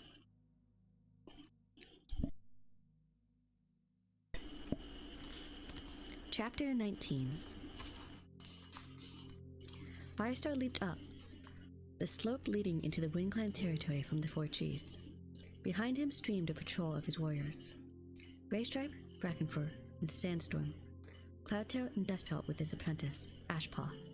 Firestar had not dared to bring more cats to WindClan's aid. He had left Whitestorm in charge of ThunderClan camp, with every other warrior on watch, in case Tigerstar planned to attack them as well. His paws skimmed the springy moorland turf as his legs drove him towards the WindClan camp. Cold wind flattened his fur, carrying the distant scent of ShadowClan. Although Firestar knew he was still too far away, he imagined he could hear the screeches of battle as Tigerstar's warriors fell on the unsuspecting WindClan. "It'll be too late," panted Graystripe at his shoulder. "How long did it take Mudclaw to reach us wounded like that?" Firestar did not waste breath in replying. He knew Graystripe was right. This was not the first time ThunderClan had raced to help WindClan against an alliance of ShadowClan and RiverClan. But that time, they had been given more warning, and they had managed to drive the attacking warriors away. Now, by the time they reached the WindClan camp, the battle could be over. And yet, Firestar knew that they had to try. The warrior code, his own friendships within the clan, and the urgency of joining together to resist Tiger Clan all forced him to lead his warriors to rescue as quickly as he could.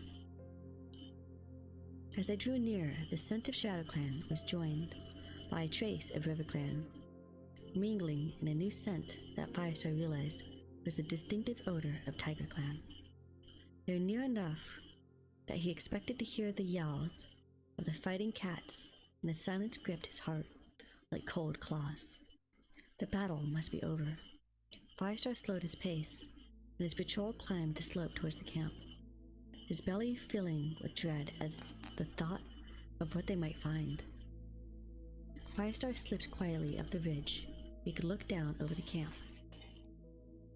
There was a strong scent of WindClan in the air, along with the tang of blood and fear.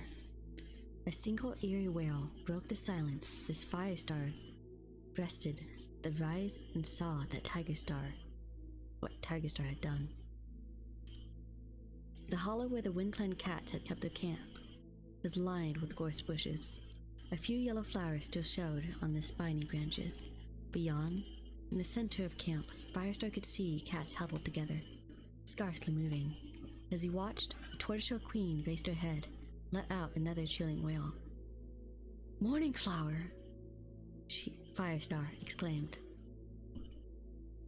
flicking his tail for his warriors to follow him. He raced down through the bushes and into the camp. Bursting out into the open, he was confronted by the WindClan leader, Tallstar. The black and white Tom's fur was torn and covered in dust, and his long tail drooped with exhaustion. "Firestar," his voice was rough with pain. "I knew you would come." "Not soon enough. I'm sorry." The WindClan leader shook his head helplessly. "You did your best." He turned towards the cats who crouched on the floor of the clearing, too shocked or injured to move. "You can see what Tigerstar has done." "Tell us what happened," urged Greystripe. Tallstar twitched his ears. "You can see, Tigerstar and his warriors crept up on us. We had no warning, and in any case, there were too many for us to fight."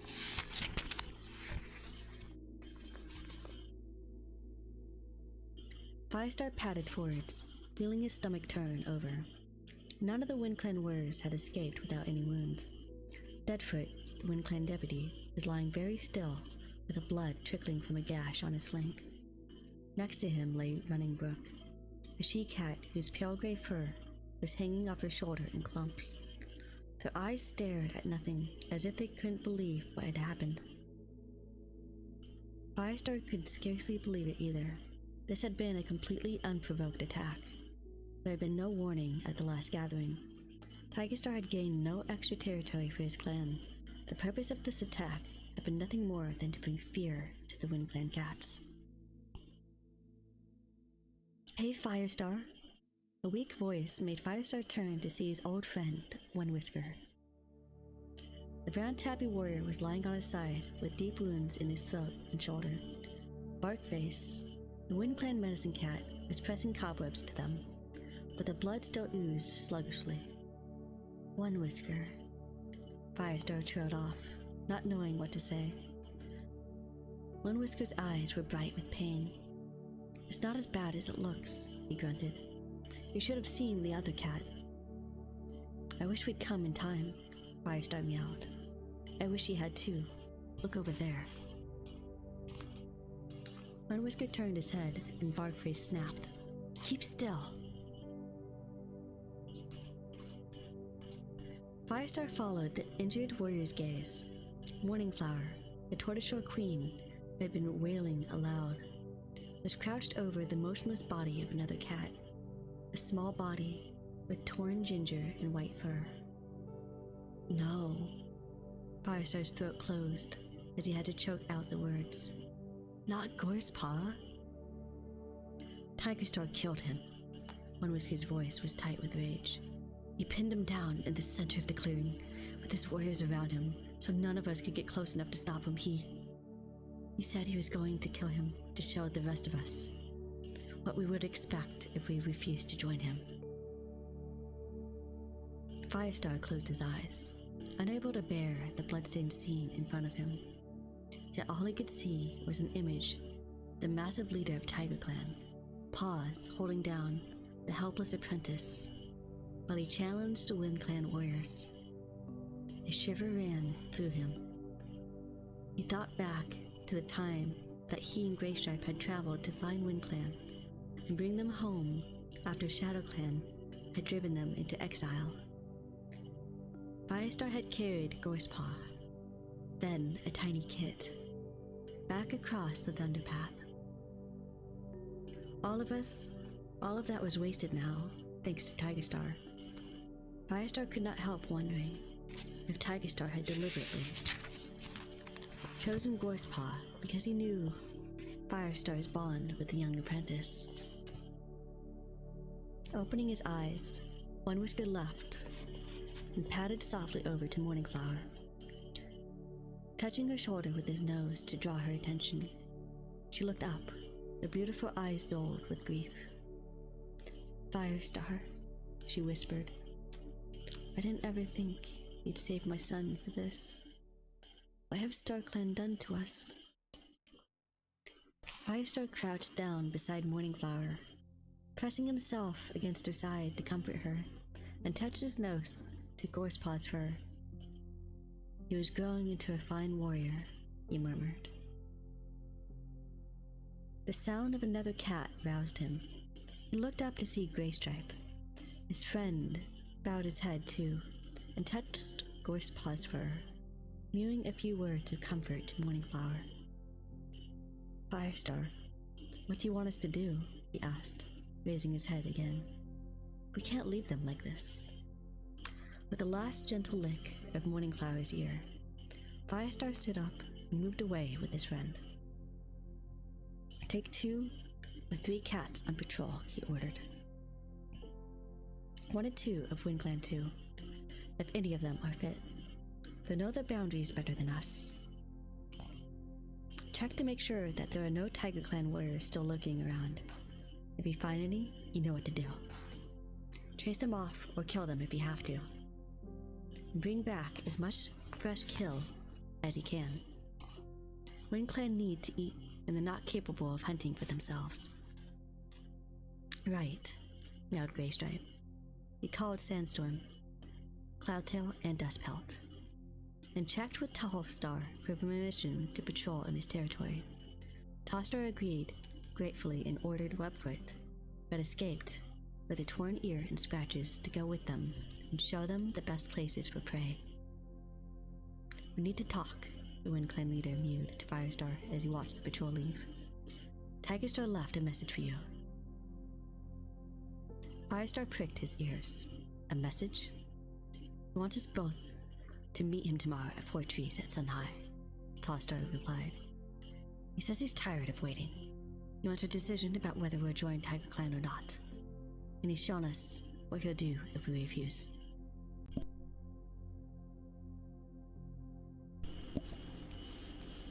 He flicked his tail towards the wounded warriors and the limp body of the dead apprentice. All his grief contained in this simple gesture. Firestar met his gaze, and the 2 leaders shared a long look of understanding. "I'd rather die than join Tigerstar's clan," Firestar declared at last. "So would I," agreed Tallstar. "And I'm glad to hear you say that. Bluestar was right about you all along. Many cats thought you were too young and inexperienced when she made you a deputy, but you're showing your quality now. The forest needs cats like you." Firestar bowed his head, humbled by the unexpected praise. "So we'll meet tomorrow at Fort Trees," he meowed. Tallstar nodded gravely. "Take my advice, Firestar, and bring some of your warriors with you. When we refuse to join Tigerstar, I don't imagine he'll let us walk away without a fight." Firestar felt chilled to the tip of his tail. He could see that the older cat was right. "And if we have to, we'll fight together." "Together," Tallstar promised. "Our clans would join together, like a lion, to fight the tiger who prowls our forest." Firestar stared at him in amazement. Tallstar could not know of Bluestar's prophecy, nor of Firestar's vision by the stream. And yet, he had echoed the words of prophecy. 4 will become 2. Lion and tiger would join in battle. Had Star Clan spoken to him as well? Firestar knew that the WindClan leader would not say. What passed between a clan leader and the spirits of their warrior ancestors was for no other ears. But this echo reminded Firestar that they were leaders together, with the power of 2 mighty clans behind them. Gazing steadily, at the noble black and white cat. Firestar meowed. I swear by StarClan that my clan will be a friend of yours to this fight, this evil, side by side. I swear it too, Tallstar replied solemnly. Firestar raised his head, tasting the air, which still carried a faint trace of the raiding cats. He knew that this vow would run through their blood like cold fire until Tigerstar had been driven from the forest, or until they lost their 9th lives trying. That was the end of chapter 19, and we have one last chapter for the stream, which is chapter 20.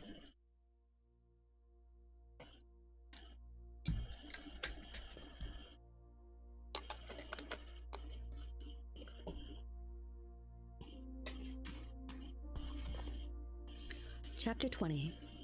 The sun had begun to set over the river, turning the water to a moving sheet of flame and sending a comforting warmth through Firestar's fur. He stood on the top of Stunning Rocks, looking out over the RiverClan territory. I wonder what tomorrow will bring, he murmured. Beside him, Sandstorm struck ahead, not replying in words, but pressing her warm flank close to his. After their return from the devastated WindClan camp, Firestar had asked the Pale Ginger Warrior to patrol with him. He had felt the need to get away from the rest of the clan for a while to prepare himself for the meeting with Tigerstar. Yet, he had not wanted to be completely alone, and Sandstorm's presence comforted him.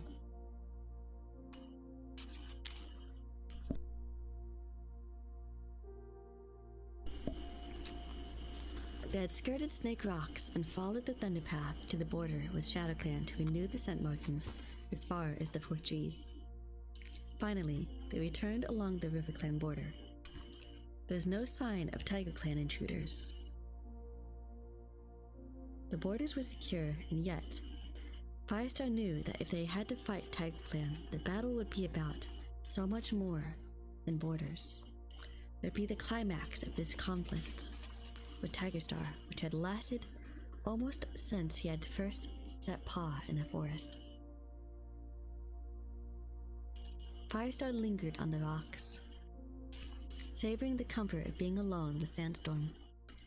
Tigerstar is determined to make himself ruler of the whole forest, he meowed. We must expect a battle. And ThunderClan would bear the worst of it, meowed Sandstorm. How many warriors can WindClan offer us after today? Her voice was troubled. But Firestar knew that, with or without WindClan, every cat in ThunderClan would fight beside him bravely. The fiery light was dying. Firestar turned to gaze across his beloved forest. A single star glittered in the whole violet sky. Is that you, Blue Star? Firestar asked silently. Are you still watching over us? Fervently, he hoped that his former leader was still protecting the clan that she loved. If they survived the next day's meeting with Tigerstar and managed to stay free from his quest for absolute power, it would be because StarClan knew the forest needed 4 clans. Everything was still and silent. There was no breeze to ruffle the cat's fur, no sound of prey scuffling among the rocks. Firestar felt as if the whole forest were holding its breath, waiting for this coming dawn. I love you, Sandstorm, he murmured, pushing his muzzle against her side. Sandstorm turned her head to meet his gaze, her green eyes glowing. I love you too, she replied. And I know what happens. I know that you will bring us through tomorrow. Firestar wished he could share her conviction, but he let himself be soothed by her trust in him. We need to go and rest, he mewed. The chill of the night was gathering by the time they reached the ravine. Frost already sparkled on the grass and the surface of the rocks. As Firestar emerged from the gorse tunnel, a white shape loomed out of the darkness. was starting to worry about you, Whitestone meowed. That you might have ran into trouble. No, we're fine, Firestar replied. There isn't even a mouse stirring out there. Pity, we could have used a few of those. Whitestone gave Firestar a quick report on his patrols. It sent out and the watch he had set on the camp. You get some sleep, he finished. It's going to be a tough day tomorrow. I will, Firestar agreed. Thanks, Whitestorm.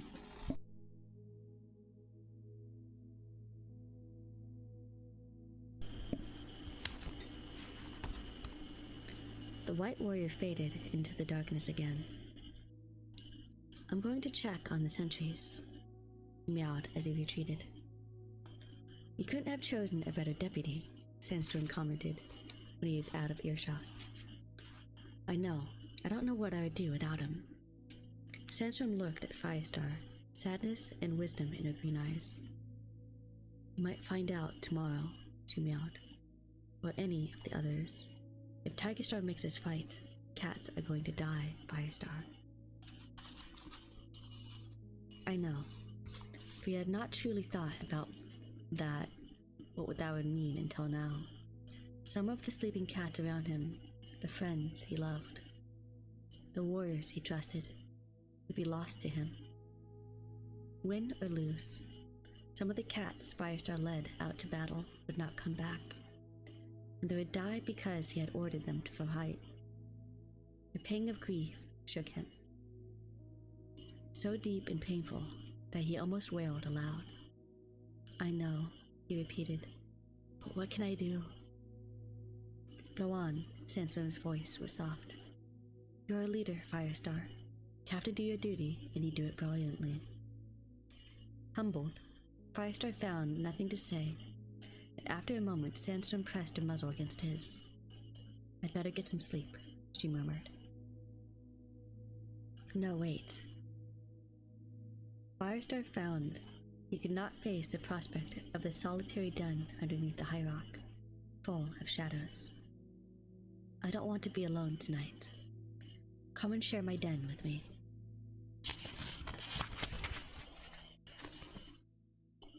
The ginger sea cat dipped her head.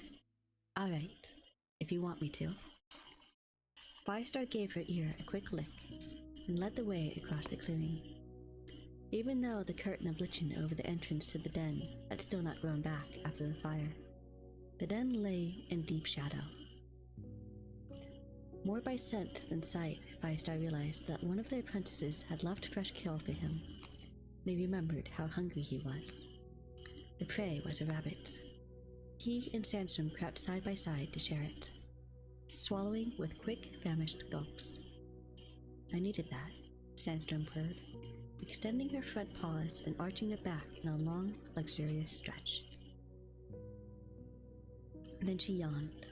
I could sleep for a moon. Firestar arranged his mossy bedding to make a sleeping place for her, and she curled up and closed her eyes. Good night, Firestar, she murmured. Firestar touched his nose to her fur. Good night.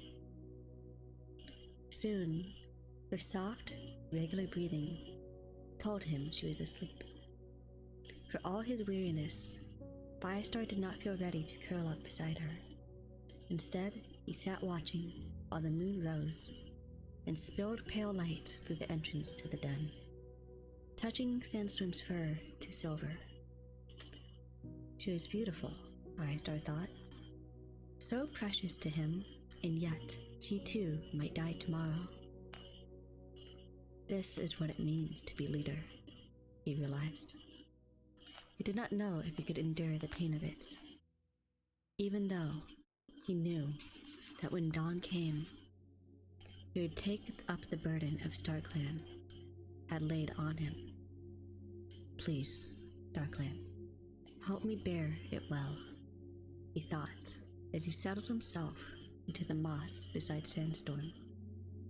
He took comfort from the warmth of her fur as he slowly let claim. I'm so messing up that sentence. It's weird. It's worded a little bit weird. Let me retry that one. He took comfort from the warmth of her fur as he let sleep claim him at last. There we go. That is the end of chapter 20. So I guess they are preparing for battle. I'm not gonna lie, I'm not gonna doubt if there's gonna be any kits after him letting her into the den. if Sandstorm ends up with kits, we know what happened. Anyway, I hope you guys had a great time listening in. I'm actually going to make a poll on my Discord about what I said earlier on in stream about the little building kits I had gotten to do another hand cam stream. If we want to do that after this book, or if we want to wait a bit. I'm gonna go ahead and make that right now. Let's see. Where is polls? That's rolls. Polls, there we go. Why? Okay, poll.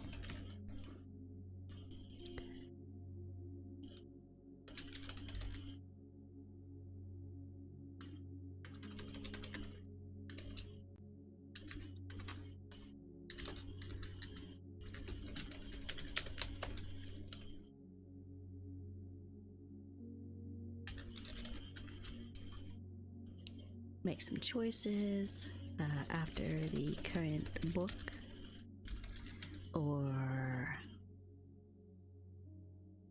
let's see, after the next series, or maybe it could be after the next book, because it is relatively soon.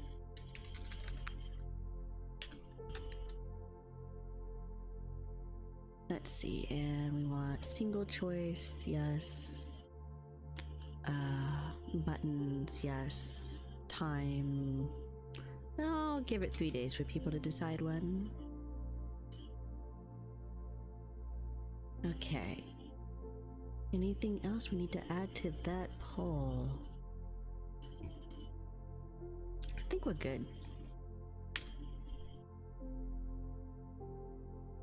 Dismiss that? Okay. So I put a poll on the Discord for when we should do the next hand cam. So after this book, or after the next book, or after the next series. So I currently have the Ranger's Apprentice series, but I also have the rest of the different Warrior's Cat series. And so I'm thinking either we can continue on with the different Warrior Cat series after this book, because this is the end of the beginning of the Prophecies book. But if we go to the Ranger's Apprentice series, that's all one series, and there is quite a lot. Let me see here. 12 books. 12 books. Okay, so if you are new here also, if you want to vote, there is the Discord link. My Discord has some chaotic people in it if you decide to join it. But you'll also see the name of my main channel, which is currently on hiatus. I only do this one on Fridays just because it's kind of relaxing for me. And kind of chilling before I make my stuff for my main channel again. But yeah, I hope you guys had a great day. And if you want to vote on that again, Discord. Other than that, please get some rest. If you need to, go take a shower, or if you're preparing for work, then make sure to eat something, Alright. Thank you guys for stopping by, and I will catch you later. Bye bye.